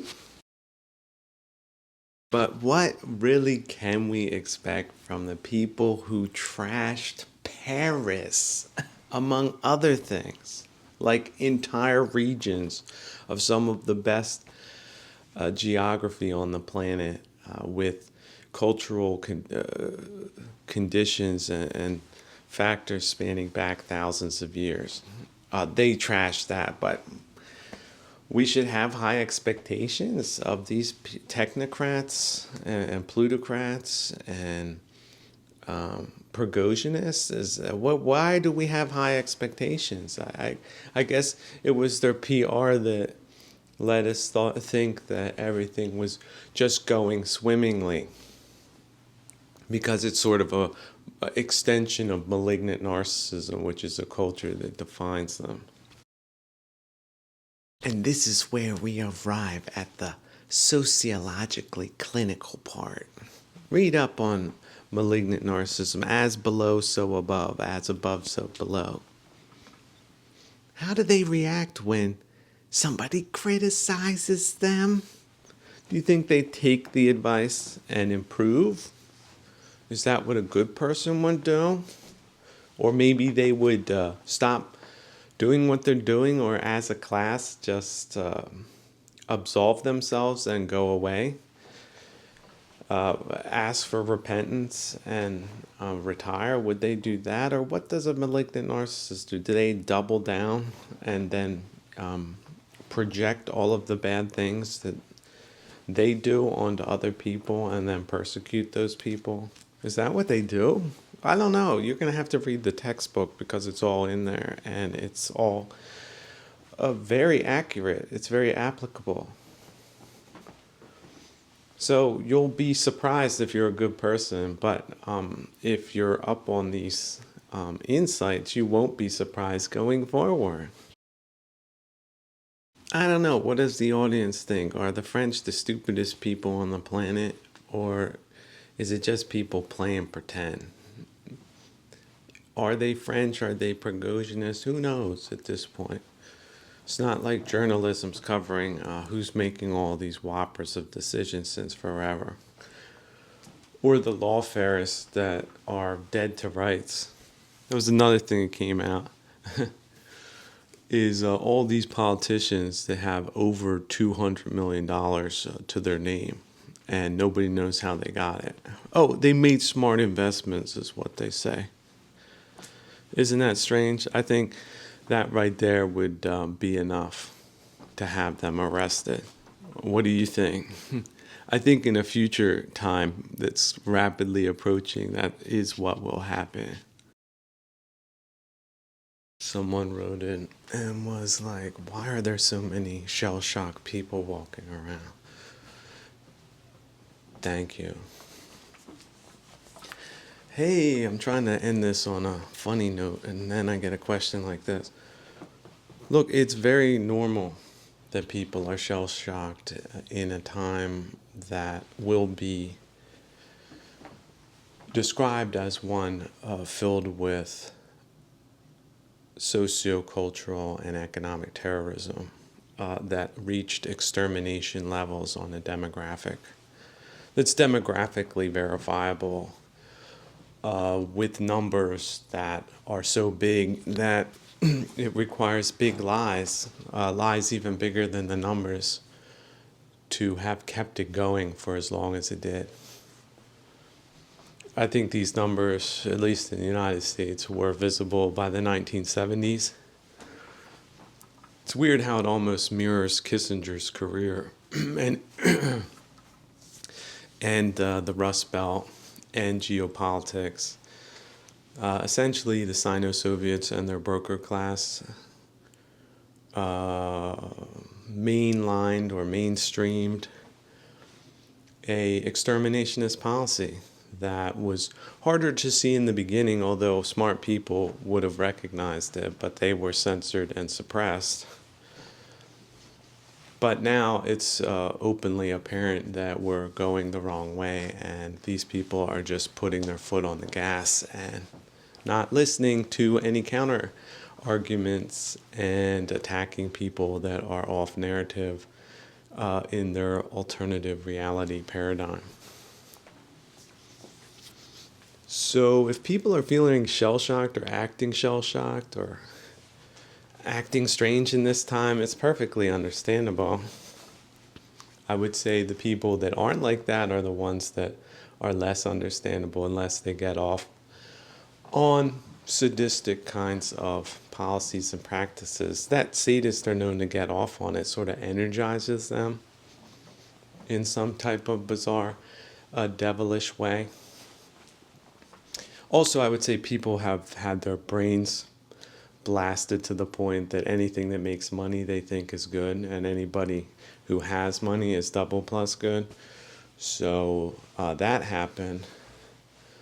So ethics, morals, veneration of ancestors or anything like that outside of individual parasitism or materialism is considered to be hokey or flimsy or strange or bizarre or not economical or not pragmatic in the weird context that they frame things. So if you're feeling disconnected from that, estranged from that, if you consider that to be abnormal or wrong, then guess what? You're right and they're wrong. And that's just the way it is. And if you're in a context or social context, economic context, or cultural context where those people are predominant, then you're dealing with a venue that has been captured and is defunct. It's just going through the motions. A lot of people are just going through the motions. They get up, they were conditioned via Taylorism or scientific management principles. Get up in the morning, whatever the dumb teachers are going to teach you, you got to be there at 8 a.m. and then you're just going to do what they say they do, go through the motions. Then the whistle blows at 1400, and then it's back to taking care of whatever you got to take care of outside of an institutional building. And then they segued into work life, not asking the big questions and being told what to do. And they're sort of somewhat like some kind of zombie robot that doesn't even need fundamentals to function, like rationality or self-concern, because the lifestyle itself sort of puts your health, including your mental health, in danger, because it's not really what self-caring creatures would do to themselves, sans a regime that thinks that's the best thing that they should or can do for themselves. And if they don't do it, then they are considered to be defective or perhaps even illegal. How about this? Some countries, you don't send your kids to school, they send the cops and they take the kids. So you don't subject yourself to that, your kids to that type of conditioning. You're a bad person. You don't belong anywhere. You belong on the street. So these are, I guess you could say, high-tech kinds of conditionings or ways of destroying people. And they've been applied on a mass scale, and there's been no reconsideration of what the hell we're doing and why and with who and for what. So I feel that that moment is coming, and we should embrace it, and we should embrace a full reset. And that's just the way it's going. It's like the car doesn't work and it's driving in the wrong direction. So if it gets lost and blown up, you're really doing everyone a favor by rebuilding from scratch. Now, some people might say, oh, that sounds too radical or whatever. There's been people who've tried to do that and went wrong. Well, guess what? We're not going to be like people like that. It's not what we're setting out to do. And just think of it as an interior design. Like, oh, I walk into a room that hasn't been touched since the 1940s, and there's materials that are carcinogenic, and it's old, it's dusty, it doesn't work. What do? We do a full tear out, right? We might even rip the whole damn building down, okay, and build a new one. We got different options. We can build differently. We got different materials. We got a different taste. We got different levels of comparisons that they had back in the day, when you had maybe one or two people that went to university and saw a couple of things. Maybe they traveled, maybe they didn't. Today we are starting from a completely different place, and we can do things completely differently, and they can be not just 100 times better, they can be 1,000 times or more better, because we can do it. Yes, we can. They didn't have hydraulics like we got today. They didn't have computers like we have today, right? They didn't have a lot of other things. They didn't have psychological, sociological, or economic insights like we do today. Cultural insights like we do today. Like when they were rolling out all of these failed policies in retrospect, they didn't have that a 2020 kind of vision like we do today.